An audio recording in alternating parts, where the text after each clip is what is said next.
It's true, George. Nothing would give me greater pleasure than to put a pair of handcuffs on that man. Do you know how long I've been after him? No.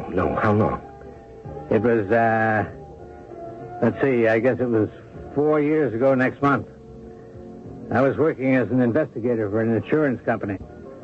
There was a brazen robbery at a large jewelry firm in the Midwest. And Harold worked there? Their best salesman, they said. Yes, they all say that.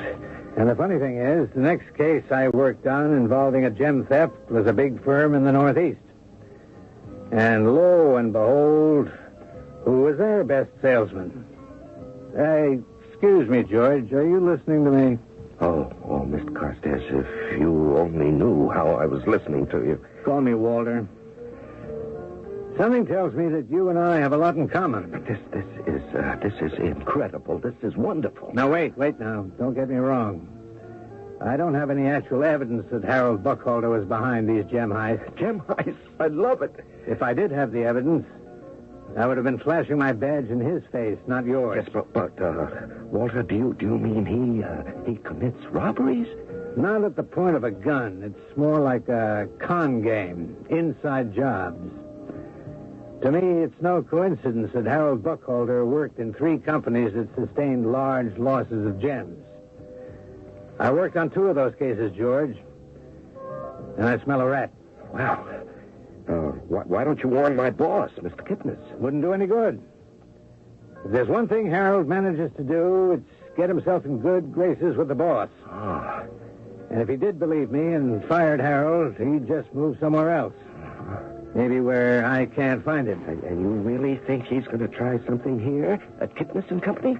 I don't know. But I want to know. I want to catch this guy with the meat in his mouth. Walter, listen, if there's anything I can do... Interesting that you should say that. Oh, you mean there is? You don't like Harold Buckhalter, do you? No, I don't. And how would you like to help me catch this guy, George? Right in the act. Me? I can't do it alone. I need somebody on the inside. And since you're Kipnis' executive assistant... Now, what would I have to do, Mr. Carstairs? Call me Walter. Yes, Walter. Look, George, don't you see? Harold won't be able to pull his scam without involving you. Well, he could deal directly with Mr. Kipnis. No. Harold always operates with the same M.O. M.O.? What's that? A modus operandi. Modus operandi, yes. He always waits until the boss is out of town before he goes to work. That's why you're bound to be involved.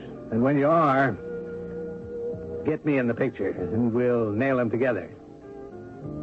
Does that appeal to you? Oh, yes. Yes, it does. As a matter of fact, that appeals to me very, very much.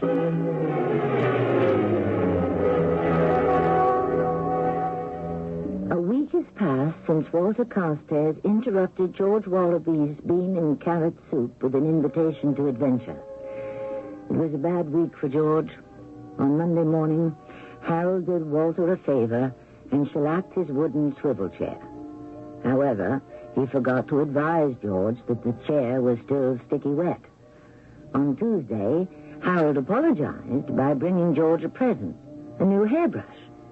George's bald head went pink when Gretchen giggled. On Wednesday, Gretchen took pity on George and had lunch with him. You just don't understand, Harold. He's fun-loving. He is, huh? Well, he just has a well-developed sense of humor. Oh, is that what you call it? Shellacking my chair, ruining my files? Oh, you don't know if he did that. Of course he did. Gretchen, that man has been making my life miserable ever since he came to Kipnis and Company. But why would he do that? Because he's... Well, that's the kind of person he is. Among other things. What other things? Oh, never mind. George, do you know something I don't know? Well, maybe I do, maybe I don't. Well? Oh, what is it? I can't tell you. No. Well, I can always find out for myself. I can ask Harold at dinner. All right. I'll tell you. But you have to promise not to breathe a word. Oh, I promise. Gretchen, Harold Buckhalter may be a jewel thief. George, What an awful thing to say. Well, it might be true, Gretchen. I have inside information. What you have is a grudge. Well, maybe so, but there's more to that guy than meets the eye. Oh, how exciting. Is that all you can say?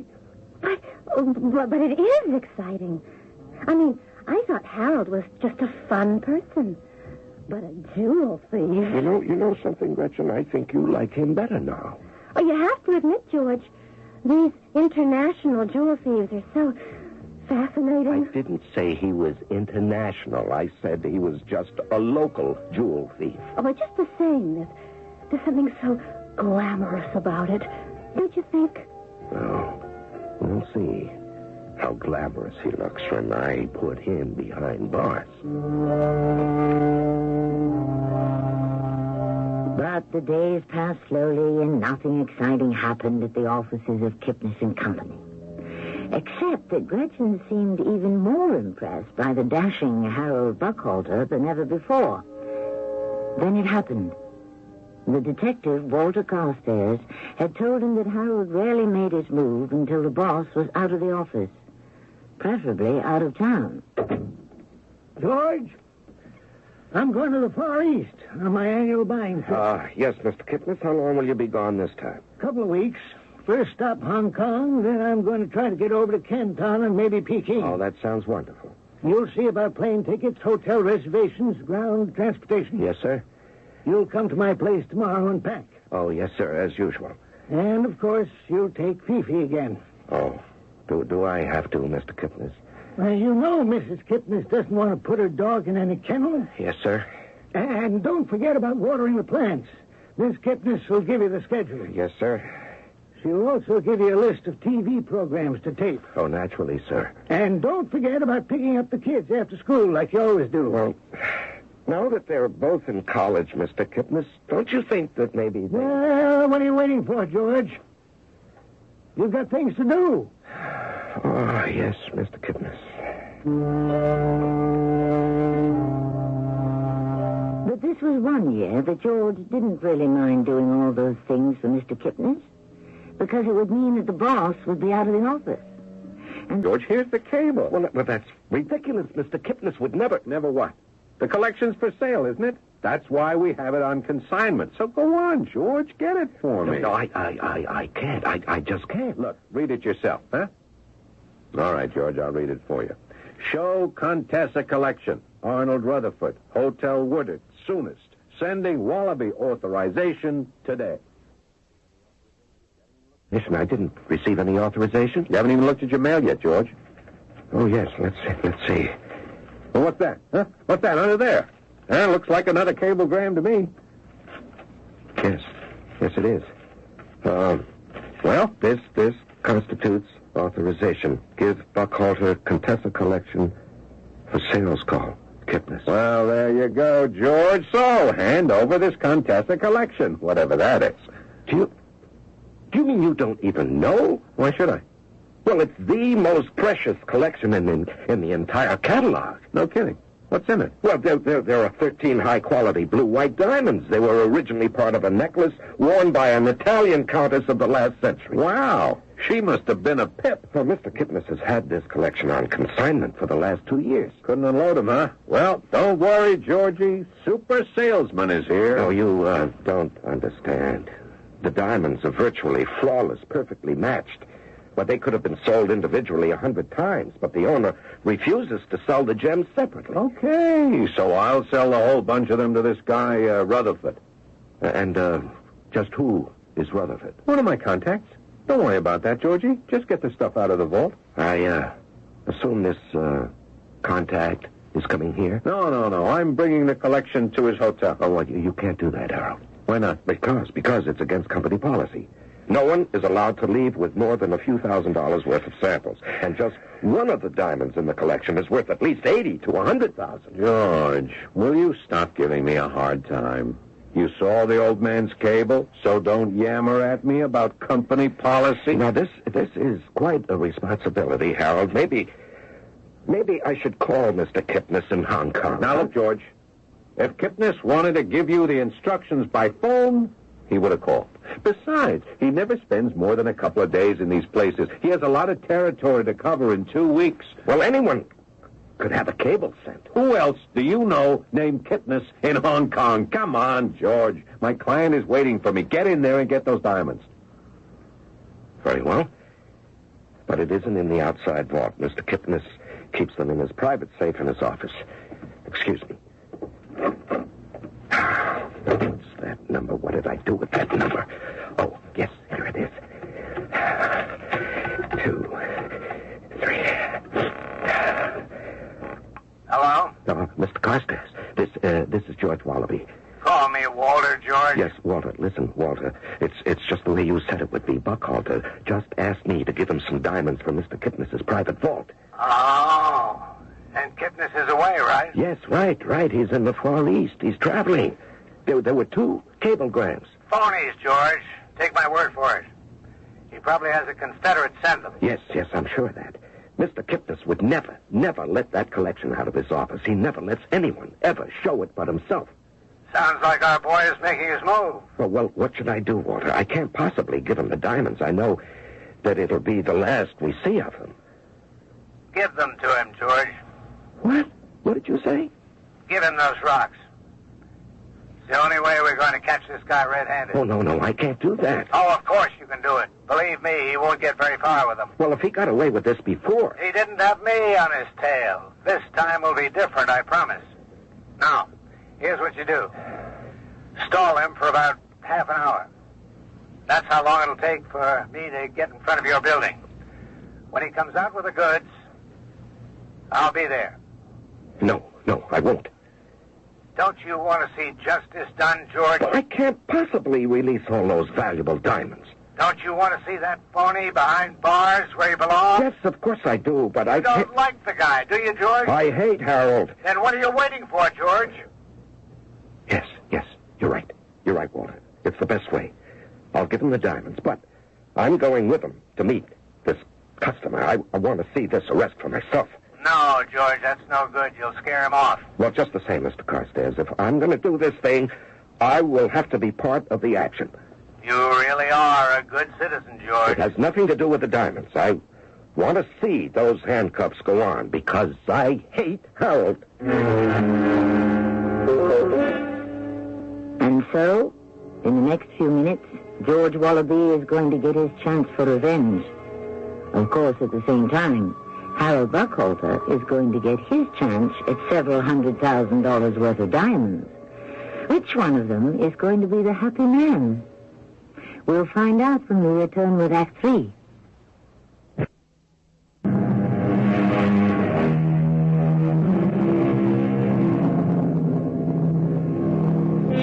It's the moment of crisis in the offices of Kipnis & Company Wholesale Jewelers.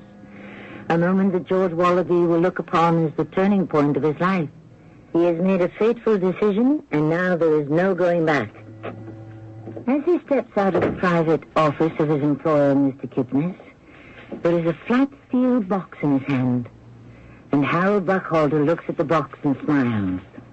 Well, now, that's being sensible, George. Mr. Kipnis would have been very upset if you hadn't listened to him. Yes, we wouldn't want to upset Mr. Kipnis, would we? No, George, we wouldn't. Well, hand it over. No, it's quite all right. I'll be glad to carry them. You're really sure you want to do this, huh? Come along with me. Well, why not? You can tell Mr. Rutherford that I am your assistant. That's the way you treat me around here, isn't it? All right, George, if that's the only way you'll have it, let's go. Oh, just one moment. I want to tell Gretchen something. Oh, Gretchen, baby. Yes, Harold? Hey, I'm expecting a call from London this afternoon, maybe one from Marrakesh. Tell them I'll call back in a couple hours. Yes, Harold? And don't forget about tonight. I just got the tickets. 5th row center. Oh, I won't forget. Now we go back to my place later and listen to my new stereo, huh? Well, George, ready to leave? Oh, yes, I'm ready. You don't know how ready I am.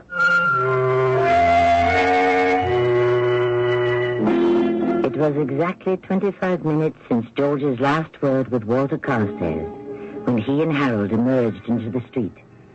His heart beating twice as fast as normally. George clutched the flat steel box against his chest as Harold deftly waved a taxi to a stop against the curb. George looked about for Walter Carstairs, but there was no sign of the detective, and he began to wonder if he had made it on time. Hotel Woodard, please. Nervously, George looked out the rear window to try and catch a glimpse of Carstairs' trailing vehicle. He saw nothing, but he felt sure that the detective was behind them. He just had to be. You don't trust me, do you, George? Why? Why do you say that? Well, that's the reason you came along with me, obviously. You thought I might do something foolish, like walk off with a diamond. Oh, no, I didn't think any such thing. Yeah, I could see from the way you looked at those cablegrams. You thought they just might be a fake, didn't you? Certainly not. Yeah, I'll bet you were hoping they were a fake, George. And I'll bet you're hoping there ain't a Mr. Rutherford at the hotel, am I right? No, I have no idea what you're talking about, Harold. Tell me something.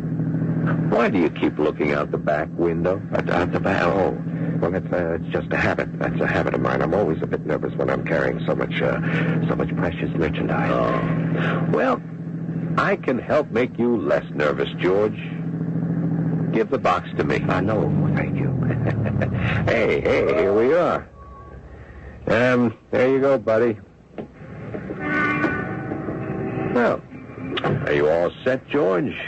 All set.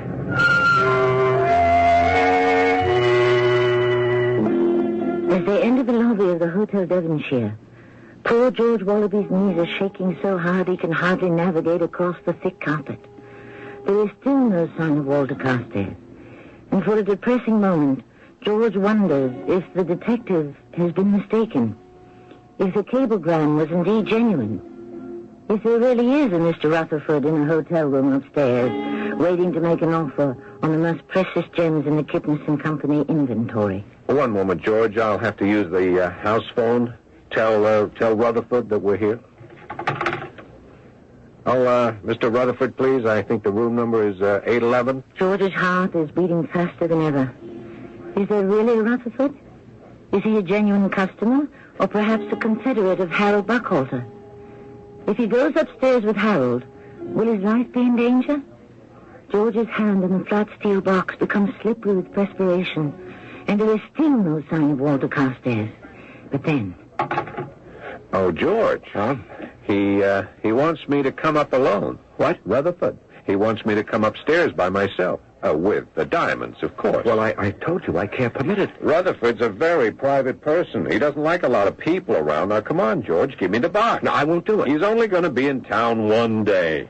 Now, if he doesn't see the Contessa collection right now, we lose the sale. Well, I can't. I still...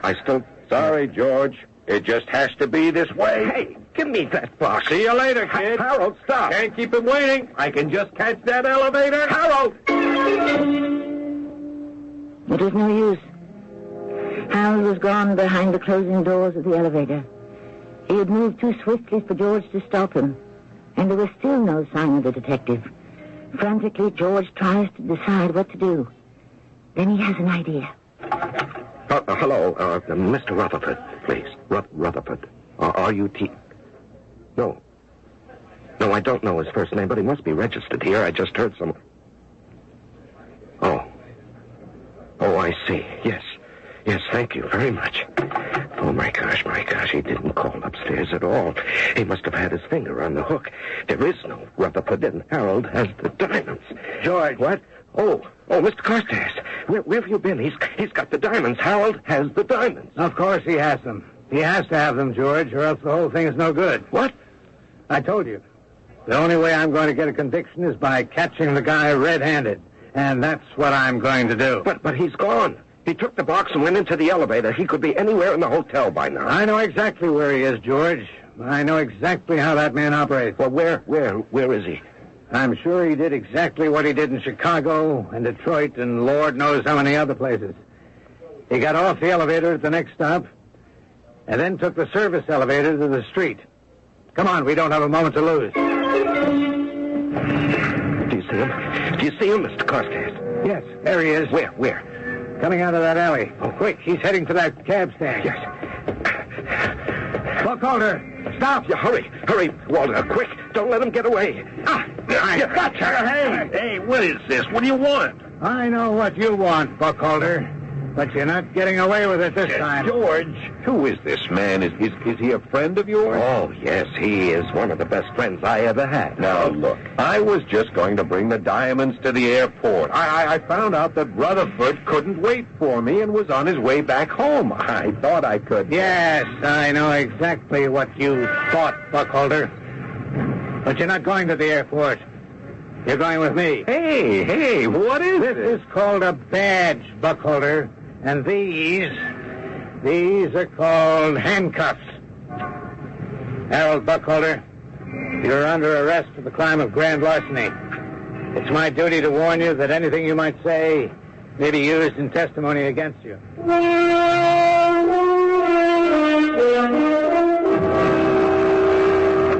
Good morning, Gretchen. Is Mr. Kipnis in yet? Yes, he's waiting to see you. Oh, George, is it all true? Oh, yes, it's true, all right. I'll tell you all about it at lunch, if you like. Oh, yes, please. Yes, I'll see you later, then.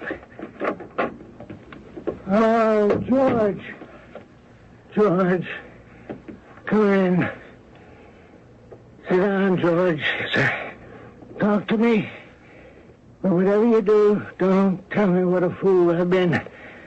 I know it only too well myself. Well, now don't you be too hard on yourself, Mr. Kipnis. No, you warned me, George. You told me I was being a silly old fool, trusting that young man without even checking out his references. Well, it wouldn't have helped, Mr. Kipnis. Now, Harold's reference would have been verified. Nobody he ever worked for thought that he was a crook. That's why he got away with it for such a long time. You do have insurance, of course. Insurance? Mm-hmm. What are you talking about? Why, to cover the loss. What loss? What are you talking about? You mean you don't know? Well, you told me on the phone that it was a trap. That this detective, what was his name? Well, I call him Walter. You told me this detective wanted to catch Buckholder in the act. Yes, that's what he told me. Of course, he was lying. He what? He didn't want to trap Harold. He wanted to trap me, and that's what he did. He was a crook, too. What did you say? I just came from the police, Mr. Kipnis. And they told me there isn't any cop named Walter Carstairs, private or otherwise. They told me that Walter is Harold's Confederate. Oh, good Lord. Yes, they've been working this con game for years, and that's why Walter kept the Contessa collection. Yeah, but you told me he needed them for evidence. Yes, that's what he always says, of course. Then the diamonds are gone? Oh, yes, sir, yes. I'm sure they're both out of the country by now, Mr. Kipnis, deciding how to spend the money. You know what I just decided, George? What's that, Mr. Kipnis? You're fired.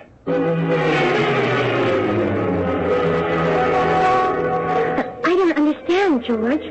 Don't you like the House of Health anymore? No, Gretchen, I feel healthy enough, thanks. But this is the most expensive restaurant in town. Well, I just wanted us to have lunch someplace special for a change. Oh, but you can't afford that, George. I mean, didn't you just tell me that Mr. Kipnis fired you? That's right. But did he give you severance pay or something? No, not a penny. And you're not upset about it? Oh, no. I deserved being fired, and I certainly didn't deserve any severance pay. But what happened wasn't your fault. Wasn't it? But they fooled you, George. They were just too clever for you. Oh, yes, they were clever, weren't they? I'm sure Harold dreamed up the whole scheme. You know, I know this is awful to say, but I can't help... You can't help thinking that Harold was clever. Well, you have to admit there was something romantic about what they did. Yes, I knew you felt that way, Gretchen, and how romantic jewel thieves were. That's why I did what I did. What do you mean? Well, you see, I didn't give Harold the Contessa collection. You didn't? No. You see, when Harold asked me for them, I went into Mr. Kipnis's office safe and took the diamonds out of the box. And then I put some cheap paste imitation in their place. And I locked the box again. Then the diamonds are still here. Oh, no. The diamonds are gone, Gretchen. But you just told me. Those clever international jewel thieves took them, Gretchen. Remember? Oh, George. By the way, have you ever been to South America, Gretchen?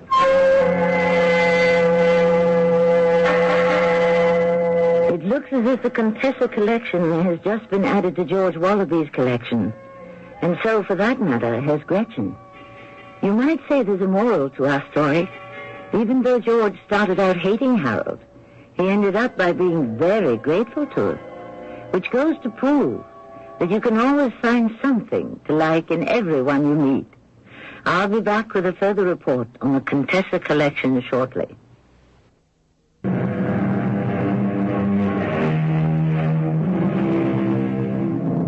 There was only one problem in George Wallaby's life.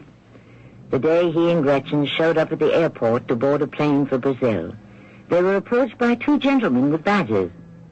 This time, the badges were the real thing. You see, George decided it would be much better to carry the Contessa collection aboard by hand. What he forgot was that all hand luggage went through X-ray inspection. Ah, well, they do say crime doesn't pay. But crime and mystery can also be entertaining. So we hope you'll be listening for us next time. Our cast included Larry Haynes, Paul Hecht, Robert Dryden, and Diana Kirkwood. The entire production was under the direction of Hyman Brown. And now a preview of our next tale. Recently, there was a mugging victim, Zoltan Zorder. That name doesn't ring a bell. Zorder is the chemist who came up with the formula. Now, I went through the file. There's no lead at all. Well, maybe it wasn't a mugging then. It could have been a hired killing. Or a mugging that went too far. How do you mean? Well, somebody wanted that formula. Zorder wouldn't play ball. Some strong arms were sicked on him as a warning. But you know how some of those hoods are. They see blood, they can't stop. A fraud. Joe Bueller. Why? Well, Zorder came up with the invention, but Bueller's the one to get rich. Maybe Zorder complained. Maybe Joe was afraid Zorder would sell it to the competition.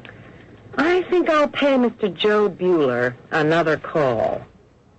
Radio Mystery Theater was sponsored in part by White Westinghouse Appliance Company. This is Tammy Grimes, inviting you to return to our Mystery Theater for another adventure in the macabre. Until next time, pleasant dreams.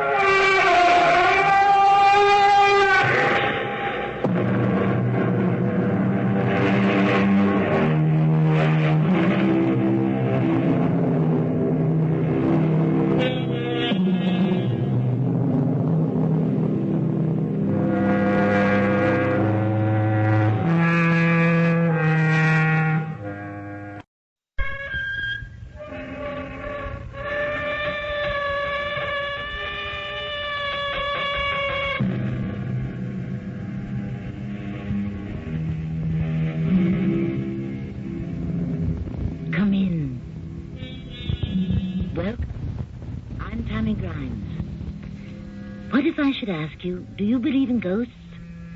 Probably you'd answer, certainly not. That would be my answer if you were to ask me. But then if I say, are you afraid of them? What would your answer be? I would say yes, scared to death. Now how can this be? That something we do not believe in can rouse such terror in us. We'll attempt to tell you in the story that follows. He was so handsome. You have no idea. Tell me. And very intelligent, too. Oh, I'm sure he was. And kind and thoughtful. Of course. And he loved me. I'm sure he did. And I loved him. Of course you did. Then how did it happen? If we loved each other, how did it happen that I killed him?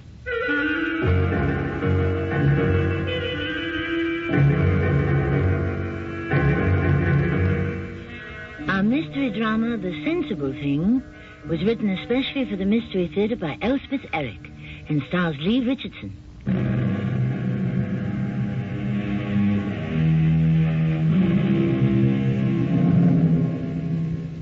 Now for our story about ghosts. Those non-existent forms, shapes, spirits, specters, apparitions. that track us by day, hover over us by night, color our thoughts and affect our feelings, pervade our work and decide our destinies. We could call our story How to Kill a Ghost, but instead we shall title it The Sensible Thing. I'm Curtis Bisbee. I was almost 60 when my wife, Emily, died very suddenly. I did the only sensible thing, sold the house and everything in it, and moved to a hotel near my office. Then last year I became bored, restless, and I couldn't understand it. I'm not a neurotic man, never one to become depressed or unhappy. But I began to feel there was a threat hanging over me, like a small black cloud. And I decided the sensible thing was to get married again. Only I hadn't the faintest idea how to go about it. Until suddenly, it struck me. Yes, Mr. Bisbee? Come in here, will you, Helen? Don't bother to bring your book. Why hadn't I thought of it before? It was the only sensible thing. Sit down, Helen. Yes, Mr. Bisbee. I'm not taking you away from anything important, am I? Oh, no, sir. How long have you worked for me, Helen? Why, 22 years, Mr. Bisbee, come June. That's a long time. Yes, sir. Do you mind my asking, how old are you, Helen? I'm 47. You live alone? Yes, I do. Mr. Bisbee, is there anything wrong with my work? Oh, no. I thought maybe I was, slowing up. No, nothing like that. You're fine, Helen. We've always got along pretty well, haven't we? I've always thought so. Would you care to marry me? Did you say... My wife, Emily, died a few years back, Helen. Yes, I know. I'm all alone. You alone? Well, yes. Where do you live? I have my parents' house. When they died, I stayed on in it. We could live there, I suppose. I'd like to live in a house again. It's a nice house. All right, then. We'll get married. If you really want to, Mr. Bisbee. You'd best start calling me Curtis. I got a judge, friend of mine, to marry us in his chambers, and we moved into Helen's house that afternoon. I was surprised and pleased when we pulled up at the curb. Nice house, very nice, small, white frame with green shutters, nice lawn, not too big, some fine shade trees. Mrs. Bisbee, we're home. May I assist you? Thank you, Curtis. The house looks nice. I had somebody in to clean. I thought I should. My wedding day. Generally speaking, I do the cleaning myself. What's that? Oh, that's Trixie. A dog? Mm-hmm. I guess I forgot to tell you. Oh, that's all right. I like dogs. I have my keys right here.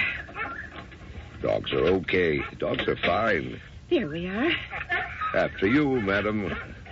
Well, now, here we are. Trixie, this is Mr. Bisbee. Trixie? Oh, good dog. Nice dog. A very nice dog. Oh, I'm so glad you like her.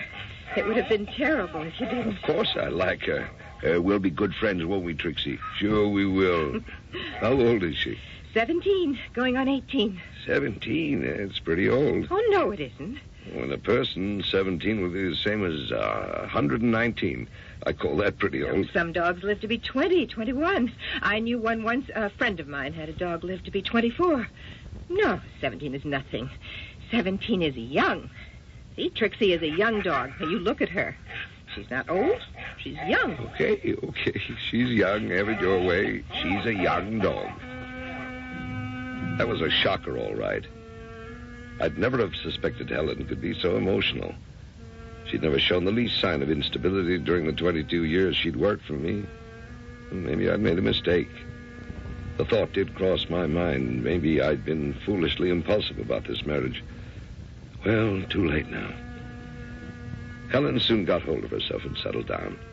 I regained my faith that this marriage would turn out to be just what I needed. Till about a month later. Trixie won't eat her dinner. Oh? Wouldn't eat yesterday either. Last week she threw up twice. Well, what do you think you should do? Take her to see Dr. Damon, I guess. He's her doctor. He's taken care of her since she was a tiny puppy. Oh, good idea. Take the day off. I'll manage by myself. Curtis, could you possibly come with me? Come with you where? To see Dr. Damon. You want me to go with you to see a vet? When I take Trixie. What for? Well, I don't know. Just to be there. In case... What do you mean, in case? Nothing. I didn't mean anything. I don't know why I said that. You mean in case the vet says she's an old dog and the best thing would be to... He's not going to say that. If I went with you, what about the office? We can't both stay out. I know. It's all right. Just forget it. I'll take her by myself. Well, what difference would it make if I came with you? No difference at all. Just forget it. Oh, wait a minute now. You going to cry? No. No. Yes, you are. You're crying right now. It is all right. I'm sorry I brought it up. You just forget I mentioned it. Look, if it's important, I'll come with you. You mean that? Why, sure I mean it. I won't go to the office at all. We'll take Trixie to the vet together. Feel better? Yes, I do. I do. I feel better. With Trixie huddled in the bottom of the carrier, we arrived at Dr. Damon's place. The doctor turned out to be my age or older, but very energetic, very agreeable, and he let us stay in the examining room while he went over the dog from nose to tail. How old is Trixie now, Helen? 17. She'll be all right, won't she, Dr. Damon? Why don't you leave her here for a while, Helen? We'll run some tests on her, take some x-rays. Give me a call tomorrow. What time? Anytime. I'll be here all day. Now, let's have Tony here take her downstairs and get her bedded down, okay? Let me go with her. Now, Helen, you know we don't like the owners to go down there. Let Tony take her. She likes Tony, you know that. Please, Dr. Damon, please let me. It's not good for the dog, Helen. I'll take my word for it. But I have to. I have to go with her. I may never see her again. No, let's not be so pessimistic. Just let me, please. Okay. Okay, let her tag along, Tony. Thank you. Thank you very much. Now, Trixie, baby, you're going to be all right. See, you'll see. Oh, my, these are the hard times. Very emotional, isn't she? Helen? I never knew she could be like this. You're married to her, aren't you? We've only been married a short while, but I've known her for more than 20 years. She was my private secretary, still is. And all that time it never entered your head that she had feelings? Of course I knew she had feelings. Everybody has feelings. But not everybody lays them out for other people to see, right? I guess. For fear of offending others. For fear that others might turn away in embarrassment or, worse still, in disgust. I'm not sure I'd put it that way. No? How would you put it? I don't know. I don't really know. Trixie stayed at Dr. Damon's for almost 6 weeks. Helen called every day and got varying reports. She became a little withdrawn, but still very efficient both at home and in the office. Then, one evening, we were at dinner. You like the meatloaf? Good. New recipe. Cut it out of the newspaper. Hello? This is Dr. Damon. Oh, yes. This is Curtis Bisbee, Doctor. It's about Trixie, Mr. Bisbee. Her prospects aren't good. Oh. Matter of fact, they're very poor. Hopeless, actually. She's lost a lot of weight. We've been feeding her intravenously, but we can't keep that up indefinitely. The truth is, her whole metabolic system is broken down. I see. At her age, there's no hope of setting it to rights.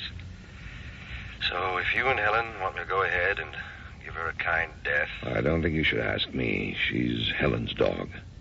Well, put Helen on, will you? Yes, I will. Hold on.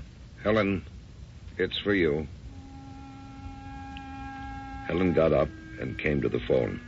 As I handed it to her, I thought how calm she looked. It seemed that we were going to get through this without too much trouble. I understand. No, I really do. Clearly, Dr. Damon was telling her everything he just finished telling me. She was taking it admirably well, I thought. Yes, I see. All right, if you say so. Go ahead. And thank you, Dr. Damon.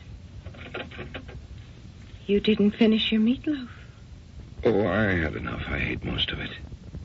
Didn't you like it? I did. I thought it was very good. I'll tell you what. You take the broccoli off your plate and put it on your salad plate. Trixie doesn't like vegetables. She won't eat them. But she does love meatloaf. So put it down on the floor for her. She'll gobble it up. I stared at her. She was engaged in finishing her dinner and didn't look up. I hunted for something to say, but couldn't find anything that would bring us back to Dr. Damon's phone call. Then I carefully scraped the broccoli onto my salad plate and put my dinner plate holding the scraps of meatloaf down on the floor. Helen went right on eating, as though nothing had happened.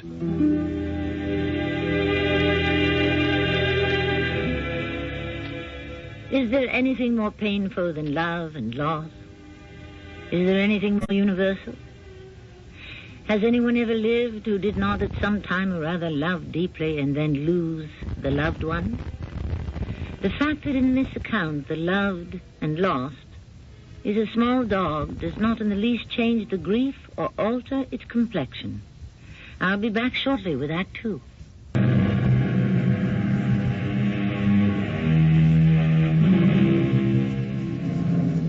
Tell me, do you believe you will ever die?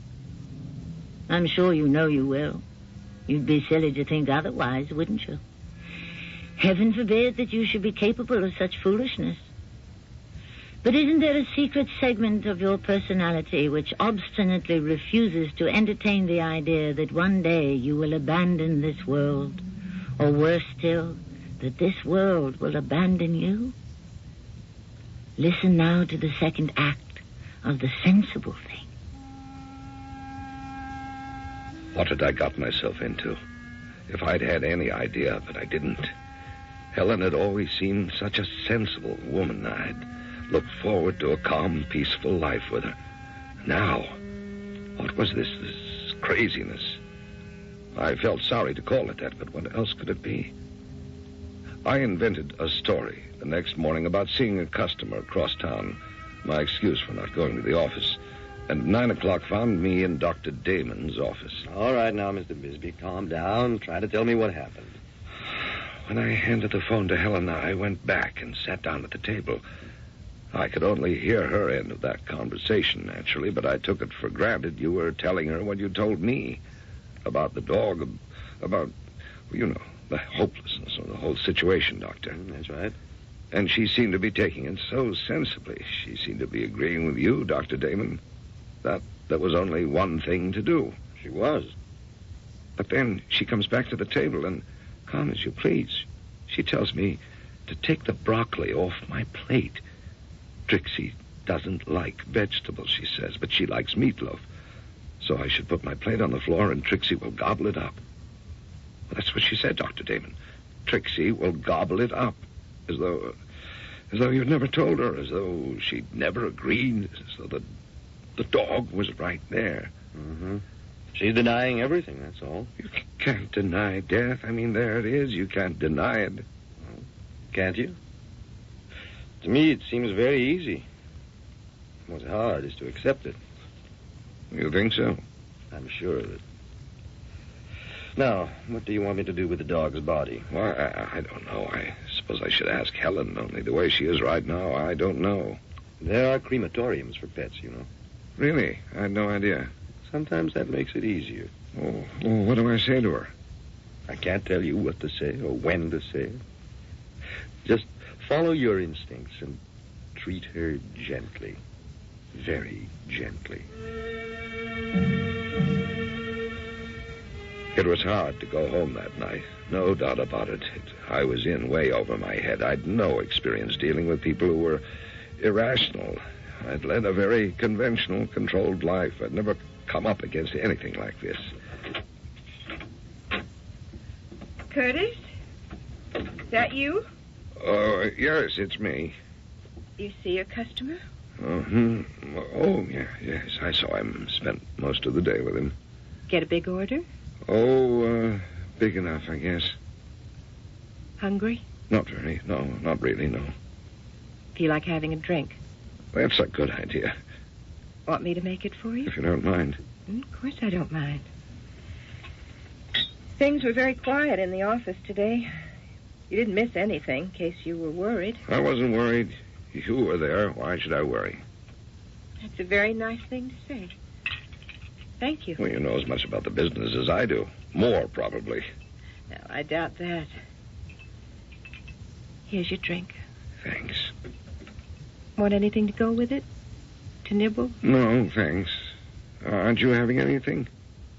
I never drink. You know that. I forgot.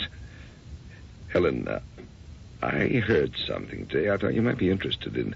Did you know, I never knew, that there are crematoriums for pets. You know, when the time comes, they have crematoriums. Did you know that? I didn't. No, I didn't know that. Well, they do. They're very nice. Really? Yeah, well, so I was told by somebody who should know. Well, it's something to keep in mind, isn't it? Helen? Oh, that's Trixie. You let her in, will you? Helen, it isn't Trixie. It's the dog next door. No, it's Trixie. I know her bark. Let her in, will you? And I'll go start dinner. With that, Helen left the room, bound for the kitchen. What she was thinking or feeling, I had no idea. But driven by something I could not possibly fathom. I went to the front door and opened it, half expecting the small dog to look up at me gratefully and walk through it. I don't know why I did this. Perhaps I heard Dr. Damon's voice saying, treat her gently. I don't know. At any rate, a few seconds later, I closed the door. Then I went to the phone.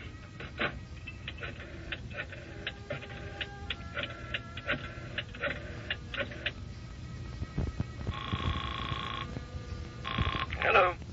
Dr. Damon. Yes? I'm sorry to call you at home, Doctor. That's quite all right. I hope I didn't take you away from dinner. You didn't. Helen's in the kitchen right now. Give me a chance to call you without her hearing me. Dr. Damon, when I came home tonight, I told her about the place you mentioned. You know, the crematorium for pets. Oh, yes. Helen seemed interested, mildly anyway. I was sort of leading up to, Trixie and everything. She just said very calmly, well, it's something to keep in mind, isn't it? And then, Dr. Damon, a dog barked outside. I happen to know that it was the dog that lives next door to us, Irish setter, I think. But as soon as she heard the bark, Helen said, that's Trixie. Let her in. Oh, dear. I told her, I said, Helen, it's not Trixie, it's the dog next door. But she just said, calm as you please, but very firm. No, it's Trixie. I know her bark. Let her in, and I'll go get dinner started. Which she did, and I called you. I didn't know what else to do. Mr. Bisbee, there's a conflict going on in Helen. She knows the dog is dead, but she doesn't know it. Does that make sense? In a way it does. Not the kind of sense we're used to, but on another level it makes perfect sense. And it'll go on making sense till she's ready. Ready? Ready for what? Ready to accept the reality of her dear little dog's death. She hasn't done that yet. Until she does. What about me? I think you're showing admirable understanding and forbearance. I am. There's nothing to be gained by trying to crash into another's obsession, hallucination, whatever you want to call it. You don't destroy it that way. You might even reinforce it. So the best thing to do is go along with it, which is what you're doing. And I congratulate you. I mumbled something and hung up the phone.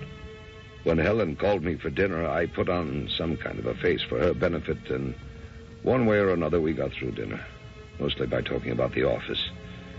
Afterward, I took her to a movie.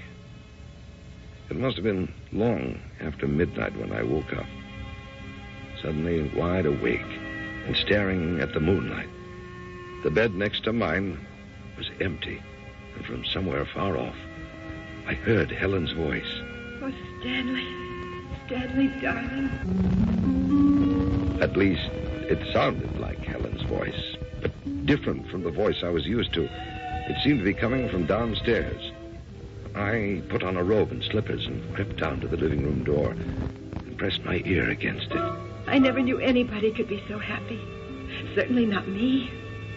I don't deserve happiness like this. I never expected it. It was meant for other people, not for me. Oh, I am so happy I think I may die of it. It's too much for me.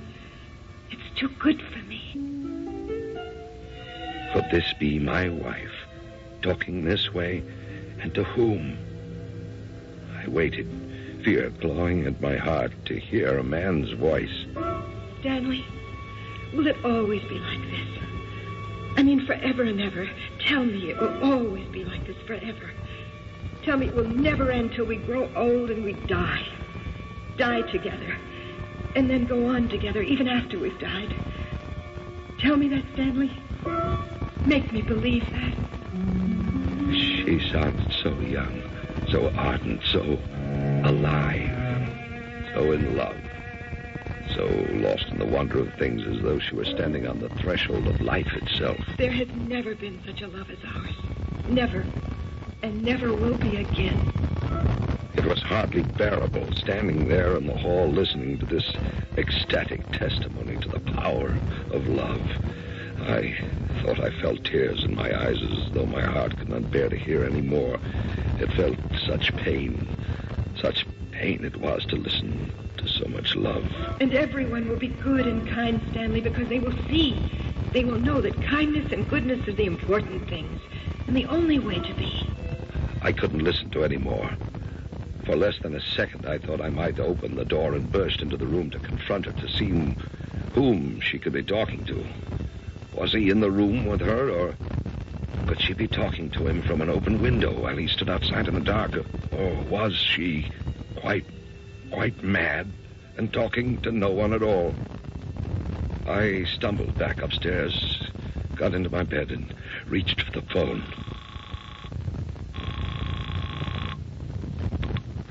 Yes, Dr. Damon speaking. Dr. Damon, I'm so sorry. I apologize for doing this to you at this hour, but I can't help it. Who is this, please? Oh, I'm sorry. It's Curtis Bisbee. Will you forgive me? Oh, it's quite all right. You sound very upset. I am, or I wouldn't be calling you at such an ungodly hour. Is it about Helen? Yes, about Helen. Yes, it's about Helen, Doctor. Tell me. Okay, I woke up a little while ago, and Helen wasn't in her bed. And then I heard her voice. It sounded as though it was coming from downstairs. So I went down. I heard her voice coming from the living room. So I went over to the door, and I listened. Yes. Go on. It was Helen, all right, only she didn't sound like Helen. What do you mean by that? She sounded like a young girl. A young girl in love, very much in love. Oh, it was Helen, all right, but not the Helen I've always known, not like that at all. Something different, so passionate, so sure of herself. You know, Helen, you know she's not like that. Not with me, anyway. Maybe with this Stanley person, but not with me. Stanley? You said something about somebody named Stanley. That's who she was talking to. She called him by name. I didn't go into the room. I didn't want to, or I was afraid to. I don't know which. Maybe both. I don't know. Mr. Bisbee, let me talk to my wife, will you? In the morning. She's known Helen since she was born. If there's anybody named Stanley in Helen's life, she'll know about it. I'll ask her first thing in the morning.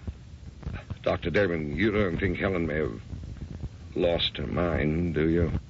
Why, no. I don't think so. She's always been so sensible. I'll tell you what, you leave Helen alone for now. Don't try to break in on her in any way. Just leave her alone. And I'll be in my office by 8 tomorrow morning. See me there. I hung up the phone and laid there staring up at the ceiling where the moonlight was making shadows. I couldn't hear Helen's voice anymore, but lying there, it came back to me. It echoed in my head. I never knew anyone could be so happy. I'm so happy I think I may die of it. Will it be like this forever? Where had I heard those words before, or words very like them, spoken with that same urgency, that same breathless passion? Then it swept over me. I'd heard them almost 40 years ago, spoken in the same way. By my first wife, my Emily, the young girl I'd loved so much. Yes, tears were rolling down my cheeks when the door opened. Helen came in and got into her bed. And quietly staring at the shadows, I wept.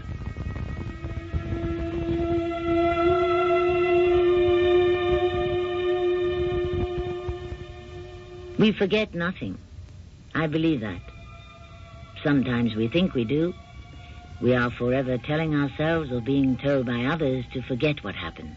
It's over. Forget it. Put it out of your mind. It's all in the past. Just forget it. And we try and we think we've succeeded. Till something happens or fails to happen. And there it is, fresh and clear and poignant. And not forgotten at all. I'll be back with Act 3 shortly.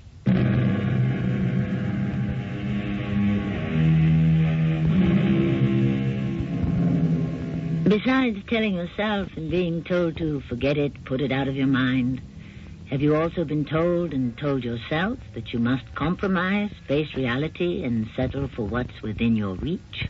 Of course. And you think you are doing just that till you hear a voice, tiny but shrill, distant but demanding, and it cries out, "No, no, I want more, more. I want it all." The next morning, I was out of the house early, giving the crosstown customer as my excuse. At 8 o'clock on the dot, I was in Dr. Damon's office, and that good man was listening patiently. I have a small bit of information for you, Mr. Bisbee. I hope it helps. I need all the help I can get.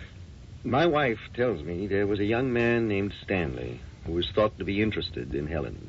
Stanley Dolan, his name was. When was this? Oh, a very long time ago. 25 years ago, my wife thought. That would be before Helen came to work for me. I think Helen wasn't working at the time. She was just out of college and living at home with her parents. Everybody was very pleased when she started going steady with a young man. Everyone always liked Helen. What happened to him? Did he die or what? My wife didn't remember precisely. For about a year and a half, Helen was seen everywhere with him. Then suddenly, she wasn't. I suppose everybody took it for granted that they'd had a disagreement of some kind and broken up. Dr. Damon, the way Helen sounded last night by herself in the living room, she was terribly in love with him. I found it hard to listen to, if you want the truth. Why hard? It was such an outpouring of feeling. Maybe I was embarrassed, I don't know. Feelings do seem to embarrass you, Mr. Bisbee, wouldn't you say? Oh, I don't know. The feelings of others? Perhaps. How about your own? Oh, I could never. I couldn't. No, not possibly. You couldn't possibly do what? I couldn't expose myself like that. I just couldn't. What are you afraid of? I don't know exactly. Afraid someone will laugh? Afraid someone will look down on you? Or think you're strange or even contemptible? Is that it? Well, that could be it. And did you find Helen's outpouring laughable or strange? Or in the least contemptible? Heavens, no. I found it touching, believe it or not, very touching. Even if she was talking to someone I never even heard of, I found that what she was saying was very touching. You know why? Tell me. After I went back to bed, I lay there wondering why, and it came to me that was the way Emily used to talk to me when we first found out we loved each other. Good Lord, I thought I'd forgotten years ago, but there it was, the memory of my dead wife and how she'd talked to me about the miracle that had happened to the two of us. Almost 40 years ago, Dr. Damon. 40 years. I have to tell you, I laid there in my bed, staring up at the ceiling, and I cried. I cried. Good for you. Good. I stayed out all day, wandering around. Finally, I got home in time for dinner. Everything was uneventful until, again, I woke suddenly, as I had before, to find the moonlight filling the room, Helen's bed, empty. and her voice coming up to me from downstairs. Mother? Mother, has the mail come yet? As before, I got into my robe and slippers and went downstairs, where I put my ear to the living room door and listened. Wasn't there a letter for me? Mother? But there must have been. He always answers mine. He always answers right away. Well, almost right away. In a day or two, anyway. A week at the most. It's never been more than a week. This was a different girl from the other time. Still young, still eager, but anxious now. Trembling and insecure, almost desperate, but still holding on, holding on. He could be on his way home, couldn't he, Mother? Couldn't that be it? That he's on his way home, and he's coming back by boat? And you can't mail letters from a boat. Oh, I think that must be it. Don't you, Mother? Then, like a stab in the heart, I remembered when I had run off to New York with a young, appetizing woman who worked in the office, telling Emily it was a business trip, but not writing home, not calling her, leaving her to wonder and wait and wonder. Had she called out to her mother, as Helen was now calling to hers? Had I inflicted this much pain upon Emily? Stanley's not coming back, Mother. And he's not going to write. And I'll never see him again. And it was all for nothing. All for nothing. All that joy, all that hope, all that love. It was for nothing. I wish that I would die. Here. Now. True, I came back to Emily. She never asked for an explanation, and I never offered one. We simply took up where we'd left off. If there was a look of pain in her eyes, I never noticed it, or if I did, I looked away. Oh, Mother, I hate him. I hate him, and I'll hate him forever. He knew I loved him. He did this to me. I hate him so much I could kill him. Oh, I wish he was here so I could kill him. Oh, Emily, did you hate me? Did you want to kill me? At least, my dear, you should have told me. Yes, you should have. I'd have understood. I think I would have understood. I understand now. I stole upstairs and into my bed.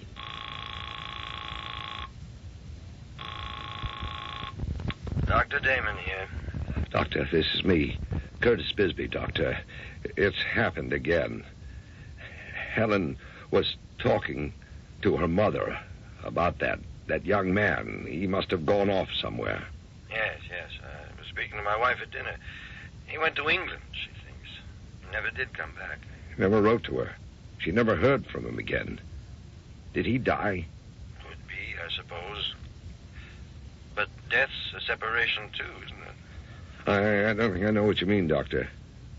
Either way, abandonment or death, something's been torn away, obliterated. Does that mean anything to you? In a way it does.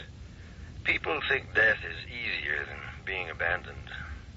Maybe so. But to my way of thinking, they're pretty near one and the same thing. Doctor, I have to hang up now. Helen's coming back. I do apologize for waking you. That's all right. I have some idea of what you're going through. Thank you, Doctor.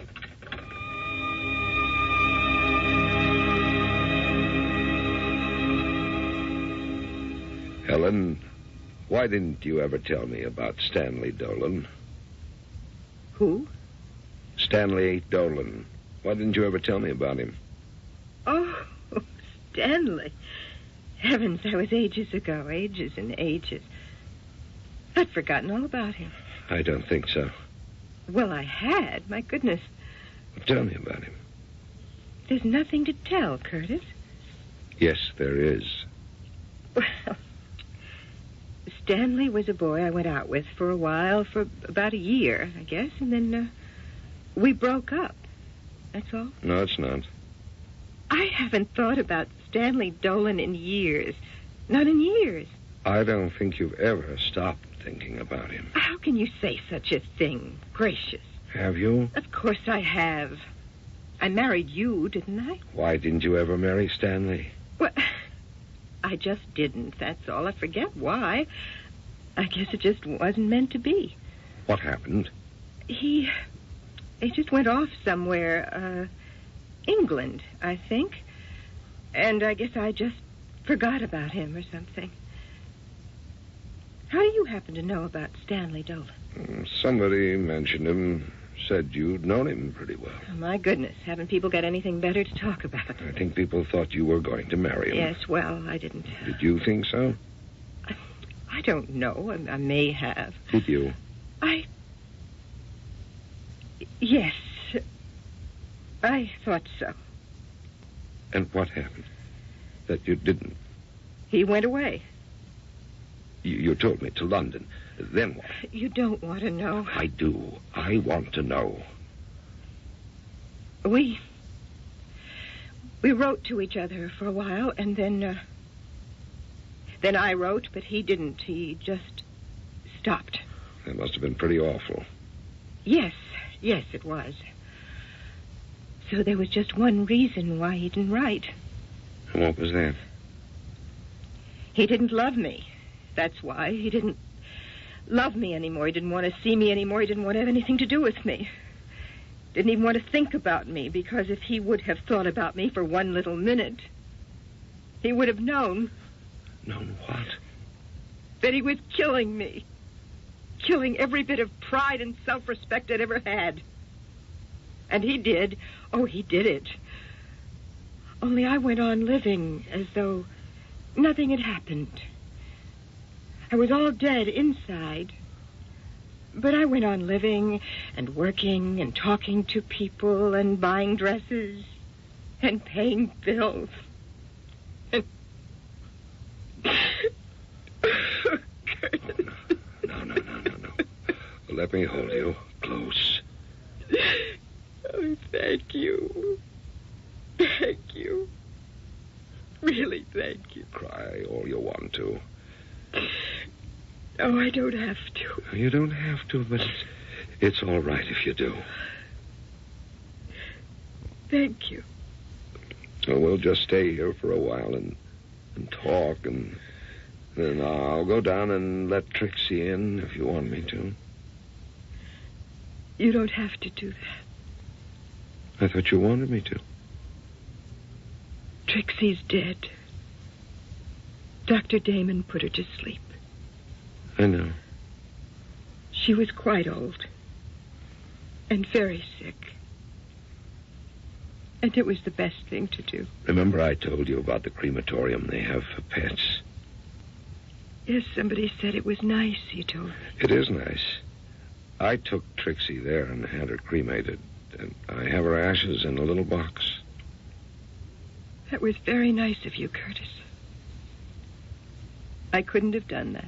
In the morning, we'll take the little box and bury it. In the backyard, maybe. Under the apple tree. All right. And then for the rest of the day, let's stay home. Not go to the office at all. What do you say? Why, all right. Oh, we can talk about you and about me and about all the things that have happened in our lives and how we feel about them. It'll be a nice day, don't you think? It was a very nice day. And it was the beginning of our being married. Really married, I mean.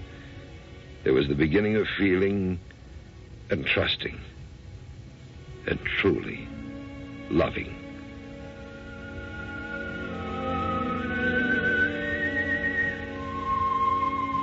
That's the end of the story, called The Sensible Thing, whose alternate title we told you at the start is How to Kill a Ghost.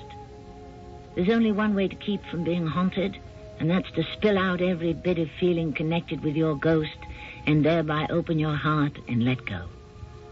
It may not seem like the sensible thing to do, but it is. I'll be back shortly.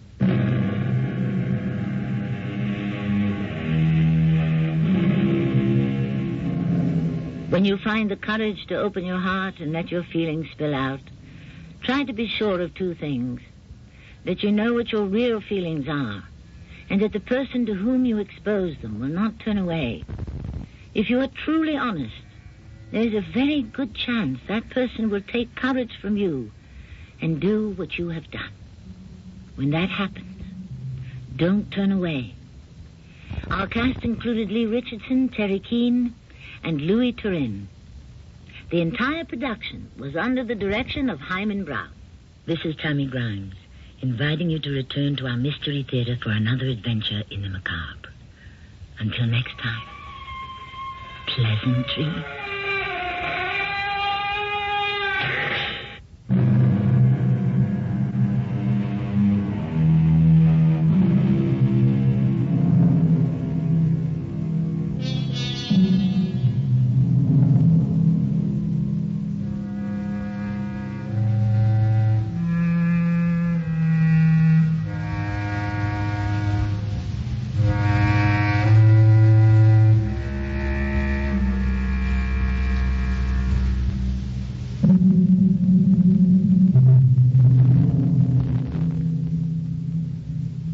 The CBS Radio Mystery Theater presents...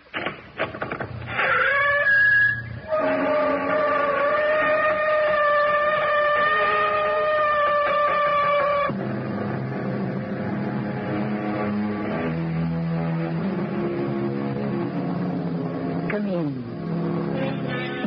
Welcome. I'm Tammy Grimes. One of the extra dividends of being your host on the Mystery Theater is that it gives me the opportunity to present stories that have meant a great deal to me personally. Tales that have been bubbling up in me and aching to be told since I first read them. Such as those written by the great Russian masters of storytelling. Dostoevsky, Tolstoy, Gorky, and my beloved Anton Chekhov. And today, leaves from his books. I regret, Maria, to have to ask you to come here to identify this deceased individual. But you knew him well. Better, in fact, than anyone else in the village. I didn't wish to come, but I felt it my duty. Do you recognize this man? Can you identify him? Oh, my Lord. It is him. Oh, my Sergei. Why did it have to be you?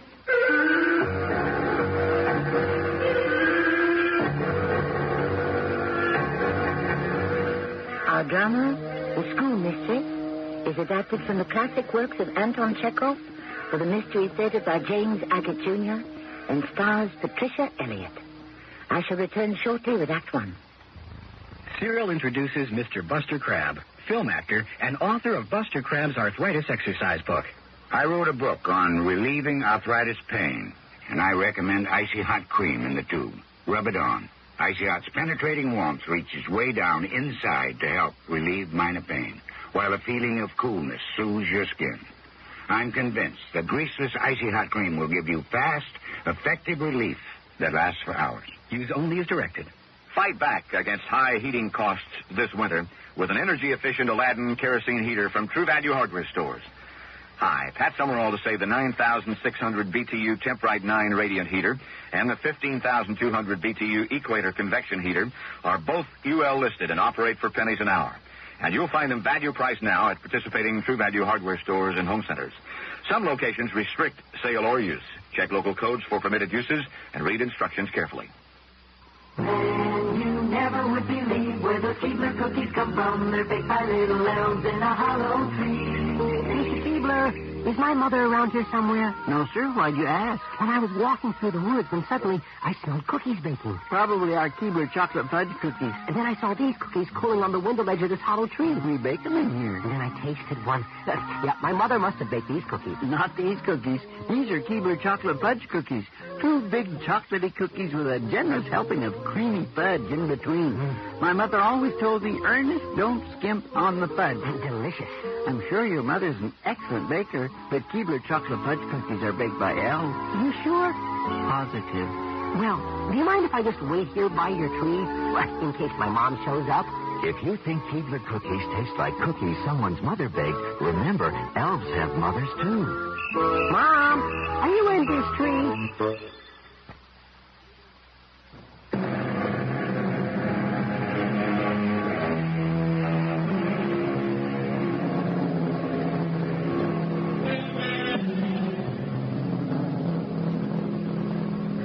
The School mistress is one of the most touchingly tragic creatures Anton Chekhov ever created.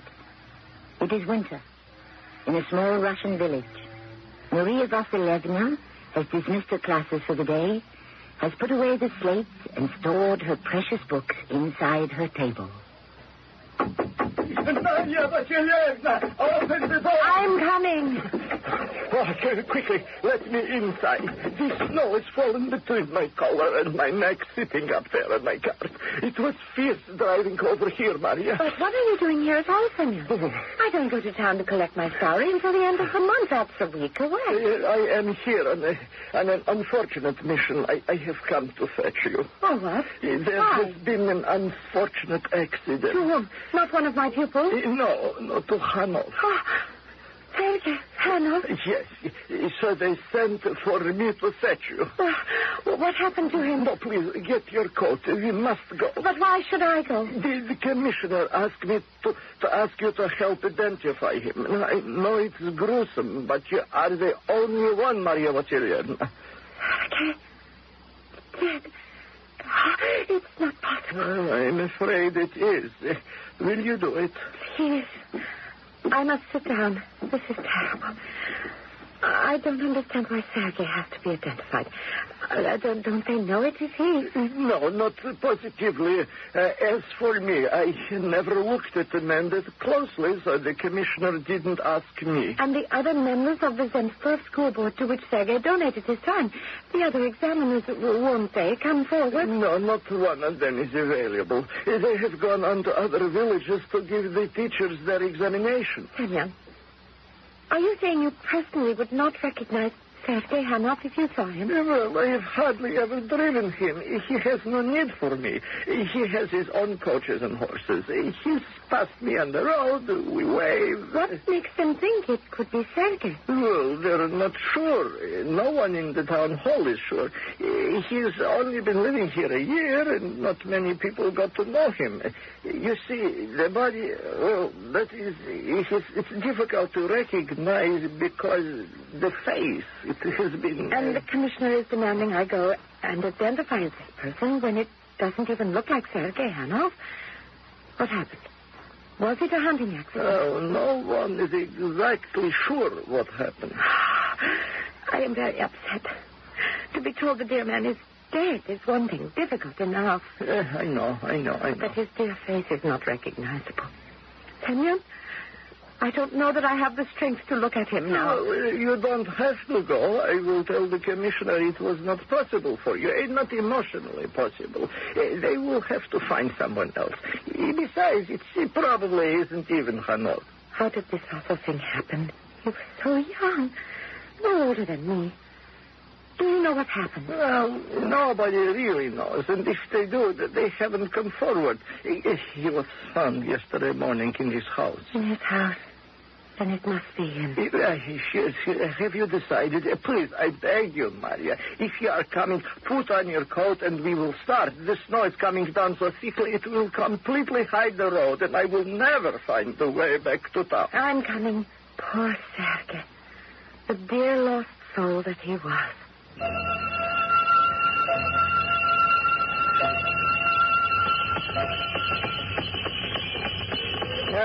A man like Sergei Hanov, with all that wealth, a man who has nothing to do all day but walk through his vast house, whistling or playing chess with his old footman. You speak as if Sergei Hanov deserved to die because he played chess and whistled in his house. Well, it could have been a robbery. If a man has wealth and doesn't put it to use or guard it, he's asking for trouble. He was killed for his money. It was the mayor's suggestion. The commissioner, he doesn't agree. But no one knows. As I said, they're not even sure it's him. I hope for your sake it isn't. Why do you say that?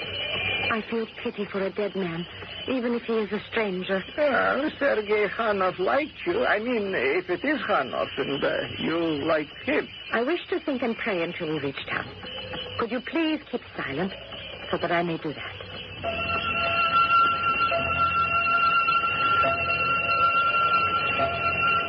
I remember the first day I met you, Sergei. It was not as Semyon remembers it, but before, at the examination of teachers. A volunteer member of the school board. You had dressed in all new clothes. I thought you very attractive. I was embarrassed sitting beside you in that hall. I don't know why.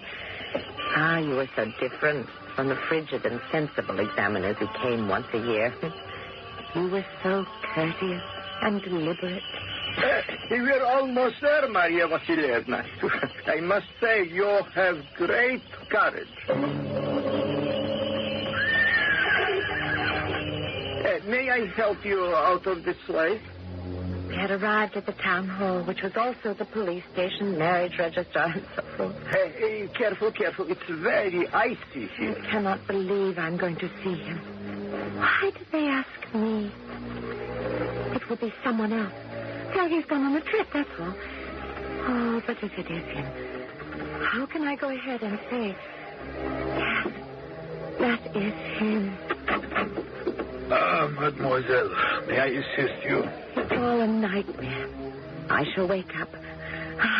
I have fallen asleep in the schoolroom.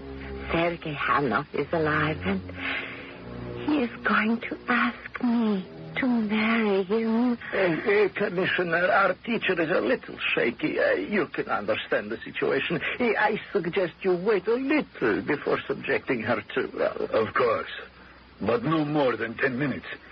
The police are anxious to begin their investigation, but they cannot begin before they know who it was that was murdered. Then they can look for possible suspects.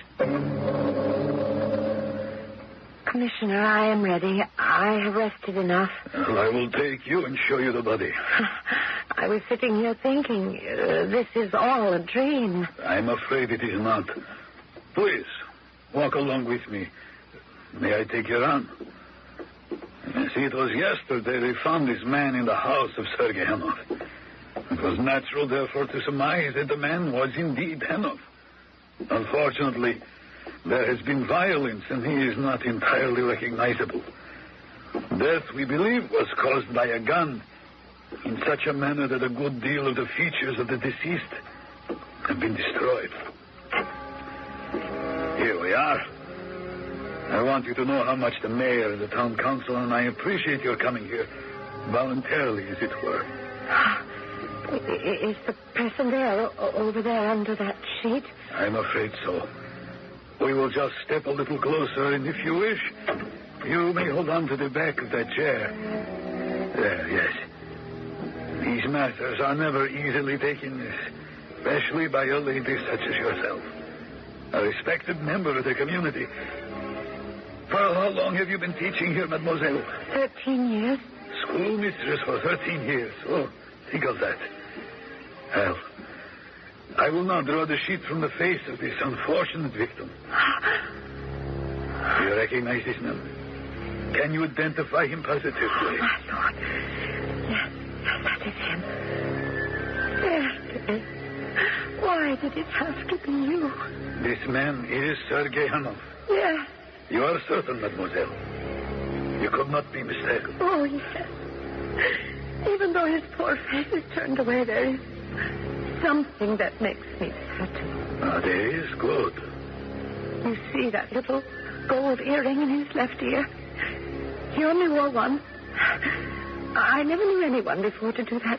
Certainly never a man. It is him. There's no question you have identified him. I keep repeating that because most of the face is turned away from you. There is, unfortunately, nothing there to see. As I said before, a gun had blown half of his face away. Oh, Sergei, my darling. What have they done to you? Simeon, come quickly. Maria Vasilievna has fainted. It's not true, Father, is it? Tell me it's not true. My little Maria, I wish it were not. This is a great deal for a child of 10 to bear, or her father. Your beautiful mother has been taken from us by the Lord. It is his will. Why did Mother die? She didn't wish to, child. But even though we are used to the cold weather here in Moscow, sometimes the cold wins out, and your mother that day she walked along the Neva, she caught a cold, and then that cold became pneumonia. What will I do? You will study, and you will learn, and then one day you will become an excellent teacher. Perhaps even a schoolmistress. Schoolmistress Maria Vasilievna, please wake up. It is I, Semyon, who beg you. Wake up, wake up. She is opening her eyes. Are you all right, mademoiselle? What happened? I'm afraid it was too much of a strain for you when you fainted. May I help you to your feet? Oh, thank you. Semyon, it was the strangest thing. I saw my father on the day my mother died. I was a little girl. May I sit somewhere and have a glass of water, please? Simeon, in my office there is brandy. Take mademoiselle in there, sit her down, and give her the brandy. Where is your office, Commissioner? Through that door. Take care of the lady. I must talk to the police in charge. Oh, what a splendid office the Commissioner has. You sit there. I'll bring you some brandy.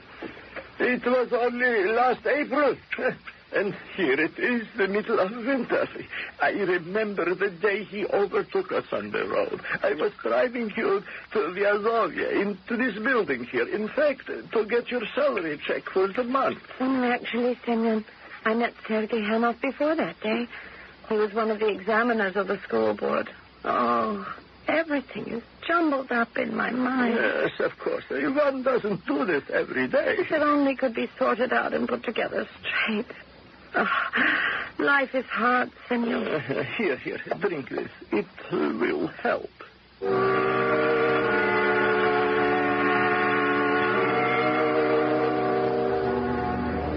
Maria takes the small glass of brandy and holds on to it. Outside, the wind whistles and the snow falls. She sits in the commissioner's office. Everything about her seems poised, as if it would shatter. She shivers from the cold and puts the brandy to her lips. It warms her, but it cannot stop everything from appearing unreal.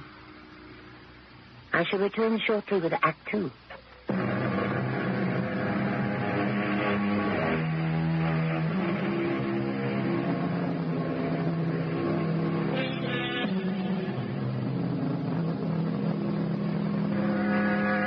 Maria, the schoolmistress of a district many kilometers from Moscow, has identified a murdered man as Sergei Hanov. Someone, perhaps, with whom she was in love. Semyon, the driver of the sleigh who brought her to the police station, has given her a brandy to calm her. Yes, I, too, can only think of him alive. I don't understand how he could be that body lying under a sheet. That day in April was the first time he ever spoke to me. I remember. I will remember forever. Spring had suddenly come to Mother Russia. 8:30 in the morning, sitting in front of the cart, Semyon holding the reins. Are you angry with me? Angry with you? Of course not.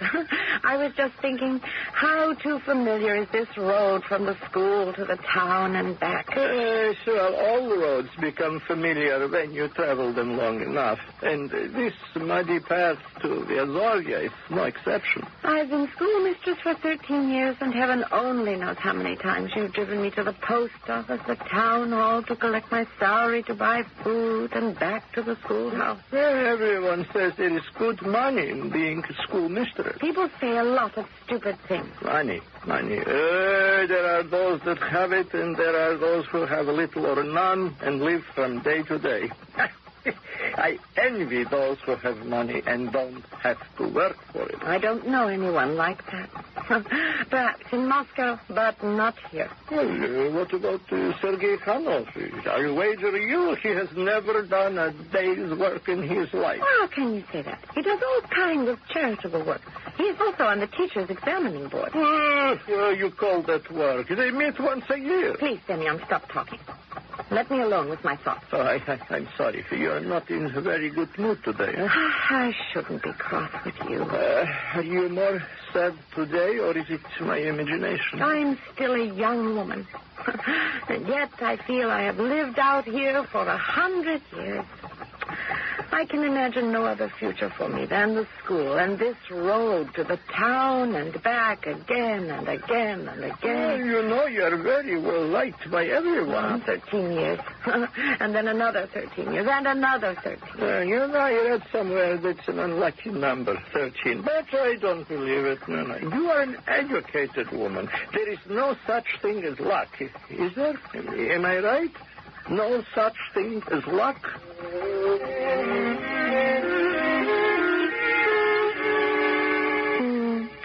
Even before I came to Viazovia and took the post as schoolmistress, I had tried to forget my past life.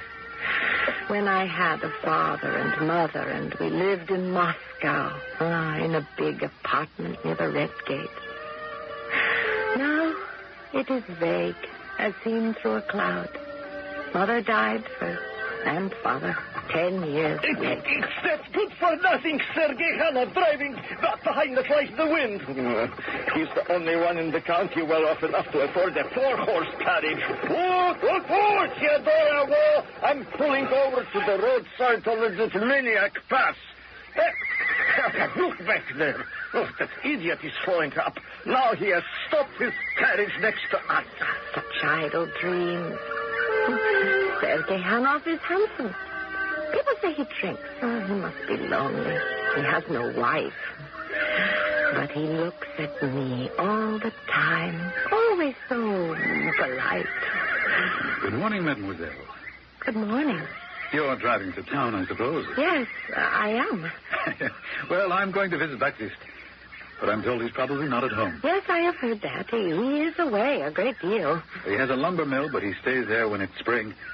I want to get him to volunteer to be on the school board. Everyone must do something for education. A duty. Would you agree, Mademoiselle Vasilievna? I am not a judge. Everything about the school is so unbusinesslike. The council does nothing. No one was there when I went yesterday. I've been asking them for 2 years to dismiss the watchman. Oh, this is the first I've heard about it. He's rude to me. He hits the schoolboys. No one cares. I'll take care of it. Let me take care of it. Well, I'm going on ahead. If you like, you can follow me off the high road to the village. It's faster. That by-road is very muddy. I came that way this morning. You just follow me. Nobody listens anymore. Everybody knows everything better than I do.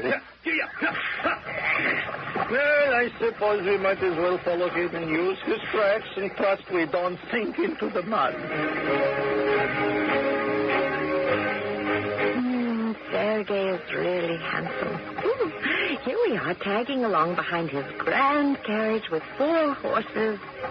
Why does he live out here, so far from anything, when he could live in St. Petersburg or London or Rome? Why does a rich man take a bad road to the village? What a road this is. It could smash your carriage. Stop. Whoa, stop. Driver, I have done you a disservice. Mr. Hanov, I am not to be called driver. My name is Semyon. Mademoiselle, forgive me. I thought this side road would be quicker, but it's a swamp.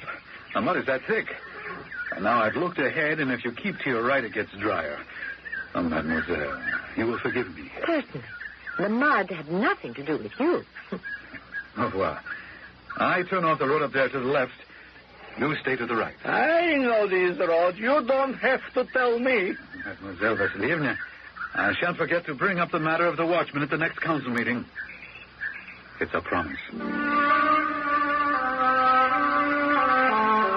Sergei Hanov.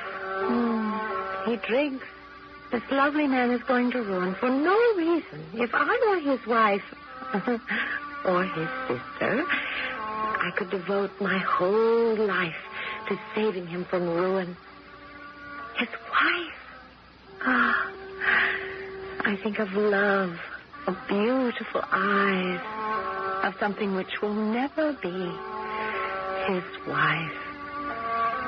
Life is making me grow old and coarse, ugly and awkward.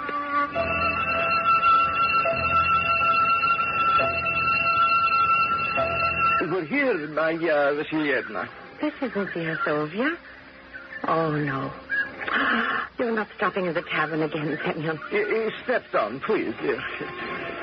Theodore is tired. You know, all the drivers stop at Nizhny Gorodishche. Mademoiselle, don't look so glum. We aren't staying long. We stopped here before, just long enough for refreshment. I hate it when we stop here. All these drivers and the smell of vodka and tobacco. Please, be reasonable. My poor horse, she's exhausted. That smell. I'll never get used to it.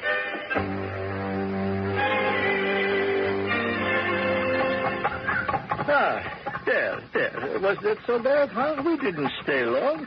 Theodore is refreshed, and so am I. And you had tea, huh? The way you call Sergei Hanov names, you shouldn't.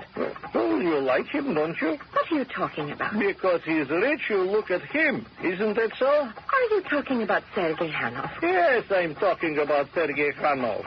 You would never notice a man like me who works hard 365 days in the year. Works. Not talking or writing things on paper. You would never notice me. But, Semyon, I have known you for 10 years. I said Hanov for less than one. You've never spoken to me like this before. Well, there is a time when one must speak out to what is on one's mind. Well, I wish you would concentrate on your driving. Semyon, where are you driving this cart? Take the road to the right. Well, I know what I'm doing.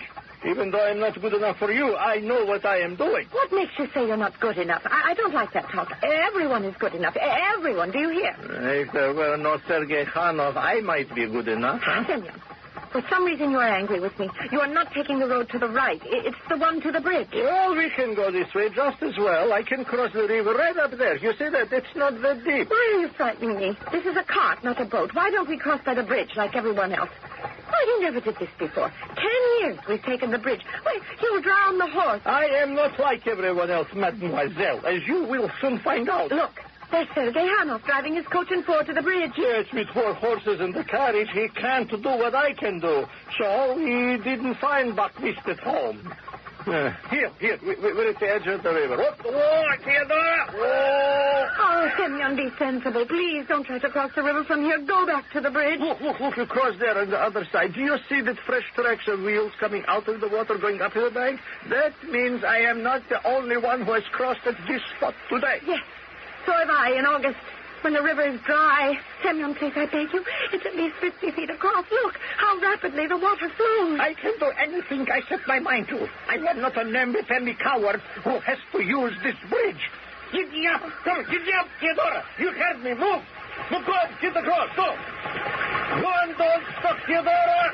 Why have you stopped? Oh, the water is up to our belly. Go on, Theodora. Go on. It's not much further. The water is coming in at my feet. Everything will be ruined. Hey, go on, Theodora. Keep pulling. You're almost there. Oh, this is madness, Semyon. I don't understand what you're up to. You have never behaved like this before. I want to prove to you what a man is like. A real man. Not some pampered person in a coach and four who has to use a bridge to get across a river.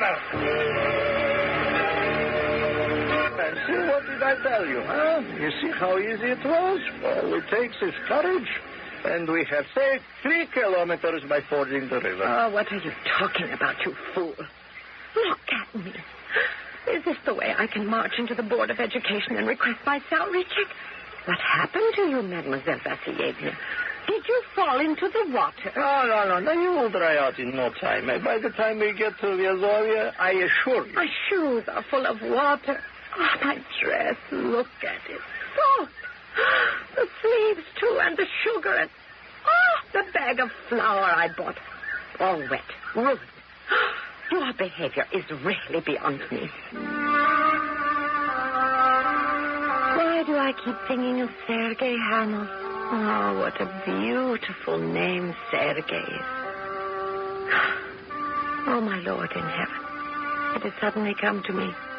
I'm thinking about April last. This is the present. It is winter. I am sitting in the office of the commissioner.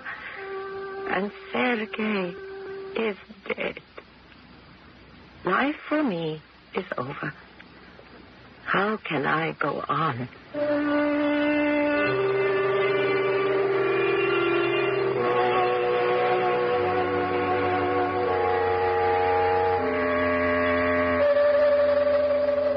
So there has been some exchange of love love between the schoolmistress of the small town and a wealthy young man who did nothing but play chess and volunteer time with the school board? Was there an exchange of vows or promises, kept or broken? And the young Sergei is dead now, killed. But why? And by whom? I shall return shortly with Act 3.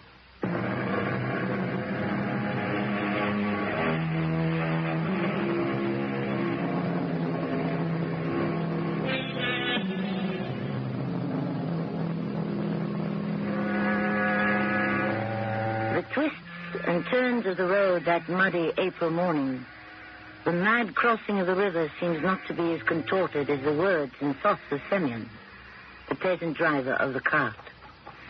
He has confessed his jealousy of Sergei Hanov and almost confessed his affection for the schoolmistress Maria.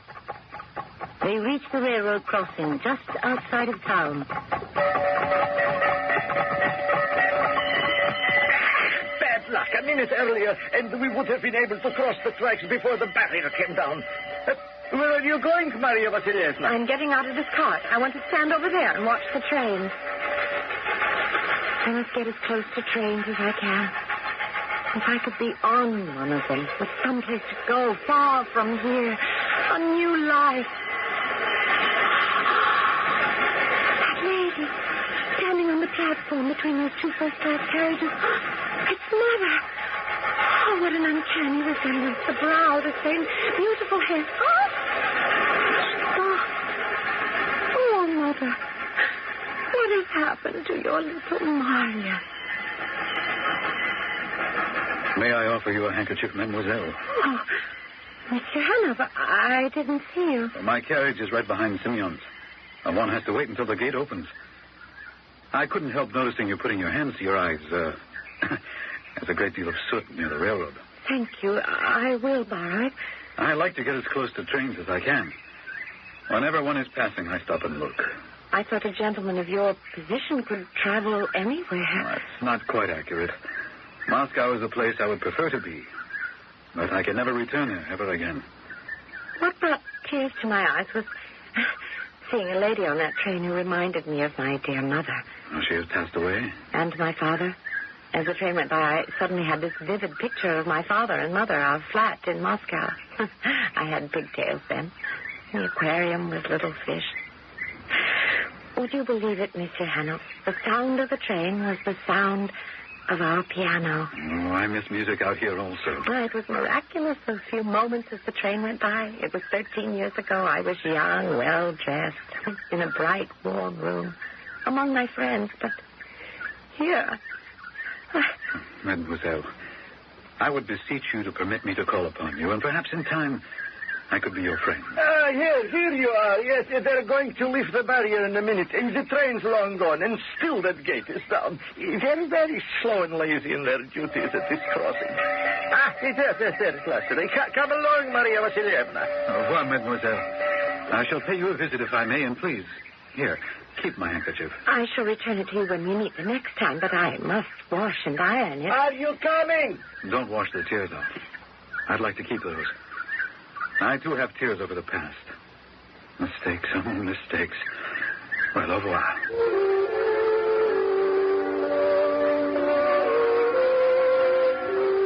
Sergei Hanov called on me several times. He confessed to me what he called his mistakes. He was still married. His wife was ill and would never recover, but he saw to it she was well taken care of in Moscow, and one day he said goodbye to her and left. I had never been friendly with a married man before, but by the time I learned of his sick wife, it was too late. I was already in love with him. I know you're inside your house, Sergei Hanov, so come to the door and let me in. Semyon, I didn't order a cart. Or are you delivering something? Well, I am delivering something in a way, yes. Well, what is it? Something on my mind, sir. What is it you wish? To talk with you. I would like to come in. Of course. Nothing simpler. Come in.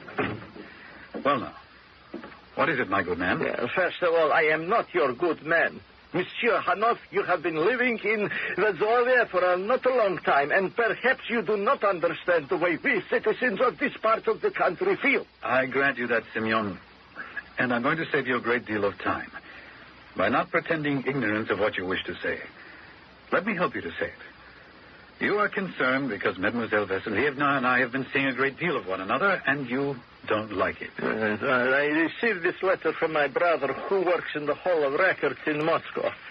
And he writes me that Fyodor S. Khanov, formerly of number 44 Nevsky Prospect, Moscow, has moved to the village of Vyazovye, that he has a wife in a sanitarium in Odessa. Madame Khanov has a lung. You simple-minded peasant. How dare you spy on me?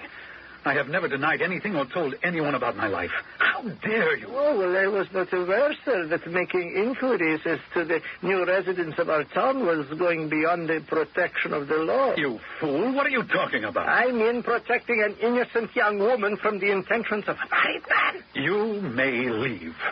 Go to the door and close it behind you. I have listened to enough. The friendship that young lady and I bear for one another is no one's business. Now get out. That's all right, I will leave. But you should know, Monsieur Khanov, that I shall make the contents of this letter known to Maria Vassilievna, and that it should put an end to this friendship, as you call it. Maria already knows that I am married. I don't believe that. She has known for some time. And I don't have to apologize to anyone, let alone a simple-minded driver of carts. And I'll tell you something. If I learn that in any way you are annoying the young lady with your disclosures and innuendos, I shall have no hesitation to kill you. Oh, so that's it, huh? Have a good look at those guns on the wall and the pistols below them. They are all oiled and ready for use, so be careful, or you will find me at your doorstep without an appointment.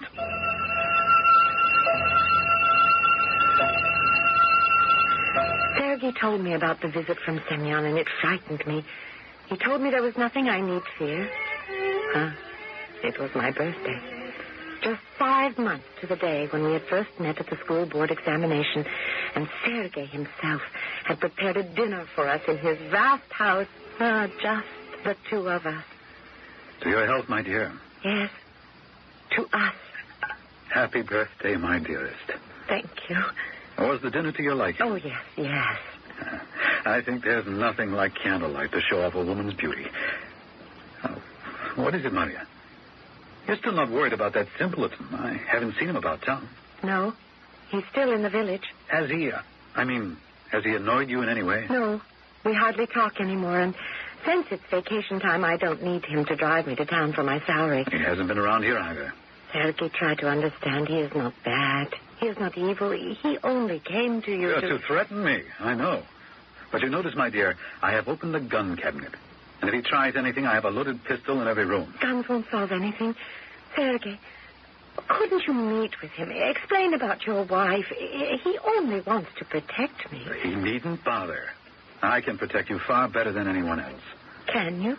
Do you doubt it? Maria, darling, what kind of a question is that? Nothing. What is it you want to say to me? Well, I thought this was going to be a happy occasion. Your birthday. Our love. A celebration of both. But there is something I can tell. Oh, darling Maria, I know you. Don't hide things from me. What is it? What troubles my little schoolmistress? It's nothing. It's not your responsibility. If it touches our life in any way, I want to know. I love you. And we will be married one day. Yes, one day.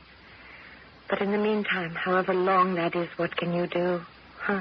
I think to myself, how many times in the past 13 years, and soon enough it will be 14, how many times have I been driven to town to collect my little salary, and how many times do I have to stop to rest Semyon's horse, stop at that tavern and listen to those crude people drinking and making horrible jokes? Well, why haven't you told me this before? There's no reason why I can't drive you to the village on these occasions. And have more people talk than are talking already. So I ask myself, will this dull life that I despise go on forever? I'm filling your glass of mine.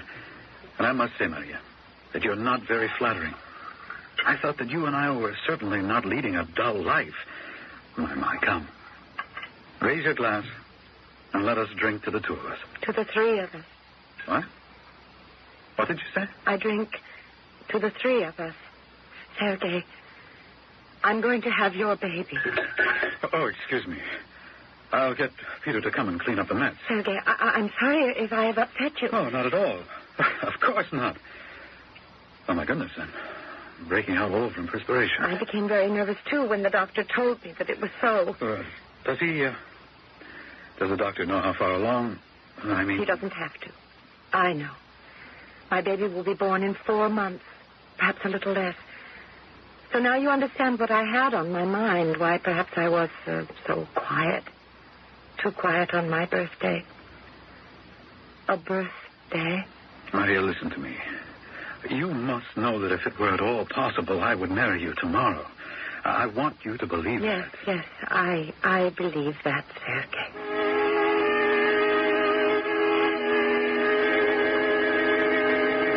The day they buried Sergei Hanov, I stood beside Semyon in the courtyard. No one had been formally accused of shooting Sergei to death.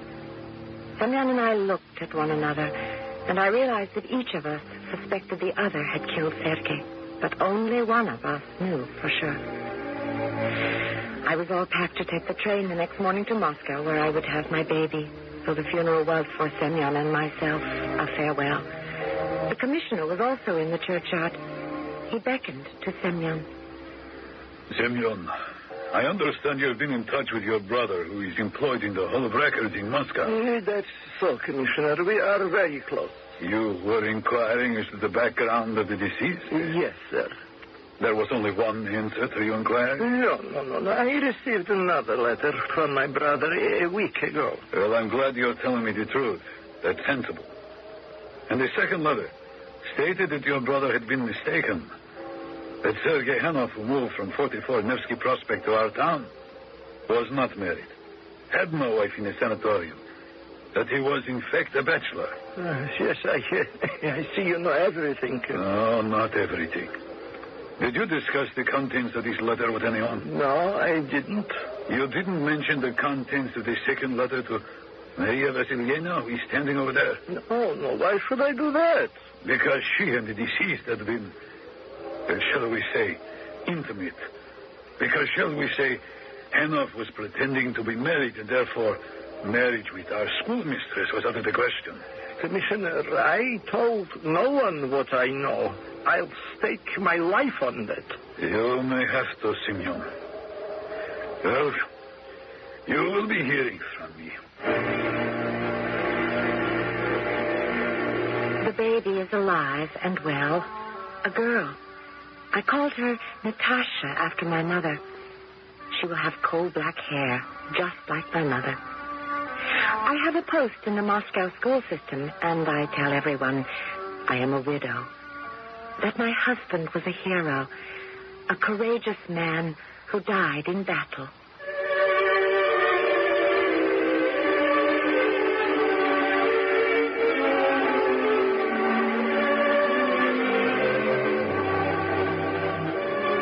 I think you can guess why I, as an actress, would be attracted to the works of the great Russian writers.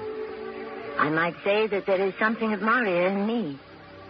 The restlessness, the desire for a better life, the dreams, and most of all, I think, the poetry of that schoolmistress. Before I leave you, I want to tell you what others have thought, in words far better than mine. I'll be back with those words shortly.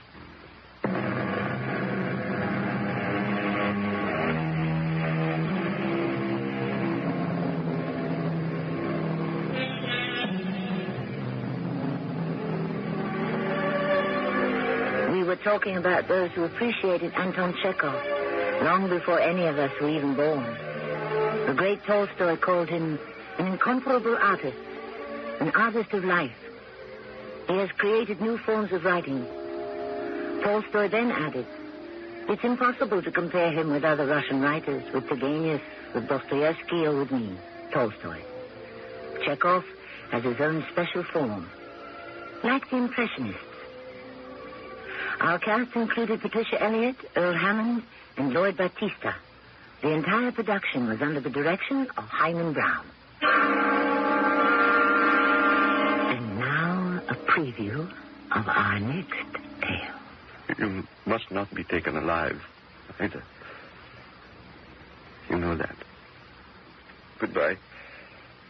Goodbye, little Patty Cake. Goodbye, Chief. Wait. Why do we say goodbye? We are not leaving each other. We are embarking on a great journey together.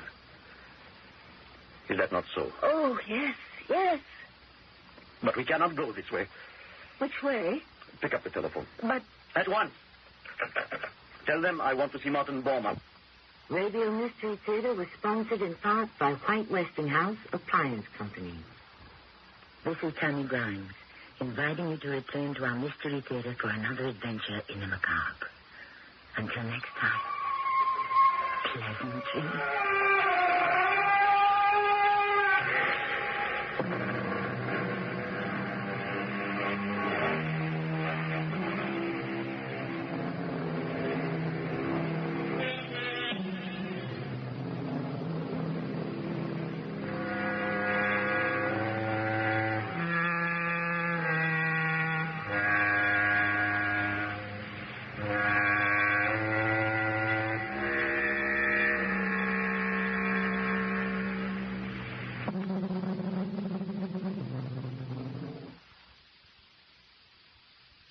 The CBS Radio Mystery Theater presents...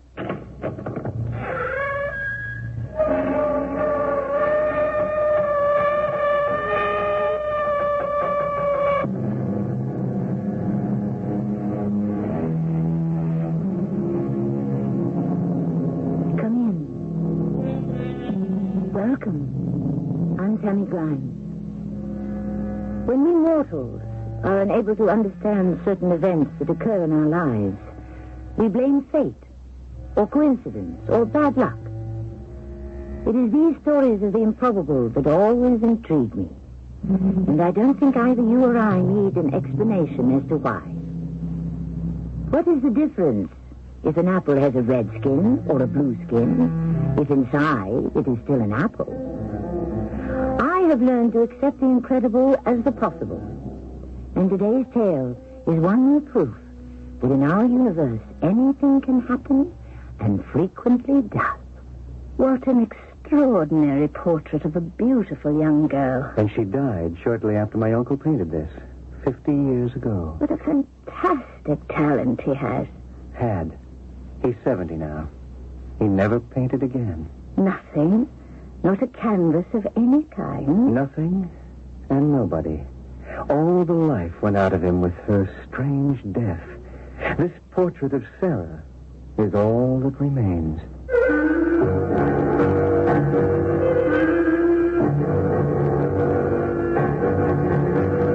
Our drama, Portrait of the Past, has been written especially for the Mystery Theater by G. Frederick Lewis and stars Bob Caliban and William Griffiths.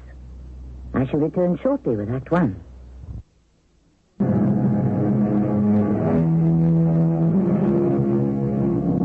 Jason Harley told me this story.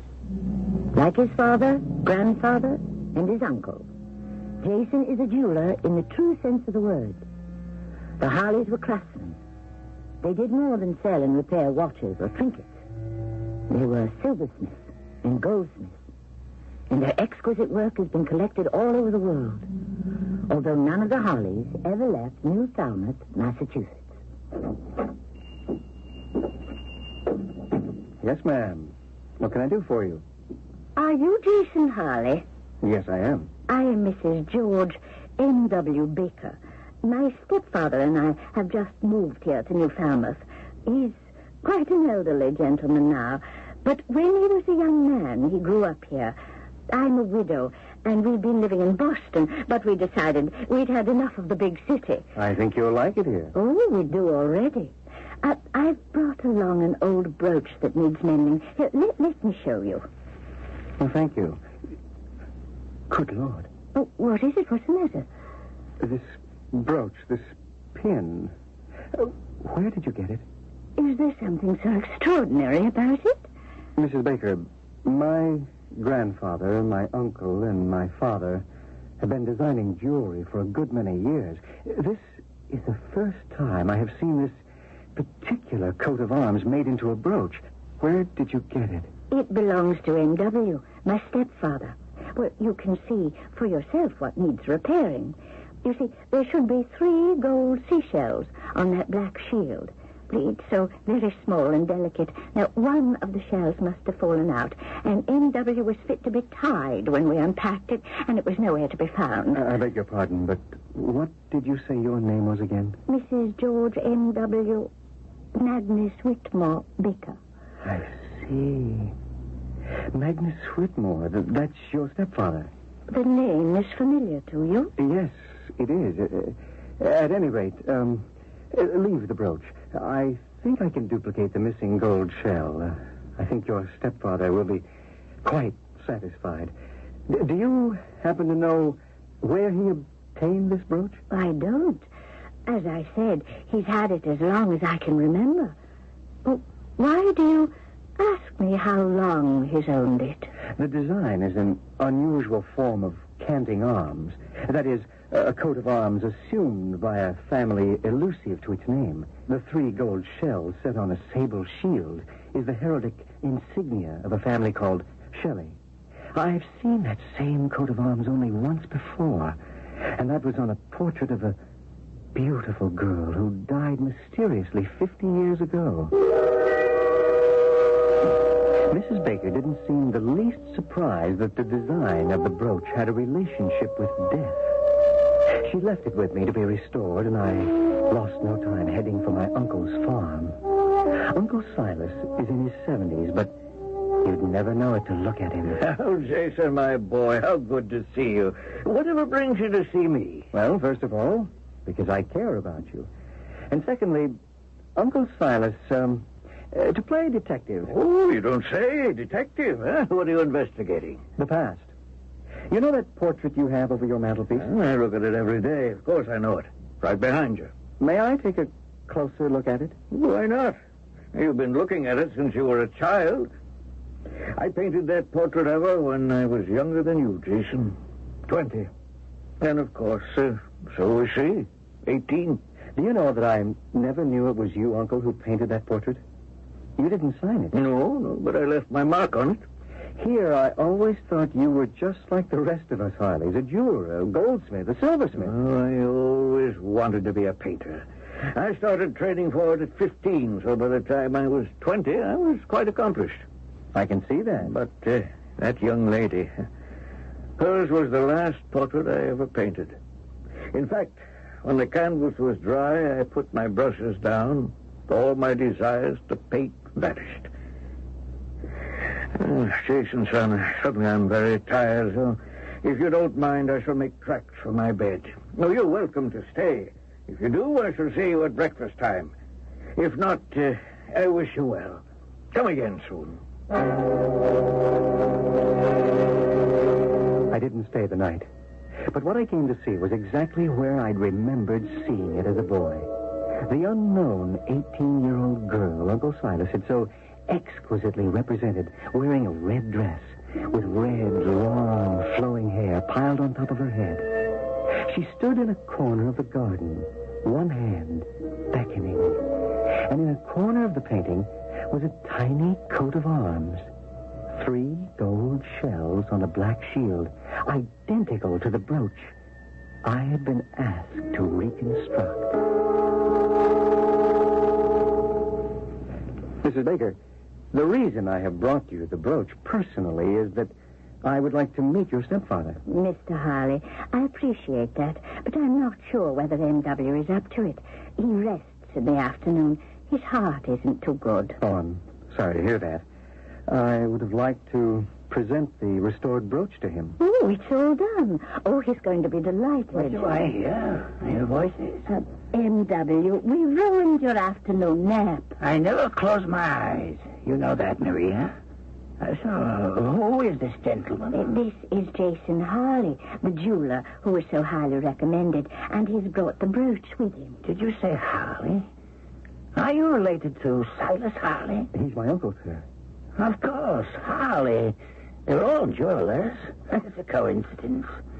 And you've repaired it, have you? See for yourself, Mr. Whitmore. My word, that is something. Mr. Whitmore, did this insignia belong to a young lady? What did you say? Oh, I said... I heard you. Are you jewelers always putting your nose in other people's business? Well, not at all, but I presume this brooch was made for someone and represents something about which I am curious. Too curious for my taste. Maria, will you please show the gentleman to the door? Mr. Harley, kindly send us your bill. It will be dealt with promptly. The name of the person or family this coat of arms represents is Shelley. Isn't that so? Shelley? What? Please. Sir? Maria, the bills. The bills. My heart.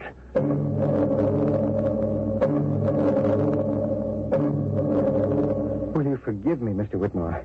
I am really terribly sorry that my questions aggravated your condition. It's all right. It's not your fault. I wanted to speak to you, and that's why I asked my stepdaughter to fetch you before you left. How did you manage to guess the brooch was made for a young lady? Because I have seen her. What? No. That's impossible. She's dead. I believe I have seen a portrait of the young lady. There is a portrait? I had no idea. You knew her then? Yes, I did. Did she have red hair? Yes.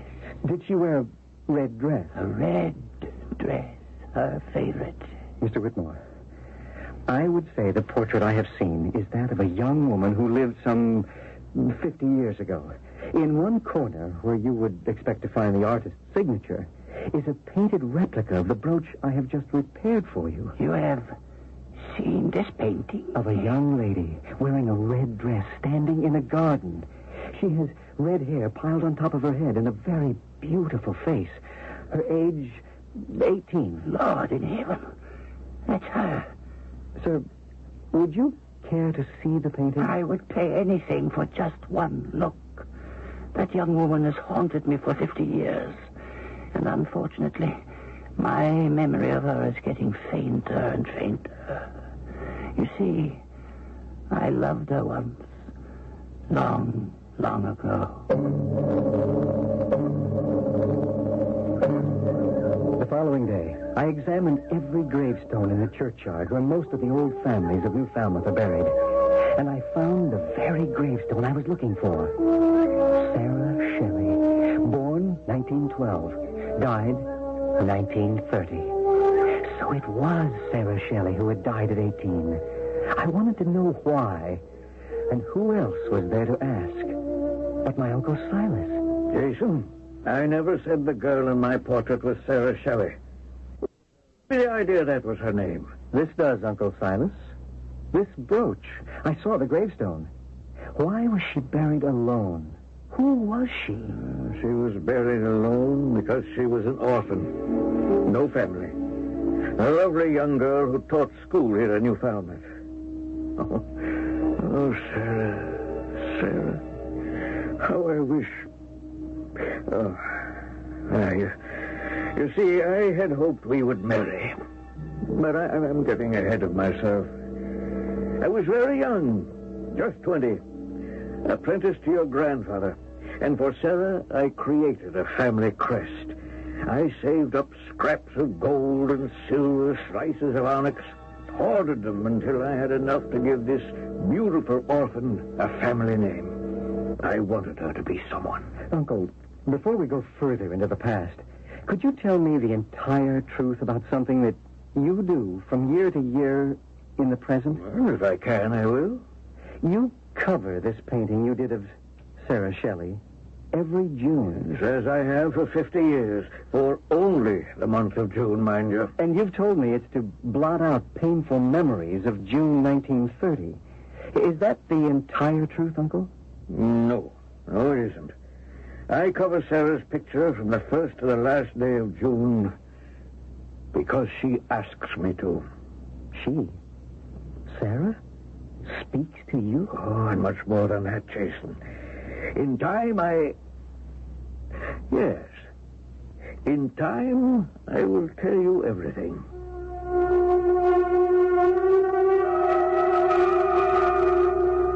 A painting, a brooch, a girl who died at 18.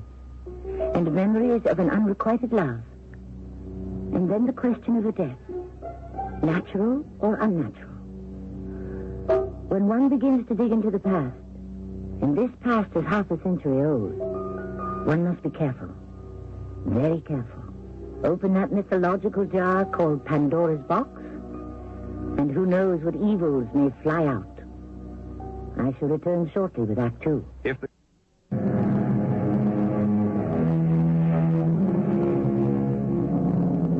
As the young jeweler, Jason Harley, begins to unearth pieces of the past, what does he find? His elderly uncle, in love with a girl who died 50 years ago. An elderly client, apparently in love with the same girl. A man who would give anything for a painted glimpse of her. Why? This is what Jason told me. As I sat listening to Uncle Silas recount his courtship of Sarah Shelley 5 decades ago, I stared at her portrait. The beckoning arm, the sad smile, the stubborn mouth. And I wondered, had she brought about the circumstances that led to her own death? I made up this coat of arms for you, Sarah. It's made of gold and silver, and the black background of that little shield is pure onyx. It's the best piece of jewelry I've ever done, and it's yours. Silas, it's beautiful. It makes me proud. Sarah, you know right now, I'm only an apprentice in the family business. I make so little money, it's almost a joke. But you think if in time I do learn how to be a real jeweler, I mean, would you wait for me? Wait for what? Oh, I love you, Sarah, and someday I would like to marry you. Well, I had no idea. I thought we were just friends. Oh, you being an orphan, it's difficult. I mean, I can't ask anyone's permission. Well, when the time comes, Silas, and you ask to marry me, I will invite you to come to my school and meet all my children. And if it makes you feel better, then you can ask their permission to marry me. She had a way with her, Jason. Imagine that. I should ask a student's permission. Of course, she was joking, but, you know, I just would have if it had come to that. A year went by, and while I was learning my craft, I was at the same time learning how to become a painter. And the following June, I had decided would be the month to ask her to marry me. In the spring of 1930, I began that portrait of her. How long do I have to stand in one place in the garden like this, Silas? It's very tiring. Well, suppose we rest for just 5 minutes. All right. Oh, I thought my arm would drop off. No, you have no idea how difficult it is to hold my hand out like this the way you want it. I mean, sort of beckoning. Well, I think you were a little tired before we started. Well, it's Sunday. It's the only day I can really sleep late. I sort of doze through the services. That's naughty of me, isn't it? I stopped by your boarding house last night. I thought we might go for a walk. The landlady said you'd driven off with a man in an autocar. Oh, she's a dreadful old snoop. What business is it of hers? You see, I met this very nice man. He's a young man, maybe a little older than you, and, where did you meet him? Well, he's a nephew of Mr. and Mrs. Warren. We have 2 little ones in my school, and we were introduced, and he asked me to go driving with him, and I did. Someone you just met once? You went driving with? Oh, it's a real treat to go riding in a motor car. At night? He has a great deal of money, and he comes from a very good family. Well, I had a good time with Magnus Whitmore. He was very sweet to me and very considerate, and I enjoyed myself very much. And you got back to your boarding house very late. Silas Harley, how dare you spy on me? If that's the way you are, I'm glad I found out in time. I'm not going to pose for my portrait anymore today, if ever. I won't be treated like a child. I mean, followed and checked up on. I'm trusted with the little children in school. What's wrong with you? Oh, Sarah, I love you. I want to marry you. Don't think you're the only one who's proposed to me. I haven't made up my mind to anything yet. I can't make up my mind. I did think I loved you, but Sometimes I wonder, was it because of this coat of arms? And I do love to wear it, Silas. So I wear it all the time. And I say, well, do I love Silas because he's painting me so beautifully? Or is your heart changing because perhaps there's a much better life in store for you if you marry Magnus Whitmore? Well, I haven't given him an answer either. All I said is, perhaps at the end of the school term, the end of May, I'll decide. I am truly honored by both your proposals. On June 1st, I shall take the train up to Gaylord and Jenny Traders. We got our teacher's certificate together. Well, I've told you about her. She's really my best friend. And while I'm there, I'm going to decide for myself which of you two I shall come back and marry. And that was the last time I saw Sarah Shelley alive. But I confess to you, my boy, our life, Sarah's and mine, is not over. Uncle Silas, what are you saying? She died 50 years ago. You are alive today. You see, Jason, I believe with all my heart that my Sarah is somewhere in the universe waiting for me. There are mornings when the earth is warm and the air is cold. I see her walking toward me through the mist into the garden. I see her beckoning to me in that same red dress she wore when I painted her. Oh, she's waiting for me, Jason. And when I die, we will at last and forever be together. Uncle Silas, I gather you no longer feel any resentment toward Magnus Whitmore. No, it's all forgotten. For a time, I even persuaded myself he had a hand in her death. But it wasn't so. And I finally came to realize it. No, Magnus was a rival who, unfortunately, didn't win her either. Not for this world. Would you let him see the portrait? If you let me, I would bring it to him. Let him look at it, and then the same day bring it back to you. He has never seen it, and he tells me his memory of Sarah is fading fast. Think about it. Ask me tomorrow. I may feel differently then. Uncle Silas did feel differently the next day, and 2 days later I brought it to the house of Mrs. Maria Baker and her stepfather. Why, it's breathtaking.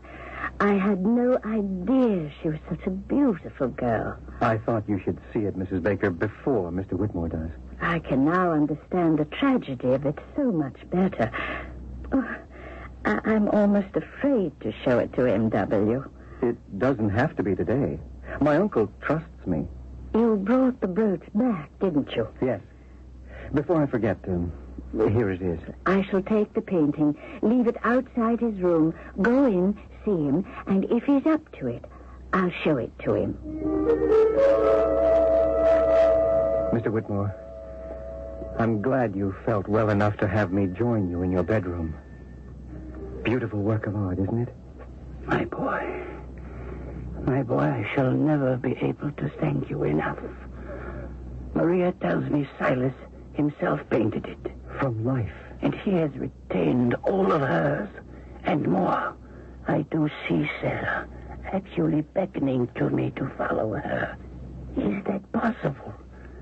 Her right hand, it is moving. Uncle Silas has been remembering that spring 50 years ago. And he told me, Mr. Whitmore, that Sarah Shelley promised the both of you a decision in June, whom she would marry. Can you remember? Oh, that is exactly the way she put it to me also. I can see her now, in that dress, that red dress, a favorite of hers. We stopped off at the station and left her bag. Then we had 2 hours to be together before our train was to leave. So, as we had done often before, we drove to the Falmouth dock. We got out and walked. It was starting to fog up that Sunday morning, the sky gray and overcast. But to me, it was not nearly as ominous as what Sarah was telling me.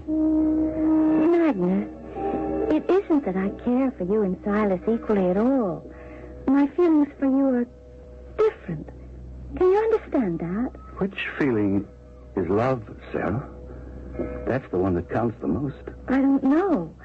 That's why I'm going away today for a short visit with my friend Jenny. If I'm away from you both, perhaps it will help me make up my mind. Oh, Sarah, you're shivering. No. It's getting darker and darker out at sea. I don't want you to catch cold. Let's turn back to where I've parked the car, and we'll drive back to the station. Besides, these boards this far out on the dock, some of them are rotten. It isn't too safe to walk on. Well, I'm not cold, Magnus. Not the slightest. Oh, Sarah, wait. Stand still. What is it? We're being followed. Back there, when we turned at the end of the dock, I suddenly saw a figure ducked behind the boathouse. The docks are full of people. No, not on a Sunday morning. Just now, I saw him again. It was the same face turning around, so I wouldn't recognize him. Did you? I think so, but I'm not sure. Well, I think you're more alarmed than I am. Perhaps because I have more to fear. Come along, dear. I'd like to get to where I left the car before the fog gets so thick I'll never get you to the railroad station in time. And Mr. Whitmore, when was the next time you saw Sarah Shelley? I never saw her again. Never? Not alive. I saw her body. She was dead. And did you ever find out who it was you thought was following the two of you? Yes, I knew who it was. But I didn't want to tell Sarah. You recognized the person? It was Silas Harley. And he knew that I saw him. Silas? My Uncle Silas? I can't believe that. Nobody else did either.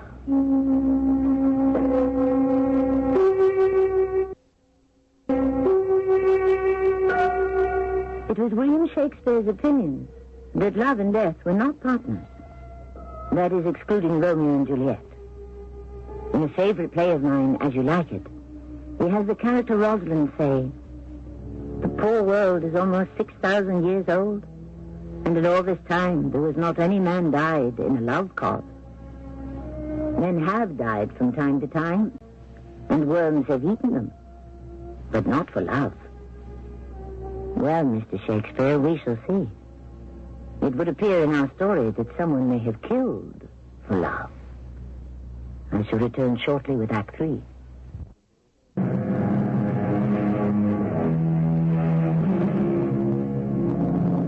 Jason Harley, descendant of a long line of silver and goldsmiths, has discovered a special coat of arms, 3 gold shells on a black onyx field. It has led him to a portrait of a girl who died 50 years ago, and who was loved by 2 men. One, Magnus Whitmore, the other, Jason's own Uncle Silas. It is at the uncle's house that we raise the curtain of Act 3. Jason, do you want my secret and private opinion? Magnus killed her. Only it could never be proved. And the irony is that I myself became one of the witnesses to prove his innocence. I'd like to know more. Well, in those days, every citizen of Massachusetts had to attend a place of worship on the Sabbath. In fact, there were constables who patrolled the streets and the docks to make sure Sunday morning everyone was at prayer. I had seen Sarah the night before she was to take the morning train to stay a few days with her friend Jenny. On Sunday, I shared a pew in church with Tom Webster, who, as you know, used to be the inspector of police. He's retired now. Tom and I went to school together. That's how long we'd been friends. Silas? Yes, Tom? I hope today's isn't going to be another one of those long sermons about how much coal is needed to keep the place warm this winter. Shh. You shush yourself, Magnus. The service hasn't begun yet. It's not you he's annoyed at, Tom. It's me. Oh, because of Sarah. Well, may the best man win. It was a strange sensation for me, sitting in church right behind the man who I was afraid would win Sarah's hand. About halfway through the service, a constable came down the aisle and whispered something to Tom. Tom got up right away and followed the constable out the door. In a few minutes, he was back and motioned for me to follow him outside. Silas, I don't know how to tell you this. One of my men has just informed me that while on his regular Sunday patrol by the dock, he discovered the body of Sarah Shelley. Sarah? My Sarah? They have taken her to the hospital, not because there was anything that could be done to save her. There was no life left in her when she was found, but it was the only place to bring her. What happened to her? I believe she drowned. Now, Silas, as an old friend, I'm going to ask you to bear with me. I don't understand. I must now go back into the church and take Magnus Whitmore into custody. I urge you to go directly to my office. I will meet you there as soon as I have apprehended Whitmore and have him held for questioning. Now go now. I'll be along shortly. Oh, Tom, I'm glad you're here at last. Silas, I'm sorry you had to wait over an hour for us to book Whitmore and to get the sergeant's full report. Well, how could Magnus possibly have had anything to do with her death? I don't understand. When did she die? We'll deal with one fact at a time. The sergeant reported to me that at 11 o'clock this morning, while on patrol on the dock, in the fog, he stumbled over a man. Now, you remember how very foggy it was early this morning? Yes, I do. The sergeant made the man get up to identify himself. He made him write his name in the sergeant's notebook. Take a look at the name there. Magnus Whitmore. Now, the sergeant then asked him why he was not observing the state of Massachusetts Sabbath ruling, why he was not at some place of worship. And the man who had identified himself as Magnus Whitmore gave a most peculiar reply.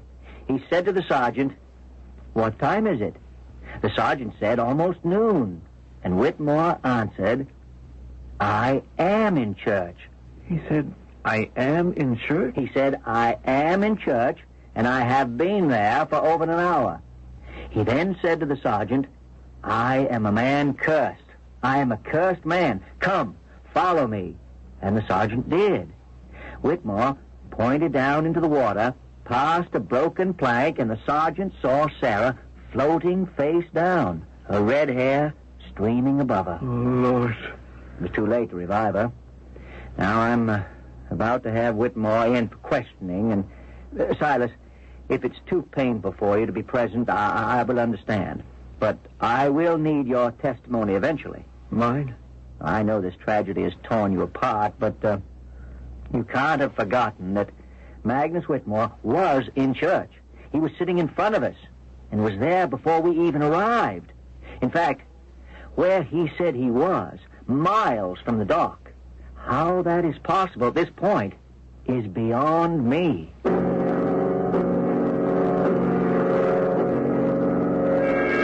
Tom, why am I being held here as a prisoner? On suspicion of the murder of Miss Sarah Shelley. And why is he here? Silas? As a witness. Stranger enough, on your behalf. Well, that's right. But both of you sat behind me for half an hour before the service began, until I was taken out and arrested. So, who is it who suspects me? The state of Massachusetts. Now, do you deny the fact that you were the last person to see Sarah Shelley alive? Of course I deny the fact. I have no idea who saw her just before her death. She was alive and well. We walked along the dock for over an hour before a train was to leave, and I had intended to drive her to the train, but somehow, in the fog, we became separated. What do you mean, somehow? Well, it swallowed her up. The fog became so dense that even my voice calling out to her seemed to be muffled. I don't know whether Sarah heard me or not, but she never replied. When the fog closed in, I was in church. You saw me. The both of you.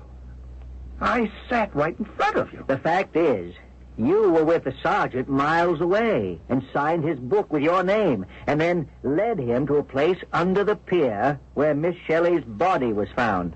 Well, it all happened while I was praying. I can't explain it any other way. You had better try. Magnus, you didn't go to the railroad station? You didn't care enough about Sarah to find out in all that terrible weather if she'd been able to catch her train or not? I guess I was in such a state, believing that win or lose she would never really be mine, that I just didn't think. What did you do then? Turn around, go back to the dock, push her into the water? Is that why you were crawling on the ground when the sergeant found you? Look, now, you cannot deny this, Magnus. Your name, where you wrote it when he asked you to identify yourself, is in his notebook. So you were not in church, even though on the witness stand, I would have to swear I saw you there. Tom, I'm trying to explain this in the only way I know. How could I appear to be in two places at the same time? May I say something? Well, go ahead, Silas. Disregarding my own private suspicion, isn't it possible that Sarah in the fog lost her footing and fell into the water and drowned? I can't say at this point whether the coroner will be able to establish that or not. Whether it's accidental death or murder. Jason, at that moment I had no doubts that Magnus had somehow cleverly constructed an alibi and had pushed Sarah into the water. I believed he had a motive. In his strange and twisted way, he must have decided if he could not have her, no one else would. That Sunday night I went home, went to bed, and then was unable to tell whether I was awake or dreaming. Silas? Silas? Sarah? Is that you? Silas? I'm standing now at the foot of your bed. Can you recognize my face? Sarah?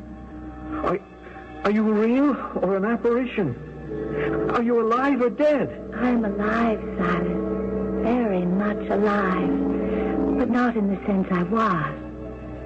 Silas, I shall remain alive until you join me. Remember that. I didn't have to go to Jenny's to decide. Even as I was walking along that dock with Magnus, I knew I was to be your wife. Sarah. Sarah! Was it a dream or reality? At that point 50 years ago, I wasn't sure. Since that time, I have often seen and talked with my beloved Sarah. The following Monday, Magnus was asked to make an official statement. I needn't elaborate on what I said yesterday about being watched by Silas Harley and that I saw Sarah Shelley alive until about 10:30 Sunday morning. I drove home and went to church. I did kneel there and prayed for Sarah's safety. And then there flashed before me a pair of hands reaching out and...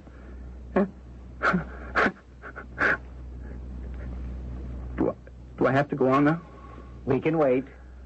I couldn't tell in my mind's eye whether these hands were choking or pushing her or what. But the very next thing I saw was the body lying still on the water next to the pilings. From then on, it was all a dream. I tried to leave. I couldn't. I fell to the dock. I tried crawling away. My head a jumble of sounds, the foghorn, the seagulls, the bellbuoy, and suddenly there was a sergeant asking questions. You know the rest. You are saying, Whitmore, that somehow, in some fashion, you projected yourself into a similar self who was on the dock while your actual self remained in church miles away. That is what I'm saying.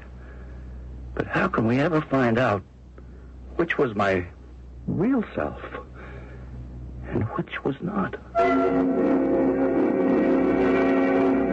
Magnus went to trial. He was acquitted. Neither his signature nor the sergeant's account weighed as heavily with the jury as practically an entire congregation who saw Magnus in church. That is incredible, Uncle. Ever since, I've wondered about Magnus' guilt. Has he ever explained how he acquired the brooch which Sarah always kept pinned to her waist? How'd he get it? I think it's best all forgotten, Uncle. You have the portrait, the memory of her appearance to you that night she died, saying she wanted to be your bride. Oh, I have a great deal more than that. And I have had all these years. As each year passes, I get closer to our eternal reunion. I want you to look straight ahead, Jason, where that bench is. It's exactly there she rested during our painting sessions. To the right is where she stood. Can you see the spot? Yes. Right there, right by that tree. Her arm extended, beckoning. She's always 18 to me. Always beautiful.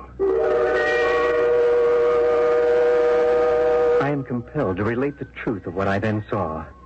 A sight seen by my uncle many, many times over the years. Sarah was materializing before him. She began to walk slowly toward us. Young, radiant, in the full bloom of life. Her hair swept up. Her red dress like new. She came closer and closer. And while I held my breath and disbelieved completely what my eyes told me, I saw her touch the forehead of my uncle. He leaned back in his chair and breathed his last breath. I looked again, but in that instant, Sarah was gone. And so was the spirit of my uncle. And so they were joined at last. Out of the strange synchronism of unrelated events has spun the story told to me by Jason Harley. I realized afterwards it is generally the unaccountable and unpredictable that control our lives. A chance meeting, a sudden storm or calm, the violent beginning or the violent end. The miracle of it all is that most of us survive. I shall return shortly.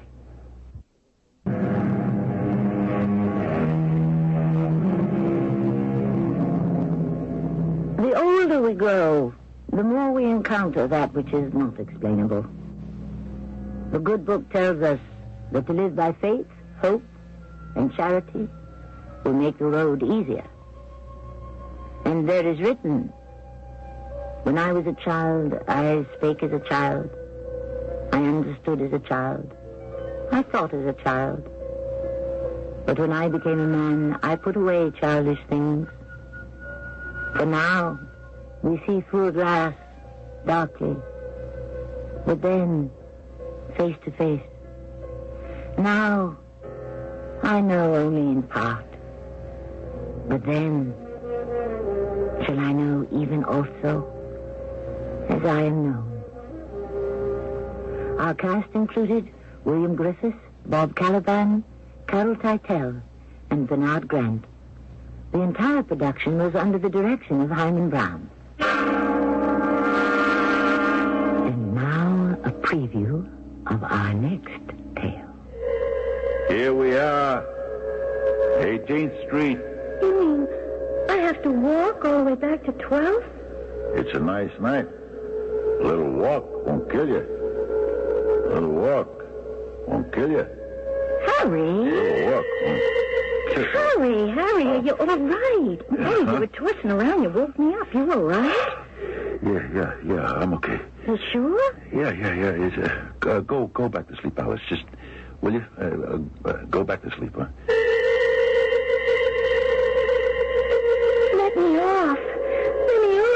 I'll let you off at 18. I don't want to get off at 18th. You have to get off at 18th. Don't make me get off at 18th. Why not? A man's waiting there to kill me. Radio Mystery Theater was sponsored in part by White Westinghouse Appliance Company. This is Tammy Grimes, inviting you to return to our Mystery Theater for another adventure in the macabre. Until next time, pleasant dreams.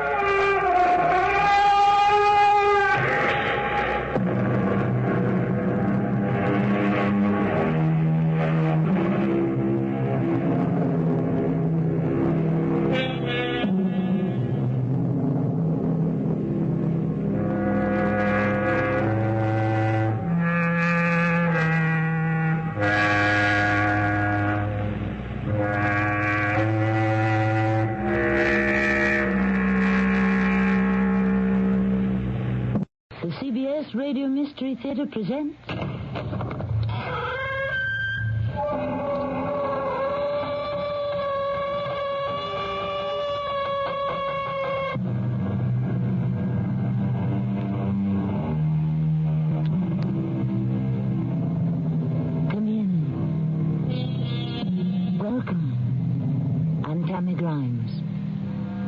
If I may paraphrase the title of a beautiful old ballad, the song is over, but the memory lingers on.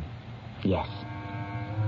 Long after we have forgotten the words, and even the melody, the memory of the music, and what it may have meant to us still lingers. And it stays with us long after the song is over, the day is over, the love affair is over, and especially after the murder is over. What is it you want to tell me? The only way to say it, I suppose, is to say it.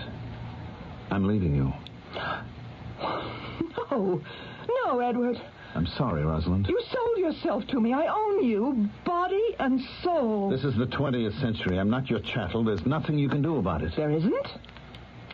Is that gun your idea of a joke? There's nothing funny about a revolver. You walk out on me, and I'll kill you.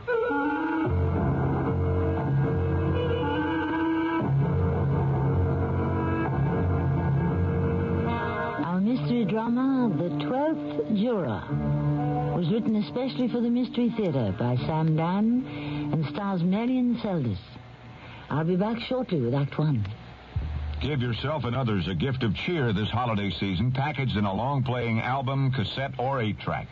Hi, Pat Summerall to say True Value Hardware Store's Happy Holidays record or tape features heartwarming and joyous music performed by popular artists.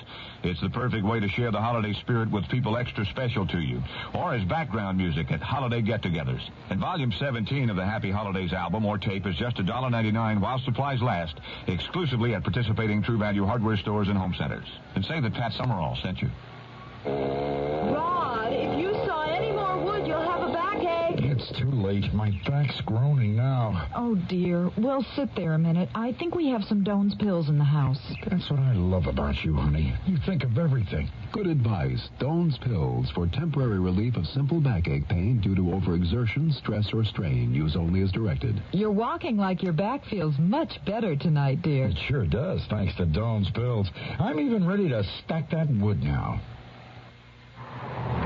What a way to start our vacation, with a flat tire. There, it's fixed. My aching back isn't. Oh, John, your back? Yeah, lifting the tire did it. Look, let me drive and we'll stop for some Doan's pills. Hey, Doan's pills. That'll help. Good advice. Doan's pills for temporary relief of simple backache pain due to overexertion, stress, or strain. Use only as directed. Well, we made it before sundown. Yeah, and thanks to Doan's pills, we can go for a walk before dinner. One flight and you're out of breath? I smoke, remember? Oh, I wish you'd quit. You know I've tried. Then use Bantron. Bantron smoking deterrent tablets help you break the cigarette habit because they help ease your craving for nicotine. The more you want to stop smoking, the more Bantron helps. Come on, one more lap. Oh, you're not out of breath? The less I smoke, the better I feel. Bantron helps you break the cigarette habit. Use only as directed.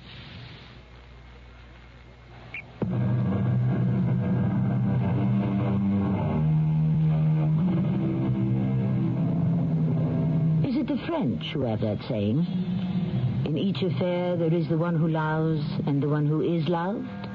No matter. The fact remains that it's all too often true.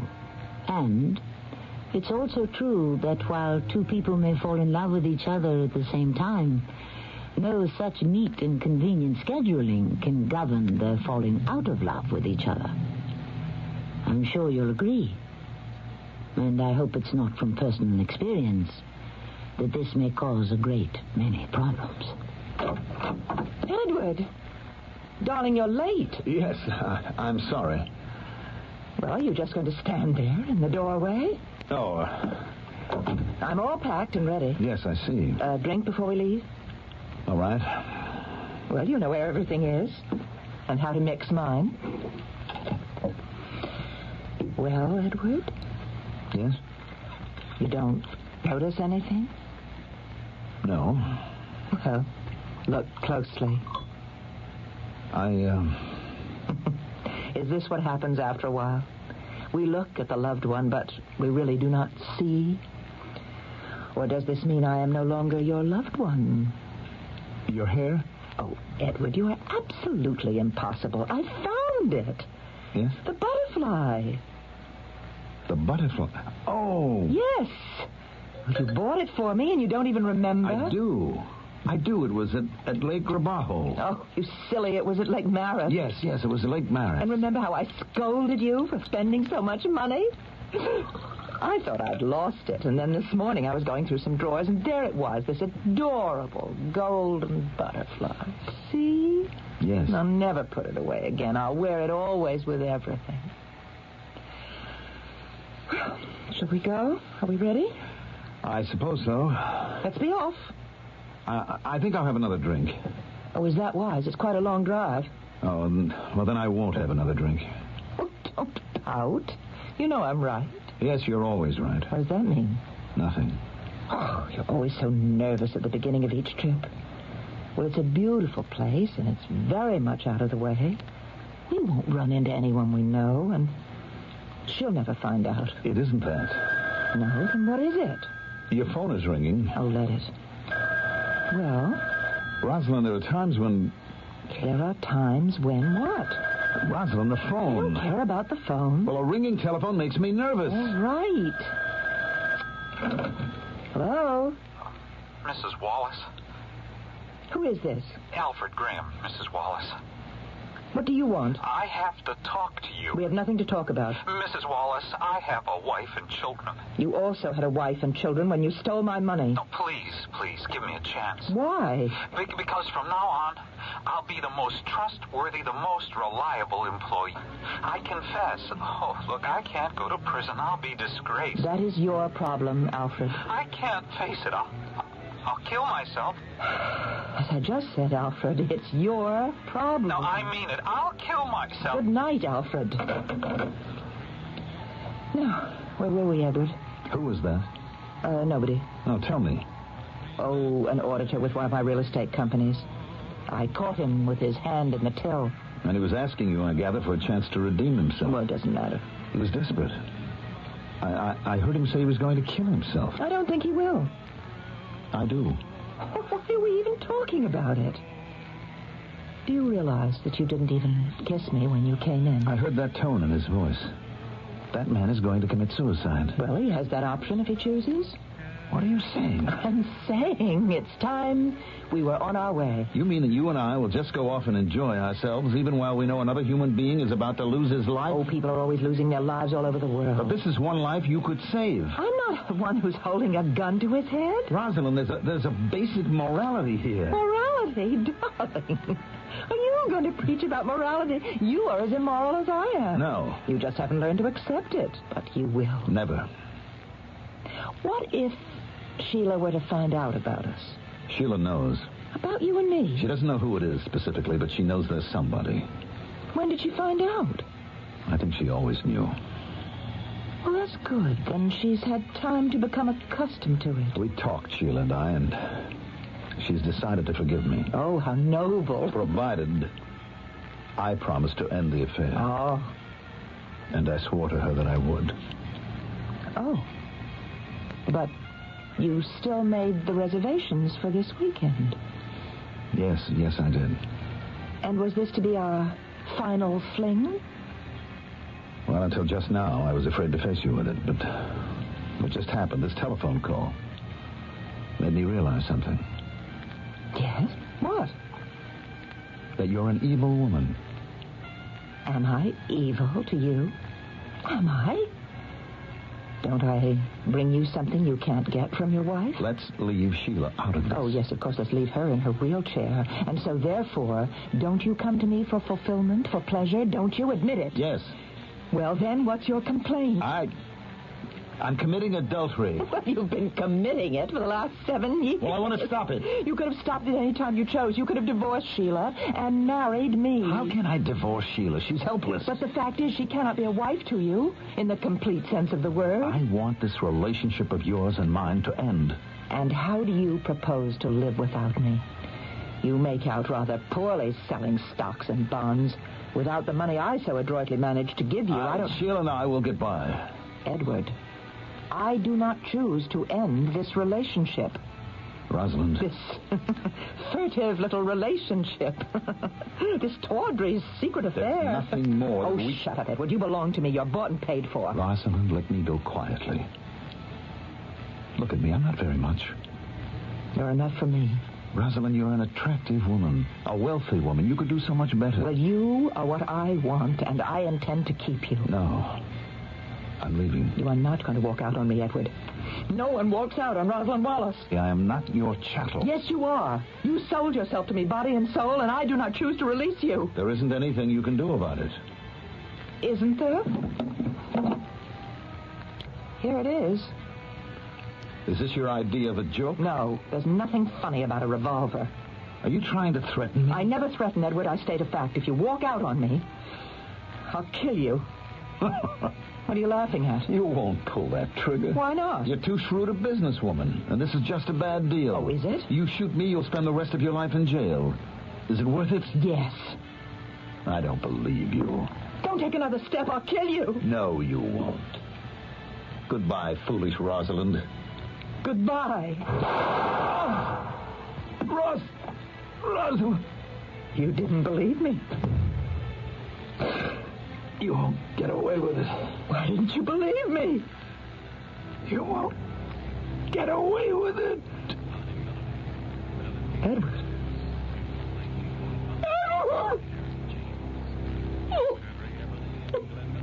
Oh, why didn't you believe me?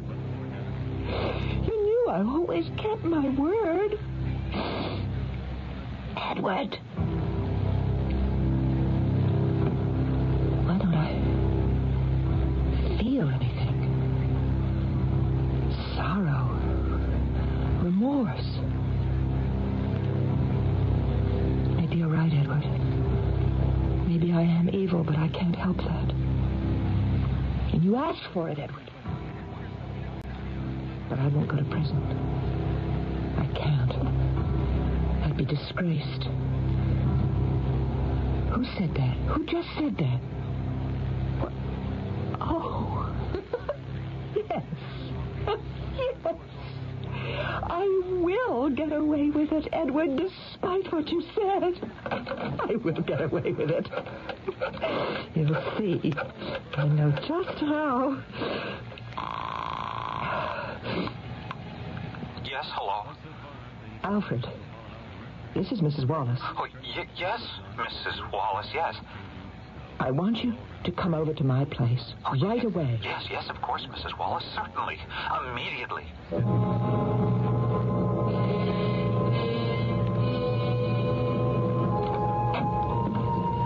I got here just as fast as I could, Mrs. Wallace. Come inside, Alfred. I even broke the speed limit.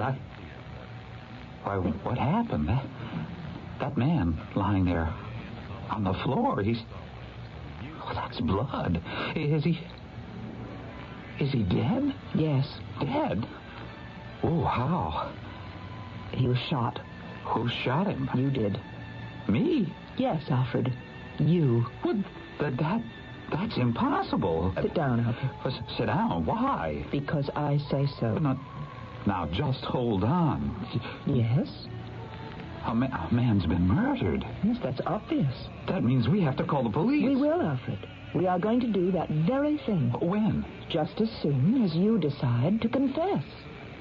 Why? Why should I confess to a murder I didn't commit? Oh, I think I can convince you, Alfred. I know I can convince you. She would have to do some mighty tall convincing to convince me. But then I'm not Alfred Graham. And it must be said that she's quite the convincer, this Mrs. Rosalind Wallace. She also seems to surround herself with rather weak and pliable men. While we know that Alfred is weak, can he be that pliable? As usual, the answer is revealed in the second act shortly. John Hammond, Stacy Keach, Lloyd Bridges, Warren Oates, Sterling Hayden, Colleen Rivers Torn, Robert Vaughn, David Doyle, Kathleen Beller, Paul Winfield, Geraldine Page, Rory Calhoun, and Gregory Peck as Abraham Lincoln. CBS TV presents The Blue and the Gray, a spectacular television event 5 years in the making. The Blue and the Gray. The 3-hour world premiere is Sunday at 8, 7 Central and Mountain on CBS TV. Well, from smoking, my fingers are always stained, and those tobacco stains aren't easy to get off. I never gave much thought to the fact that, my teeth were tobacco stained, too, until I started seeing that Topol commercial on television. Topol Smoker's Tooth Polish, a special combination of polishing agents and a rich foaming cleaner formulated to help remove ugly yellow tobacco stains. Topol is gentle enough to be used instead of regular toothpaste. Oh, I smile a lot more now. Topol, mint flavor in the blue package, fluoride in the red. This is Gene King for your Better Business Bureau. According to the Census Bureau, last year more than 15 million Americans changed residence. If you're planning to move soon, particularly to another state, here's some advice. Get at least 3 cost estimates from professional movers. Ask each bidder for a copy of its latest performance report. You see, the Interstate Commerce Commission requires that interstate movers who make 100 or more shipments a year have these reports available to consumers. And the reports will show how often the company's price estimates turned out to be high or low, how often pickups and delivery were late, how often goods were damaged, and how long it took to settle customers' claims. Valuable information for anyone comparing moving companies. A consumer tip from this station and your Better Business Bureau.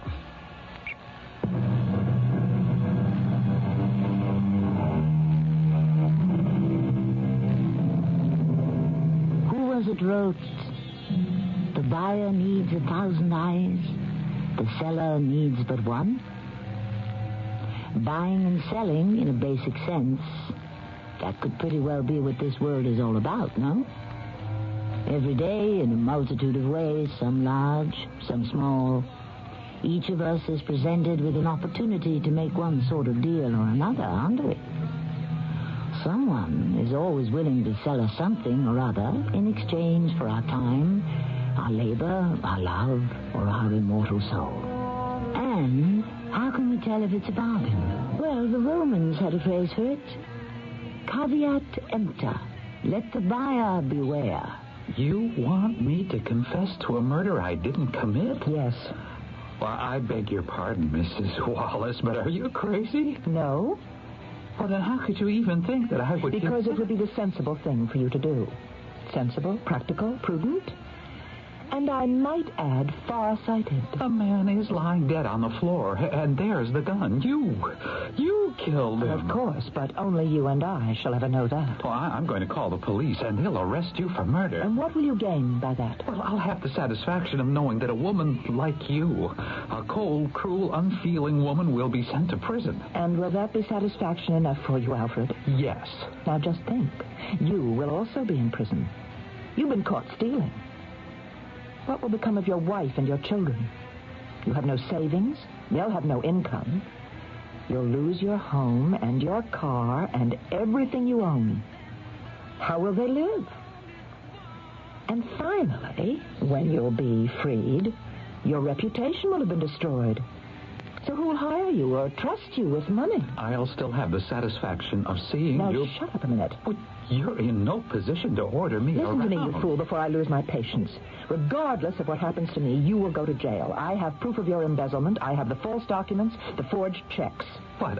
So confess to this killing. To save your neck? To save your own. How? I'll go to jail for murder instead of embezzlement and forgery. Oh, no, thank you. You will be well paid for it. Paid?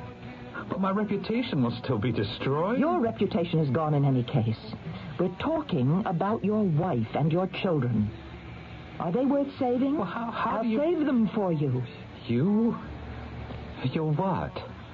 I will, 1, pay off the mortgage on your house. 2, I'll set up a trust fund to send each child through college. And 3, each month I will send your wife a check for 1/2 the salary you've been receiving. Half? 2/3. But Now listen, you're in no position to bargain. Take it or leave it. In addition, I shall pay for the best legal counsel to defend you. I'm sure they'll come up with the most sympathetic defense. Who knows, you may wind up serving less time for murder than you might have for embezzlement. Well, I don't now look, we've run out of time, Alfred. I need your answer now. Well, let's say how would this thing work? Now, don't worry. I'll create the proper story. Now, the first thing I have to do is pick up this gun and wipe off my fingerprints. There. Now, I hand you the gun so that you can place your... My fingerprints? Well, if you fired the gun, then naturally it would show your fingerprints, wouldn't it? Here. No, wait.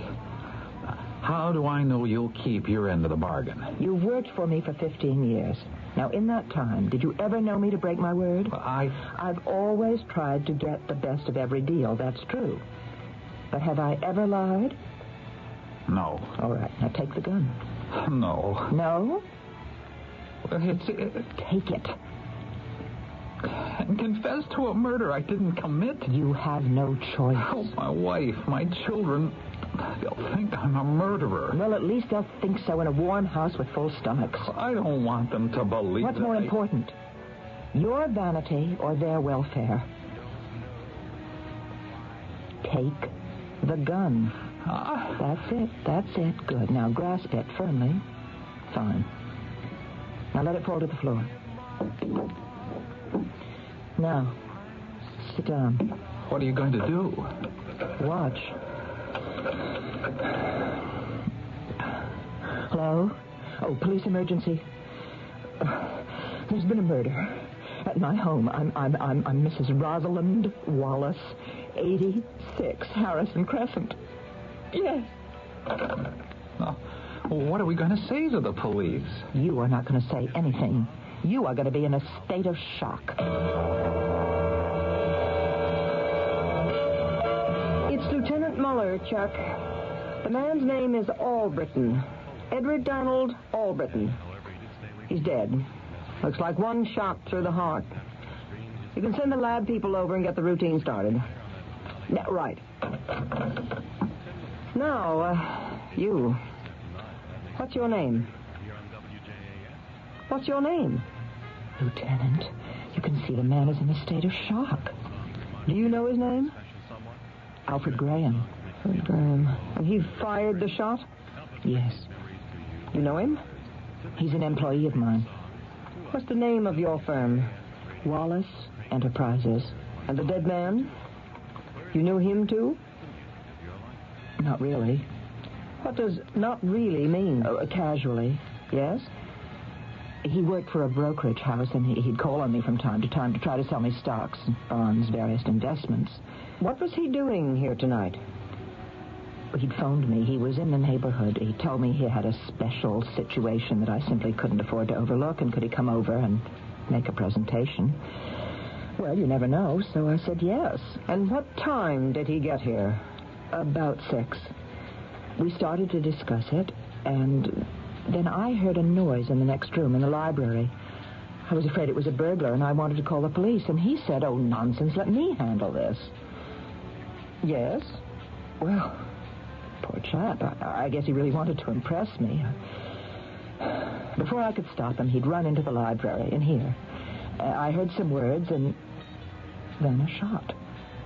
I looked through the open door, and I saw poor Mr. Alberton lying on the floor, and Alfred Graham just standing over him. Alfred Graham had shot Edward Alberton.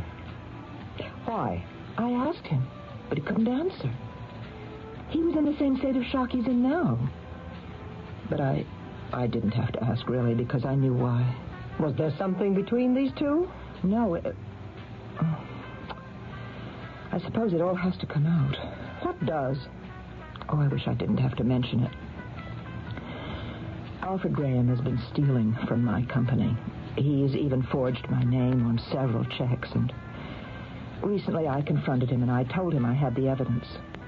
So I suppose he was desperate. He must have come here to try to find it, the evidence, and destroy it. And while he was rummaging through the drawers of my desk, he came upon that revolver that you see there on the floor. Yes?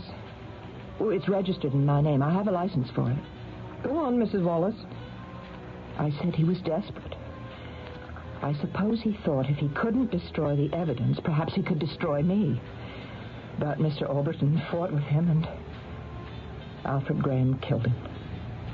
Poor Alfred, I mean at heart, he really isn't a murderer. And as you can see, the realization of what he's done, it's just too much for him. Well, I guess it's all pretty much open and shut.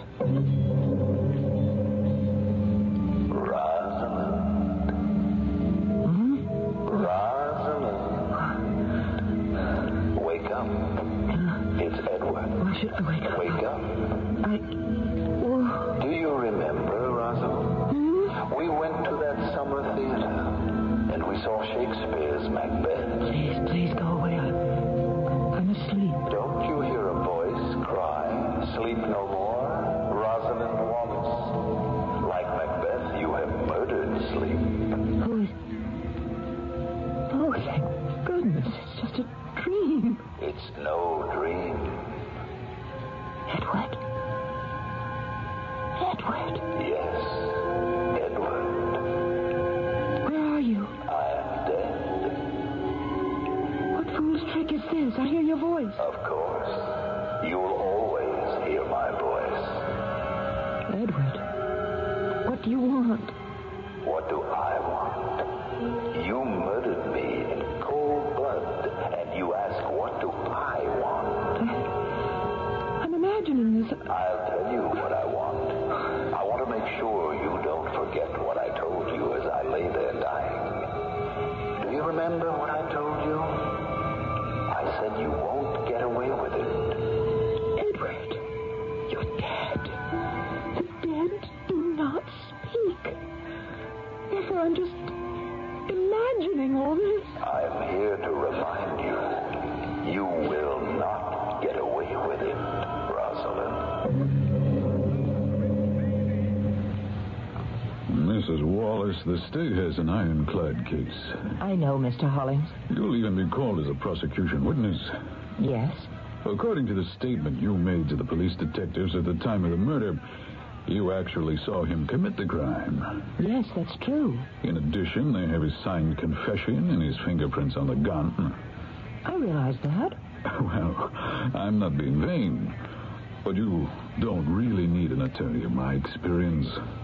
It's a lost cause. But I feel an obligation. He's an employee of mine. Even though he was robbing you? Oh, he's been punished enough for that. Well, no matter who defends him, he will be found guilty. But you'll do your best for him? Well, actually, all I can do is hope that the court will temper justice with mercy.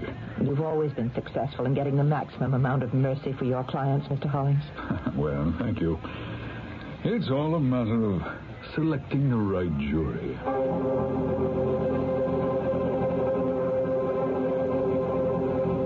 You are... Clara Bennett. Miss or Mrs.? I'm a widow. Are you employed, Mrs. Bennett? I'm a secretary at Collins and Parrish. What do they do? Well, they're certified public accountants. How long have you worked there? 6 years. And what did you do before that? I was with My Lady's Choice. Oh, what's that? A chain of boutiques. Located where? In various resort hotels. And what was your job? I managed one of the stores. Was that a better position than the one you have now? Yes. May I ask why you left? I was fired. Do you know the defendant, Alfred Graham? No. Do you feel that you can judge him conscientiously? I do. Your Honor, the 12th juror, Mrs. Sarah Jean Bennett, is acceptable to the defense. Are you satisfied with your jury, Mr. Hollings? Yes, I think we have a sympathetic group. Are you sure? Well, it's not an exact science here. You go with a gut feeling. Yes, you know, the one I like best is that Mrs. Bennett. Why? She has courage. How can you tell? Why did you leave your job? I was fired. Well, you see, she could have answered in a more face-saving, self-serving manner. But she's obviously a person who doesn't care what anyone thinks. And she is the holdout type. What's that? A juror who isn't afraid to be on the short end of an 11-1 ballot. Oh. In cases where it's 50-50, I would disqualify her. And she could hold out against me. But here, with the verdict practically assured before we ever begin, she could only hold out for me. Despite all the evidence? And if by some miracle she might be convinced somehow that Alfred Graham is not guilty, you could never get her to change her vote. Oh? Now, don't count on it. The chances of that are about 1 in a million.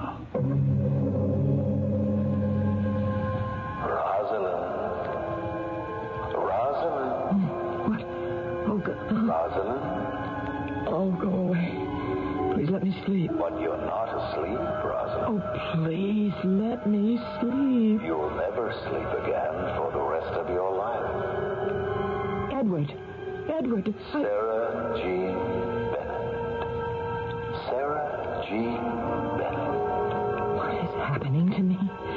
I'm hearing things. Sarah Jean Bennett. Juror number 12. Oh, but what? What about Sarah Jean Bennett? Think, Rosalind. Think.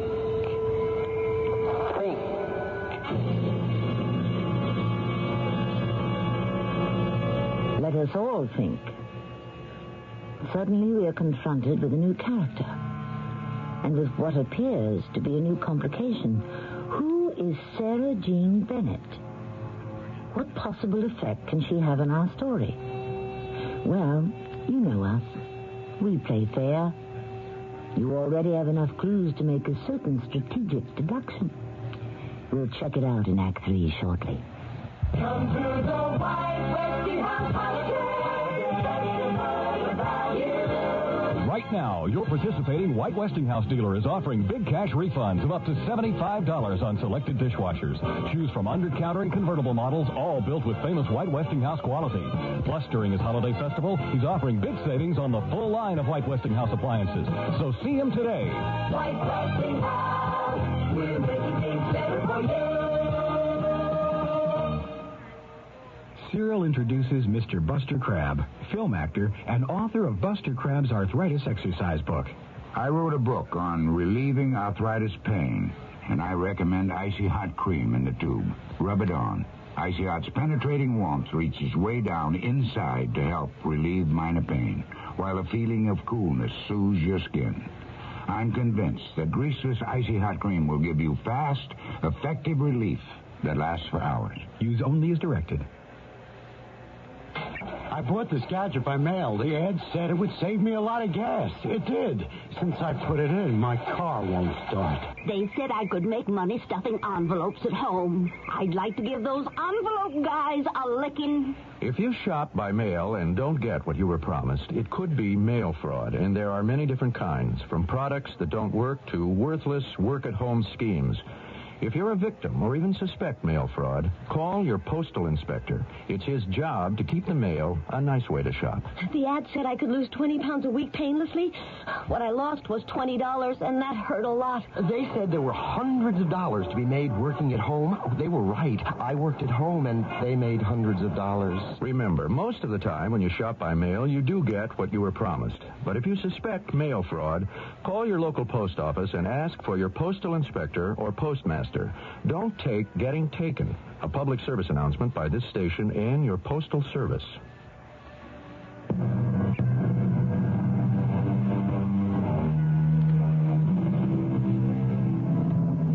All guilt, said Goethe, is punished upon this earth. Well, sometimes it is and sometimes it isn't. And so far in our own story, we have a case where the guilty party would seem to have clear sailing. It's true that the dead man, the one she killed, keeps telling her that she won't get away with it. But we know there's nothing supernatural involved here. It's only the voice of her own conscience. Or is it? Oh, Edward, what about Sarah Jean Bennett? The name means nothing to you? No. You never heard it before? Never. Are you sure, Rosalind? Oh, I have to stop this. Stop what? This insane talking to myself. You're not talking to yourself. You're talking to me, Edward. You are dead. Of course I'm dead. I simply must pull myself together. Didn't I tell you you wouldn't get away with it? Shut up. Sarah Jean Bennett will give me justice. Who is Sarah Jean Bennett? Juror number 12. Sarah Jean Bennett, juror number 12. The holdout juror. Oh, what are you talking about, Edward? Edward?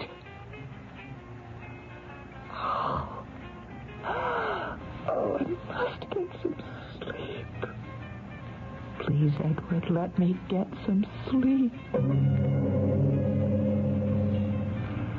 Mr. Graham, why did you go to Mrs. Wallace's home? I wanted to find some documents. And did you? No.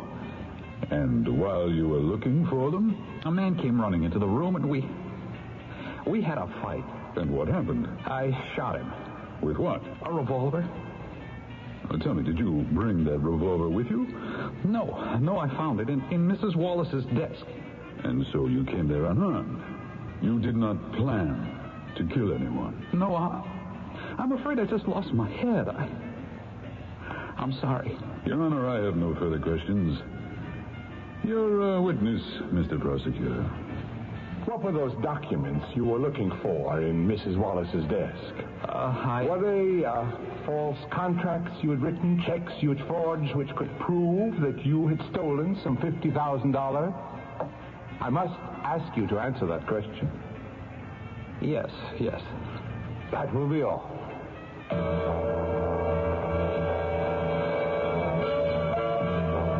How do you feel this morning, Mrs. Wallace? I'm all right. You look tired. Well, I'm having trouble falling asleep. A murder trial can do that to you. I should know.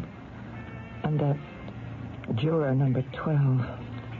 Mrs. Bennett? Yes, she keeps staring at me. Are you sure? Oh, I'm positive. Well, it could be your imagination. No, I don't think so. It's not easy to be the key witness at a murder trial. You mean it's normal for me to be so nervous? Well, everyone's nervous. Some of us manage to hide it better. Let me look at you. Yes, your costume is just right. Properly subdued. What is it? Well, I'm not sure about that pin. A butterfly pin? I think it's just a bit flashy. That's just what I said to him when he bought it. Oh. Matter of fact, we had quite a scene about it in the hotel. He really had no taste, never did. But he meant well. What are you talking about, Mrs. Wallace? What? Oh, nothing. Nothing at all. Are you saying I shouldn't wear this gold pin? Why? I wear it all the time now. Oh, no. It'll be all right. After all, you're not the one on trial. Mrs. Wallace, you told the police officers at the scene and testified here that the deceased, Mr. Albritton, came to your house to sell you some securities. Yes. How well did you know Mr. Albritton? How well? Yes. Well, I didn't really know him at all. Are you saying that was the first time you had met him? Oh, he may have called on me at the office once or twice. But the relationship you had with him, it was purely a business one. Yes. You knew nothing else about him? No, not really. And you were discussing an investment with him when you heard noises in the other room? Yes. Mr. Albritton went inside to investigate. There was a scuffle. The defendant shot and killed Mr. Albritton. Yes. Your Honor, I have no further questions. Rosalind? Listening to Bach, are you? Yes. He would be your favorite composer. He's so mathematically precise. Edward? Yes, it's Edward. What do you want? Your plan was so simple, so logical, but it isn't going to work. They'll find him innocent, and you'll face the murder charge. Oh, never. It's all over. It hasn't even begun. Juror number 12 will attend to that. Mrs. Sarah Jean Bennett. You've seen her before. I don't remember. And she's seen you before. She's also trying to remember. Even now, she's sitting there in that jury room. It's bothering her. Suddenly, each of you will remember where you had encountered the other. It will occur to you both at the same time. And then it will be all over. She's trying to remember. Trying to remember.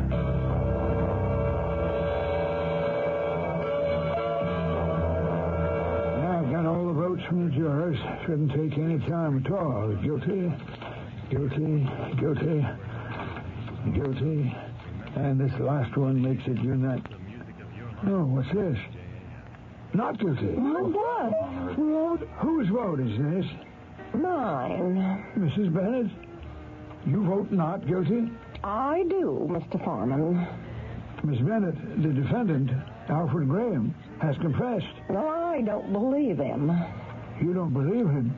His fingerprints are on the gun. I don't care. I just don't believe him. You don't believe he embezzled the funds and forged the checks? Oh, yes, I can believe that. But murder? Oh, no. Why not? Because I look at him, and I feel it's beyond him. This is a court of law. We have to consider the evidence. I have considered the evidence. And? I don't like it. I just can't believe it. Shouldn't they have returned by now? Oh, yes, Mrs. Wallace, long ago. Well, what's happening? It's that one shot in a million I told you about. There's a holdout juror. It's 11-1 for conviction. You mean there's a juror holding out for acquittal? And I'm sure I know who it is. But why? Why? Why, Mrs. Bennett? After all, we're all reasonable people. Tell us what you're thinking. I don't believe the defendant committed murder. Why did he confess? Well, there's a missing piece here. I'm trying to remember something. Please, everybody, bear with me for just a little while longer. Rosalind, why aren't you asleep? Shut up. Oh, how sharp we have become. What does she want, this stupid woman? Why is she holding out? She's trying to remember where she saw you before. Why would that make such a difference? What does it have to do with anything? I have to get some sleep. I'm losing my mind. You lost it long ago when you killed me. Alfred Graham killed you. No. The jury will acquit him. How? The evidence. Mrs. Bennett will have caught you in a lie. A lie? And then the whole thing unravels. You will confess. You will have to. But what lie? The lie that you told the district attorney. I didn't lie. You did. When he asked you how well you knew me, you answered, I didn't really know him at all. The truthful answer had to be, Mr. Albritton and I had been having an affair for almost 7 years. How could I say that? Mrs. Bennett is about to catch you in that lie. Mrs. Bennett. Bennett. Oh, that name. I've seen that. I remember it. It was on a shop window in the hotel at Lake Maris. Ladies' Choice Boutique. Sarah Jean Bennett, manager. Now, Mrs. Bennett, you must admit we have been very patient. Yes, now I remember. What do you remember? Please, everybody, just listen to me. About 7 years ago, I managed a boutique in a resort hotel at Lake Maris. Well, what does this have to do with... Everything. It was a difficult store to manage. You see, I had bought some gold pins. It was a mistake. They said if I couldn't get rid of them, it would cost me my job. Mrs. Bennett, are you all right? I was fired because I could only sell one. And I just remembered that sale. A man had come in. It was a hard sell, but my job was at stake. The woman he was with, it was a kind of a place popular with unmarried people. Well, she lit into him. I'll never forget how she called him a sucker and a fool. Are you making a point, Mrs. Bennett? I forgot all about it after all these years. And then in this courtroom, during this trial, I saw that ugly gold pin again. Now I remember the man who bought it. And the woman he gave it to. The man was the murder victim, Mr. Edward Albritton. And the woman? She was spending the weekend with him. I recognize her now. She was Mrs. Rosalind Wallace. But Mrs. Wallace has testified that she hardly knew Mr. Albritton, that their relationship was purely a business one. Mrs. Wallace is lying. Under oath? Yes. She knows, Rosalind. She knows. Yes, I think she does. She remembers. And they'll have to place you on the stand again. Oh, I'm so tired. I'll leave you now. You'll be able to sleep. Just close your eyes. Mrs. Wallace? Mrs. Wallace? Wake up, What is it? I rang and rang your bell. There was no answer. The door was open, so I walked in. Oh, you're the police lieutenant. I was asleep. I was so good. It was so refreshing. Yes, I have instructions to bring you back to the courtroom. Oh, I see that gold butterfly is on your coat. I must confiscate it. I know. I understand. I knew you'd be here. You did? How? It's all finished for me, isn't it? I mean, once they check at places like Lake Maris, they'll prove I was there with Edward. The silly pin. Without it, she'd have never even thought about me. You'd better pack a bag. You see, I knew that Edward was trying to leave me, and I thought by wearing the butterfly pin I would awaken certain memories. Well, I did, but I awakened them in the wrong person. But it's all right. Oh, it's all right. At least now I'll be able to sleep.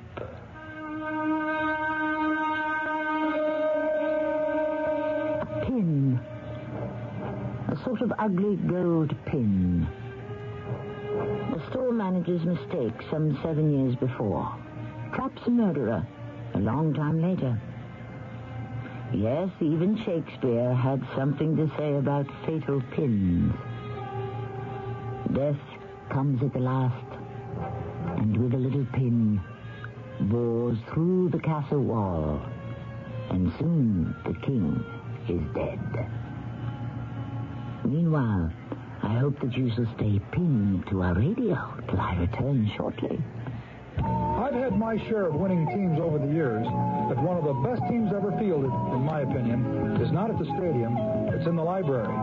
This is Ara Parsegian, and I'm here to urge you to check out the teamwork at your library. You'll discover a winner. If you're looking for the answer to a question, any question, just dial the library's telephone reference center. In most libraries, there are specifically trained teams who can find the information you need. Maybe your reading skills aren't up to par. Don't let that stop you from getting ahead. Start with the library. Many offer reading programs, and if yours doesn't, the team of librarians will know where to send you. And just in case you've forgotten, the library is one of the nation's great inflation fighters. Almost all services and programs are free. Whether you need to know how to play a better game, how to shop smart, or how to save energy at home, the library's team can help you score. Use your library and support its team. A public service message from the American Library Association and this station.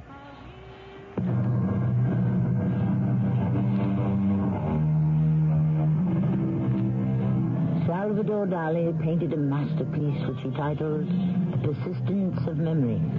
Yes, memory, which stays with us always. We never really forget anything we have ever learned. True, it may become twisted and faded. It may lose its form and shape, and even its meaning. But it stays somewhere deep within us. Then one day, for some reason, or for no reason, it bursts before our eyes in all its original color and brilliance and freshness. Our cast included Marion Seldes, Mando Kramer, Lloyd Battista, and Joan Shea. The entire production was under the direction of Hyman Brown. And now a preview of our next tale. Do you know what Anne had the nerve to say to me? Henry, calm yourself. Oh, to put it mildly, les majestés, huh? I made that woman, and I can break her. I was forced to marry her. You would have me believe that? Yes, her sorcery bewitched me, but it's all over. Over and done with.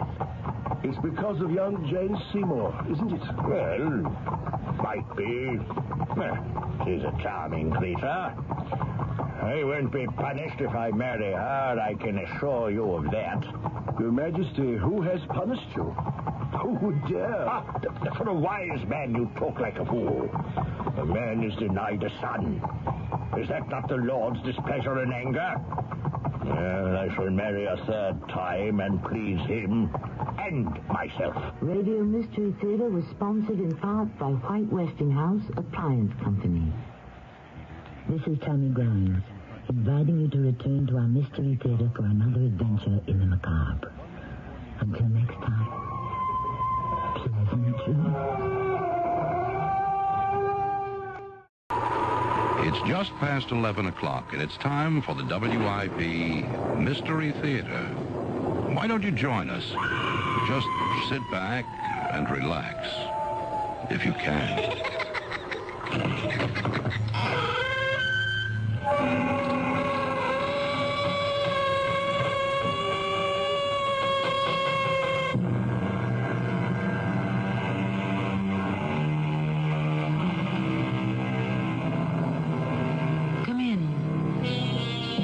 Welcome. I'm Tammy Grimes. The book tells us there's no new thing under the sun. Long before medical science discovered quinine, primitive peoples knew that fever could be brought down by chewing the bark of certain trees. They were also aware of the curative properties in various roots and herbs. The Caesarean operation was named after Julius Caesar, because that's how he was born. Yes. We can say there's really nothing new, except perhaps a variation on that which has been forgotten long, long ago. Look at this thing, Ballard. It's an iron spearhead. So? This piece of iron, smelted by a primitive people, is harder than any metal we know in our own 20th century. No, I don't believe it. They have a certain formula. It could revolutionize the technology of the world. I don't believe that either. It could be yours for $1 million.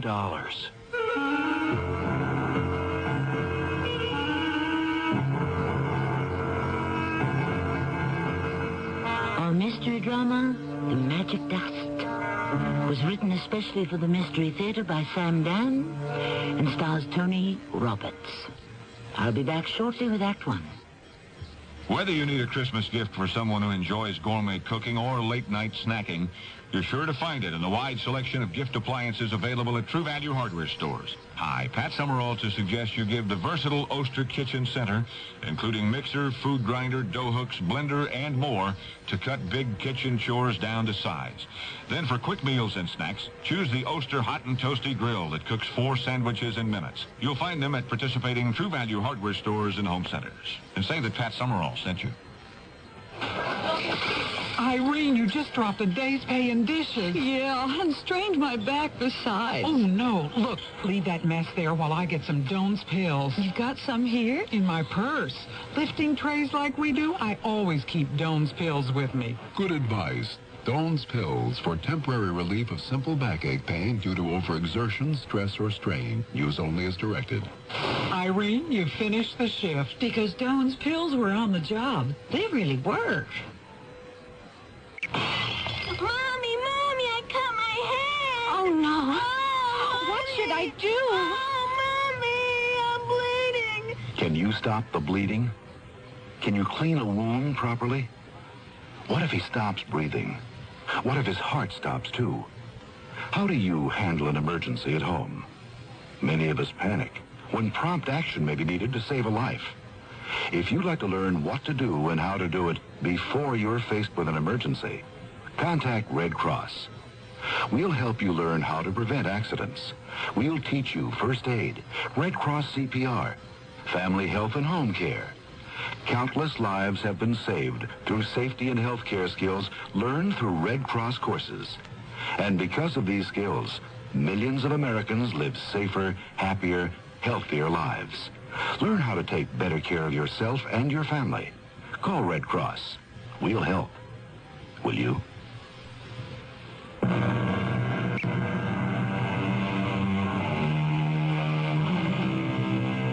Man has always placed a premium on precious metals, gold, silver, platinum.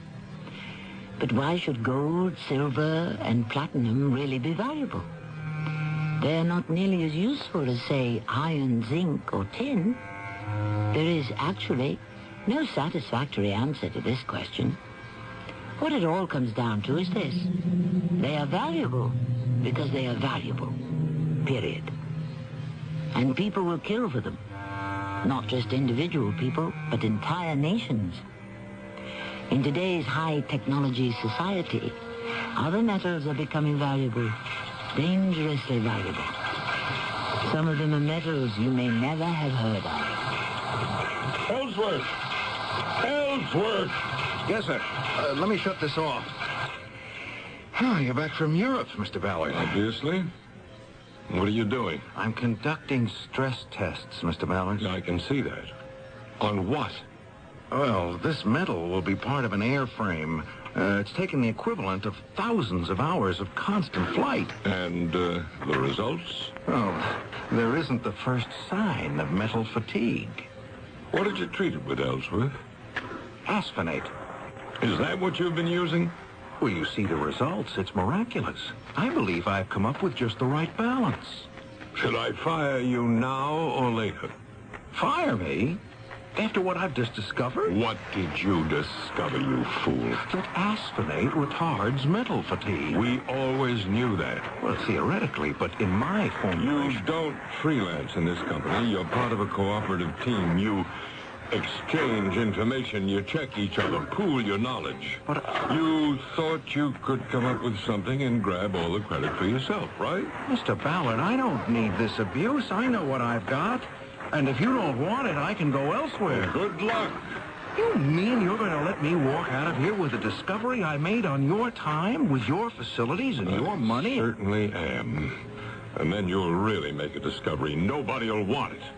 Why not? Because you're dealing with the most expensive mineral in the world to produce. Yes, but it could double, even triple the lifespan. Even allowing for that. Mr. Ballard, with research... Everybody knows about asphenate. They call it the miracle mineral. Because it's a miracle if you can refine a ton of it for under $1 million. So, for all practical purposes, what did you do? You reinvented the wheel.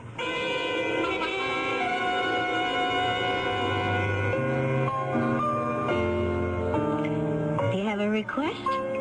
Huh? What? Do you have a favorite tune? Oh, well, no, I don't think so. Hey, everybody's got to have a favorite. What do you want me to play? Oh, whatever you like. What songs do you know? Oh, I'd say I know at least 1,000. Well, just pick one at random. Am I bothering you?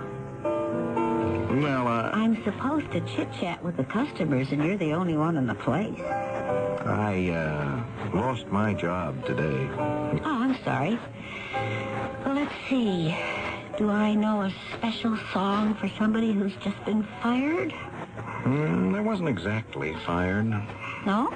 No, but the handwriting's on the wall. You could say I was weighed in the balance and found wanting. Why did I do it? Why'd you do what? Oh, something stupid. Everybody does something stupid now and then. Yeah, but this was self-destructive. Oh, yeah? There's a metal called asphenate. I never heard of it. Well, the average person, I'll wager, has never heard of most of the metals. That's so. Well, there's iron, copper, tin, nickel. I guess I'm scraping the bottom of the barrel. Oh, gold and silver.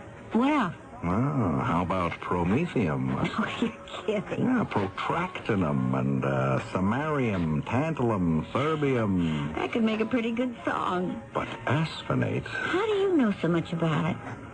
I'm a metallurgist. That could change our industrial society. Oh, for the better? Oh, of course. How can you even ask such a question? Well, it never hurts to ask. Well, the problem is it costs a fortune to produce. It does? So it's economically impossible. Well, better luck next time. What made me run those experiments? I mean, what was I thinking about? Why did I completely overlook the economic factors? Why? Are you asking me? Well, I have to ask somebody. Why don't you go to a shrink? I've been to one. All I want to talk about is my childhood. Well, maybe that's where the answer is. Well, why should I want to relive my childhood? It was unhappy enough the first time. Oh, why? You sure you want to hear the story of my life? Shouldn't you be playing the piano?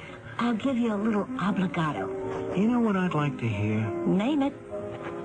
A Strauss waltz. Which one? Anyone. It doesn't matter. Well, how about... Yeah, okay. Why did you ask to hear this? I don't know. Today there's so much I don't know.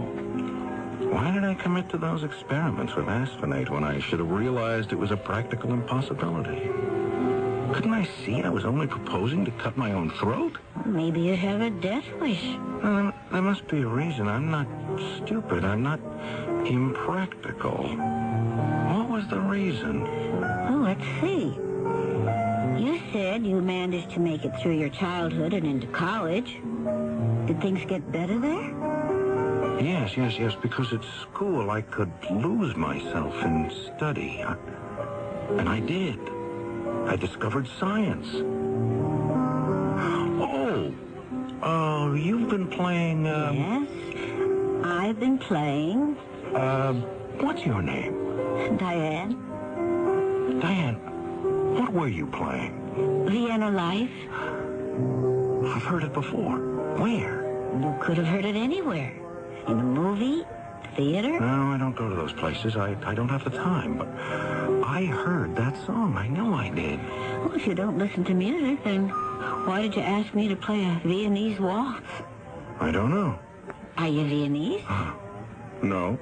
Were you ever in love with a Viennese girl?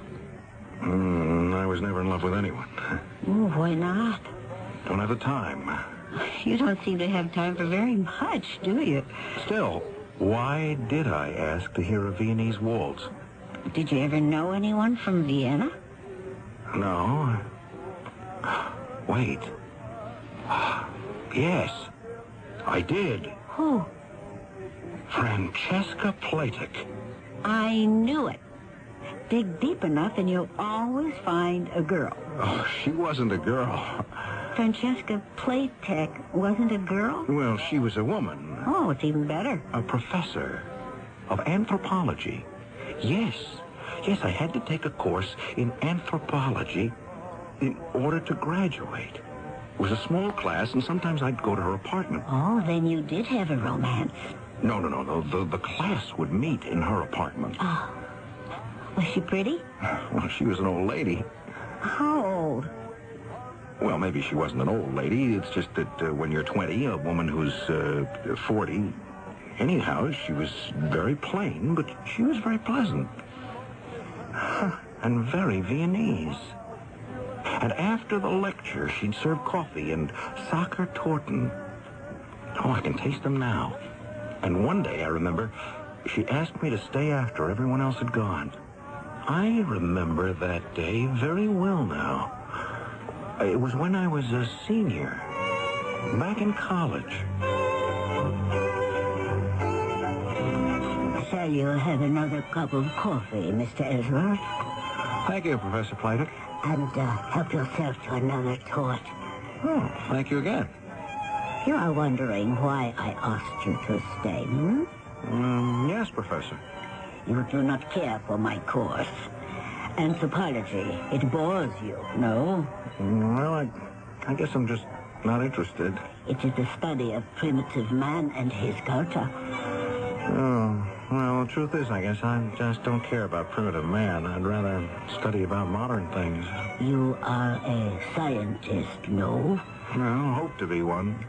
I see by your card that you hope to specialize in metallurgy. Yes, Professor. You may be interested then in the Colossus. The who? A West African people. Do you know why? No, Professor. They are a small tribe, but they were never conquered. Do you know why? No, ma'am. The superior quality of their iron weapons. Oh. Should this not be of interest to you as a metallurgist? Well, yes. Somehow they had learned to, I suppose you could say, fortify their iron spear points with a metallic ore called aspinate. You have heard of it?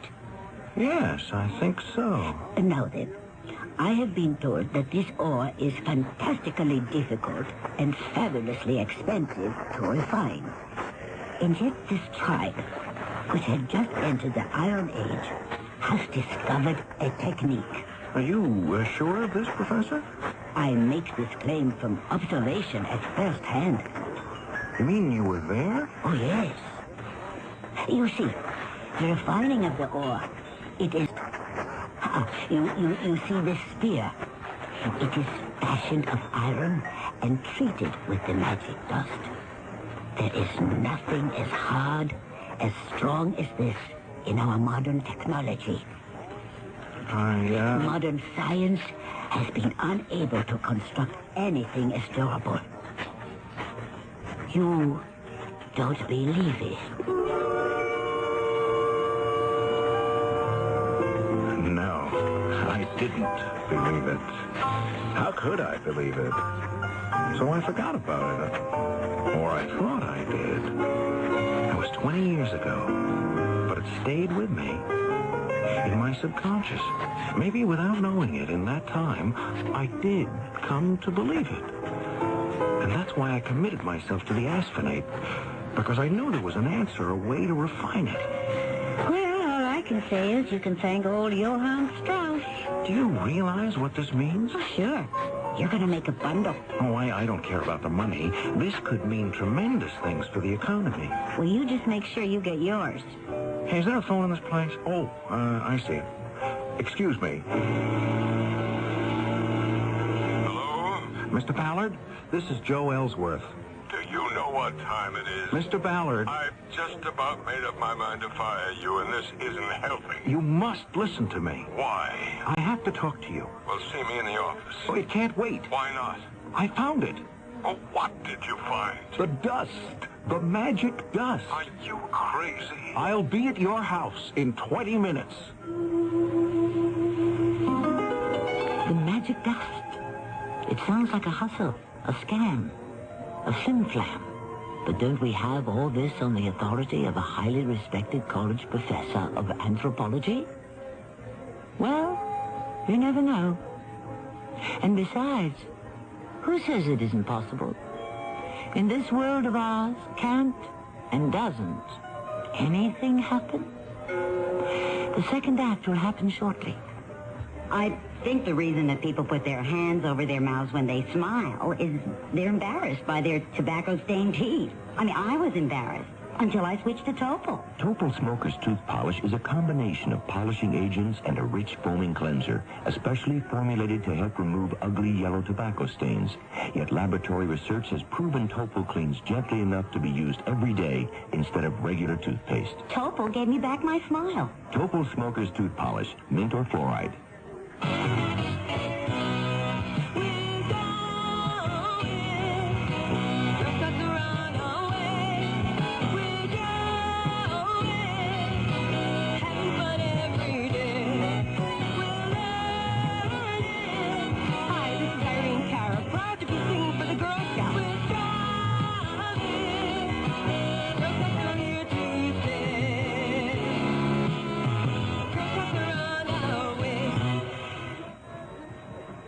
I'm lost and lonely, scared and sad, trembling at the thought.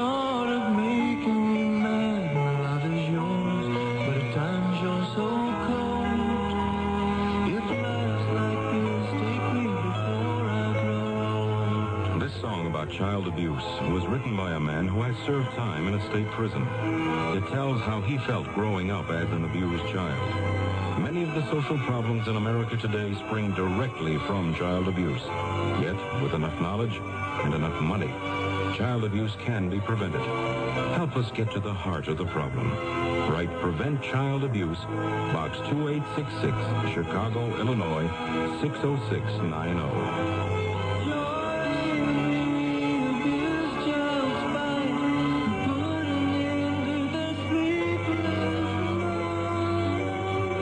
Of the Ad Council and the National Committee for Prevention of Child Abuse.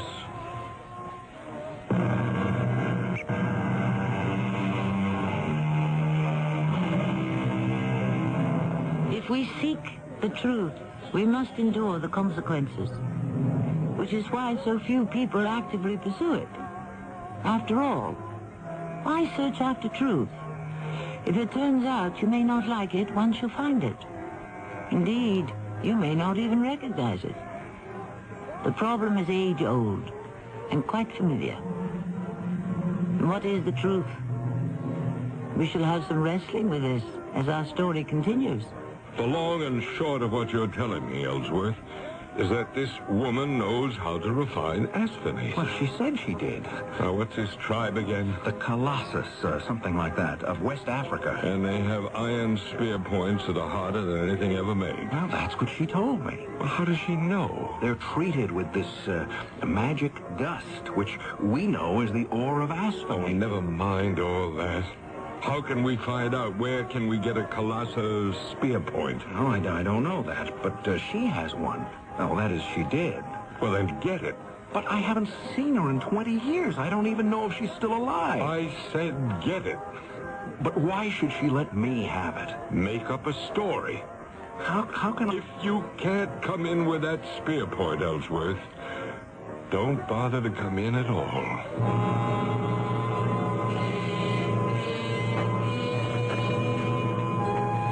Of course, I remember you, Mr. Ellsworth. Some coffee? And I recall you used to love these Thornton. Oh, thank you. And a little music.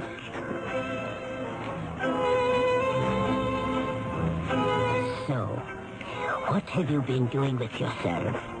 I did become a metallurgist. Good. It is not everyone who can realize a youthful dream. Dream? Well, sometimes it's a nightmare. Oh? Professor Platek, I'll come right to the point. That is, the spear point. Yes? Do you suppose I could borrow it? The Colossus spear? Oh? But why? In the interests of science. How? You say that it had been treated with the magic dust. You remember. Mm-hmm. So therefore it's stronger and more durable than anything that had ever been created by modern science? You remember that too? Well, that idea, yes. It had always, I suppose you might say it had haunted me. Really? And so I wonder, would you allow me to test your theory? My good Mr. Ellsworth, it is not a theory. It is a fact. Professor, a theory cannot become a fact until it is tested. And what do you propose to do? Well, I would subject it to various stresses and determine just how it responds. Oh, you would destroy it? Oh, no. Merely prove that it is what you claim that it is. But I need no proof. I believe it.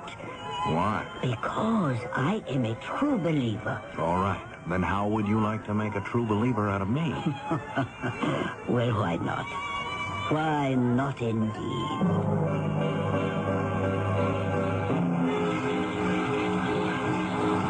Ellsworth! Ellsworth! Yes, Mr. Ballard. How's it coming? Look at this. Look at it. It's impossible. Maybe it's impossible, but it's true. This chunk of iron, this primitive spearhead, it cannot have taken this much punishment, this much stress, this much heat. You have the evidence of your own eyes. All right, I'm convinced. I'm a believer. This woman, this Professor Francesca Platek, she knows a way to refine asphenate? Yes, sir. Well, then find out what it is. Oh, find out? Well, how? It's a secret. Offer her money. Oh, I don't think she'd take any. I'm not out to cheat her. There's enough here for everybody. Yes, but this is a religious... Ellsworth, you'd be surprised at how much religion you can buy for $1 million. $1 million? Uh-huh. And we'll go higher if we have to. No, I am afraid not. But, Professor... I have been sworn to secrecy. You have no idea what this could mean to society. Yes. But the beneficial effects are almost impossible to calculate. Really? Just think. Metals will last longer, which means we'll use less of them and thus conserve more of them. Not to mention the fuels needed to refine and transport and convert them. I mean, they'll be harder, safer, more efficient, more effective. And you understand? Of course. The magic dust, as you call it. This is the key. Evidently, your tribe, the Colossus, know of a cheap way to refine it. Yes. And you know it too, don't you? Yes, I know it. You won't be the loser. You can name your price. My price? Well, it could be worth millions to you. Millions? Mr. Ballard is offering you a blank check. Tell me, Mr. Ellsworth, what would I do with millions? But the world needs this magic dust. Name your price. The price, my friend, is my life. Your life? You see, Mr. Ellsworth, I have been inducted into the Colossus. I am a sister. I have sworn never to tell anyone the secret or use it for my own purposes. If I were to give away the secret of the magic dust, I would die immediately. Die? How? Why? Because I took my oath, and I invited the spirits of the ancient Colossus people to strike me down dead if I ever betrayed it. Well, how can you believe something like that, Professor? You're a modern 20th century woman, a professor of anthropology. All the more reason to believe it. Isn't there any way that I can convince you? No. But this is merely a formula. Yes, I know. I wish that I could convince you of the fact... Another cup of coffee, Mr. Ellsworth. What do you mean she said no? She isn't interested. What kind of nonsense are you giving me? She turned it down. That's impossible. No rational, intelligent human being can say no to $1 million. No, she did. I don't believe it. Mr. Ballard, there are those people who live in a world of their own and nothing else matters to them. What was I thinking of? Sending a boy on a man's errand. Where does this woman live? I can only say to you what I said to Mr. Ellsworth. No, Mr. Ballard. Did Ellsworth tell you that price was no object? Money is not the issue. Money is always the issue. There is my honor. Honor is a commodity like anything else. It can be bought and sold. Then let us say I fear for my life. You mean this mumbo-jumbo about being struck down by the avenging spirits of the Colossus people? It is not mumbo-jumbo. Madam, you have a formula, is that true? Yes, true. It can be reduced to a piece of paper. You have probably done that already. And what if I have? I want that piece of paper, in return for which I shall give you this piece of paper. You see what it says? Paid to the order of... you just fill in your name and the amount. My signature is already on it. My answer is no. Well, call the bank. Ask them how much I'm good for. Shall you have another cup of coffee, Mr. Ballard? Now, look here, Professor Playtex. I am sorry, Mr. Ballard, but this must be the end of it. Oh, no, Professor, not the end. Just the beginning. Go go see her again, Ellsworth. She simply won't discuss it, sir. You've met her. You know how she is. There has to be a way. Well, I'm sorry, but I don't think so. Oh, you don't think so? No, sir. Well, I can think of a way. Well, what's that? There isn't any reason for you to know. Mr. Ballard, if you're thinking of... Of what? No, nothing. Nothing. Go back to the lab. Do something productive. Mr. Ballard, are you... Well? I have to check on some tests.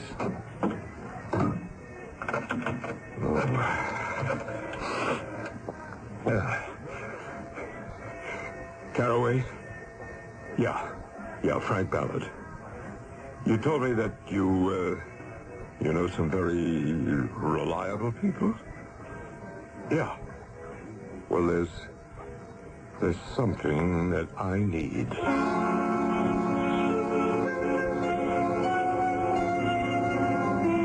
Well, look who's here. How'd you make out with the Viennese professor? Oh, all right. The old spark still there? I don't know. I don't know what to do. Oh, about what? I don't know. If something would have happened to her, I could never forgive myself. What could happen to her? Maybe I better warn her. Warn? No, I guess advise would be better. About what? That's what I'll do.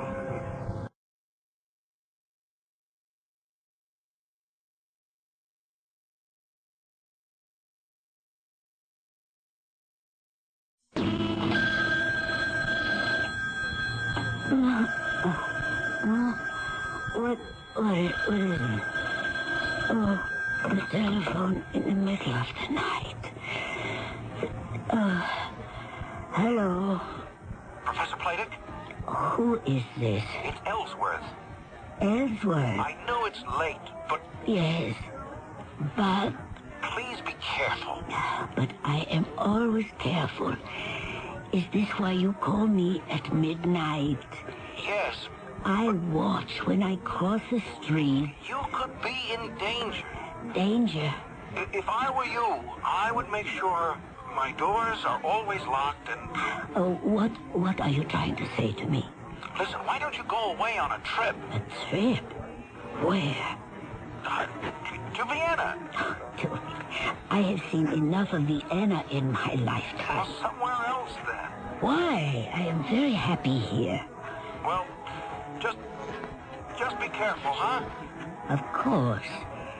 And, thank you for your concern over an old lady. Good night, Mr. Ellsworth. What was that? Who is out there? Oh, someone is in the other room. Who are you? Shut up, lady. Why are you ransacking my room?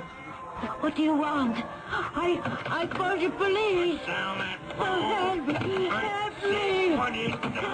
Help me! Things have become violent, as somehow we suspected they would. Professor Francesca Playtech lies on the floor. She's dead. In a little while, the police will be here. The coroner will note that she died of a heart attack brought on by extreme fright. The room has been ransacked, and it will probably become just another incident in the voluminous files of the police. But we need another act, and it shall arrive shortly. He was a good cop. Too good for them. They tried to kill him and missed. Too bad for them. They took away his hearing. He lost his badge, then his woman, and then, using his deafness as a silent partner, he vowed he would get them back, no matter what. See Hear No Evil, the CBS TV Saturday night movie at 9, 8 Central and Mountain. Hear No Evil. Countdown to Cure. Hi, this is Henry Winkler with a message from the Leukemia Society of America. Leukemia treatment and research has advanced encouragingly during the last 10 years. We are now able to stop the progress of this disease in many cases, especially children. But more than half of all leukemia occurs in persons over 60 years of age. Each year there are 23,000 new cases. So please support the Leukemia Society's countdown to a cure. It's a matter of time. Thank you. Hello, this is Max Moran.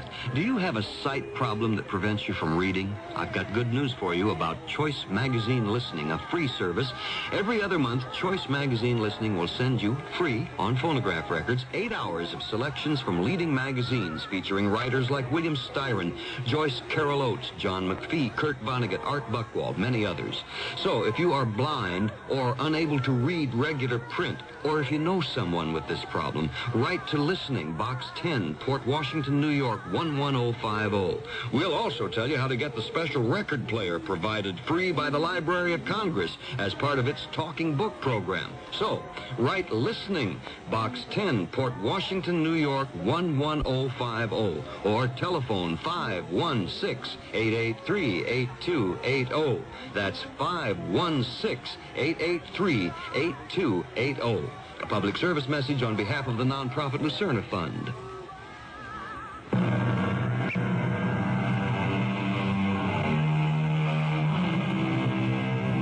He wanted to help her, poor Ellsworth. So he telephoned her in order to warn her. But in so doing, he woke her up from a sound sleep. And that's when she noticed that there was a burglar in her room. The burglar had no original intention to kill her.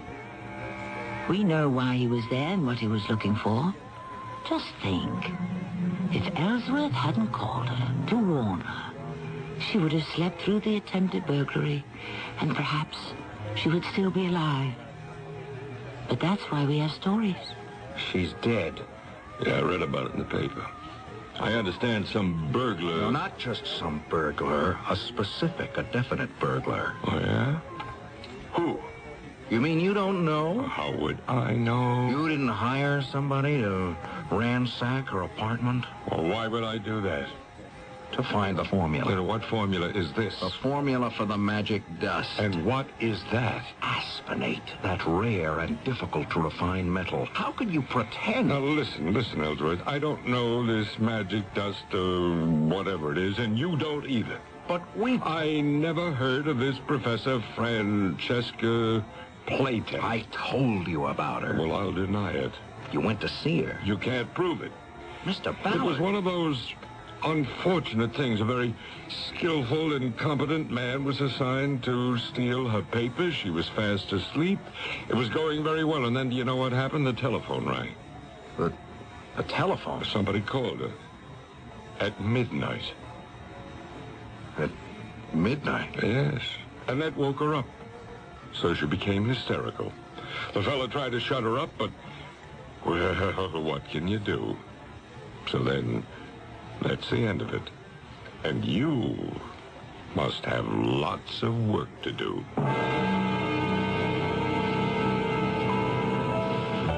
Hey, can I talk to you?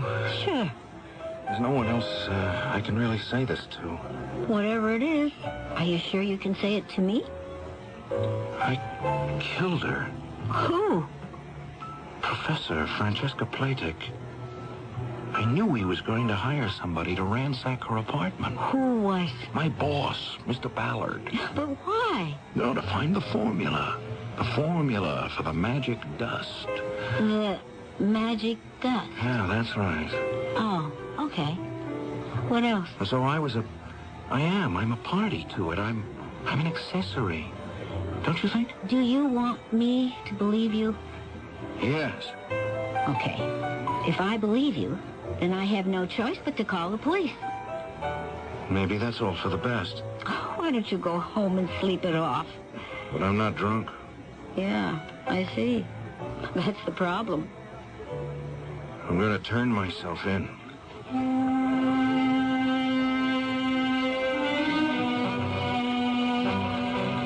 Where is he, Lieutenant? He insists that we hold him in a cell.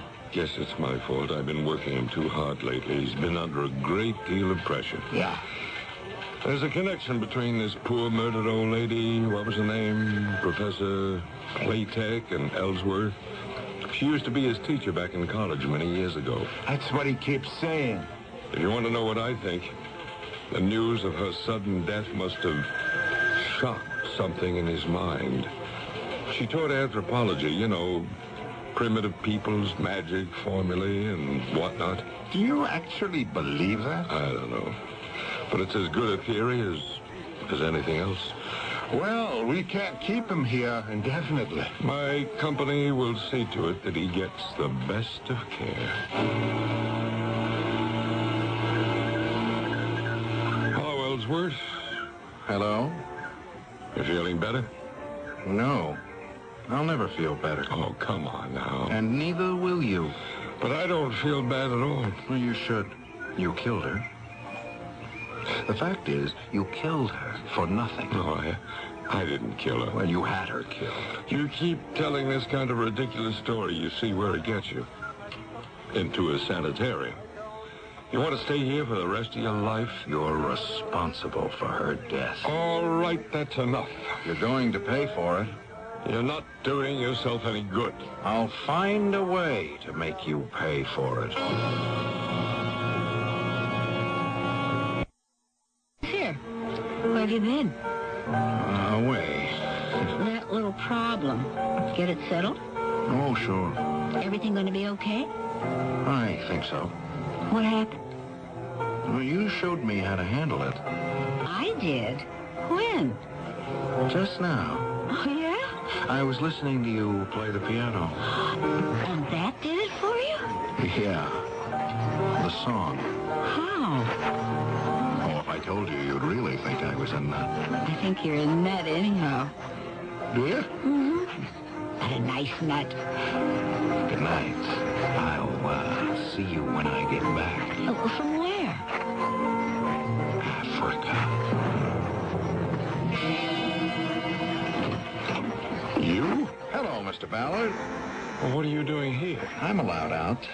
May I come in? Well?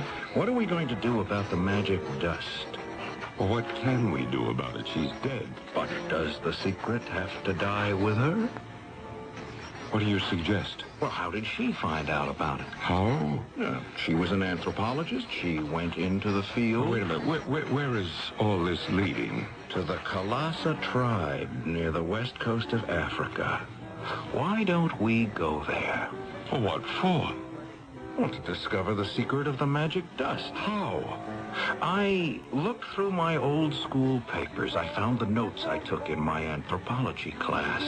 Listen. Oh, now, what is this nonsense? I spent time with the Camelot tribe. This is Professor Platek speaking. I said to Chief Leoto, Chief, I would like to become a member of the tribe. And he said, then you must become my sister. And we shall have the ceremony when we burn the magic dust. You see that, Mr. Ballard? Well, what am I supposed to see? That is where and when they refine the asphenate, and all who join the tribe are told the secret.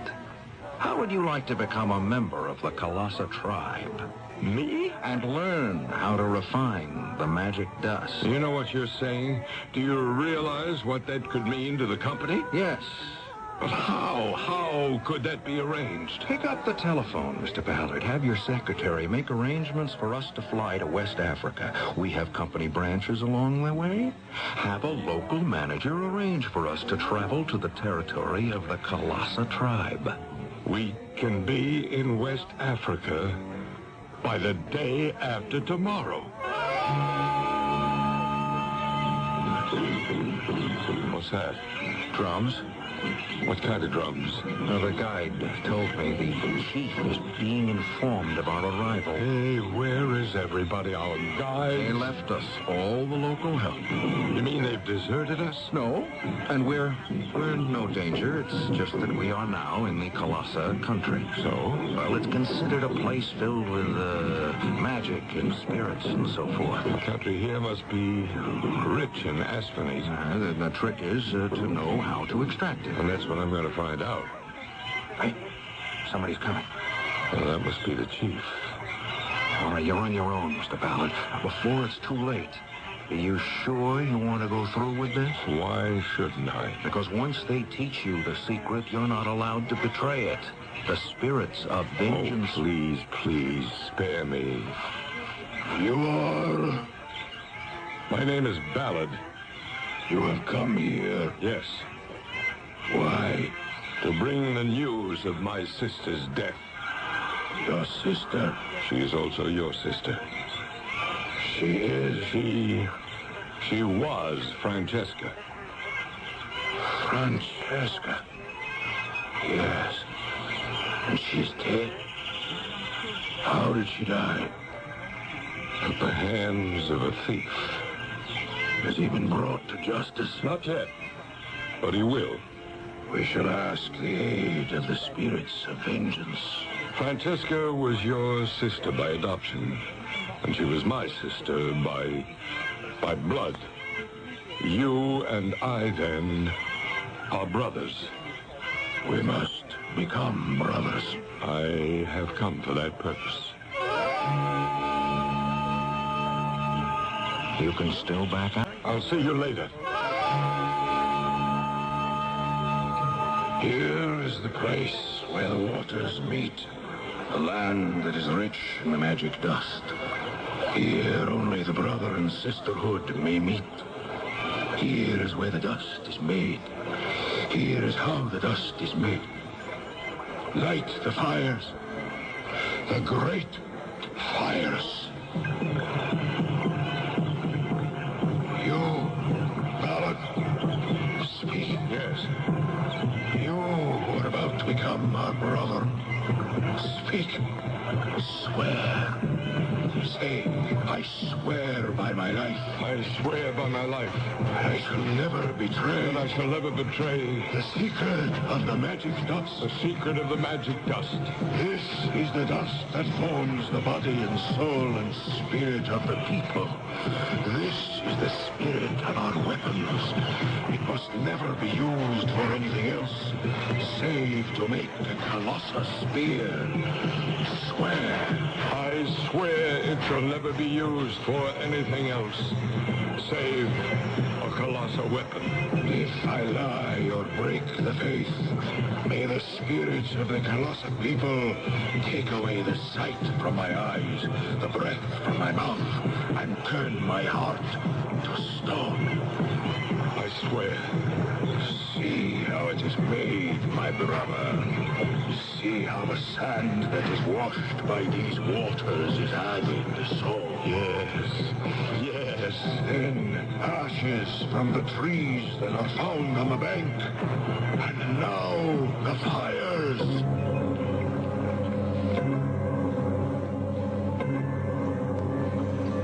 Are we ready? Is all the raw material here? Yes, but... Then I'll have to feed the formula into the computer. Don't, Mr. Ballard. The moment you do that, the spirits of the Colossus people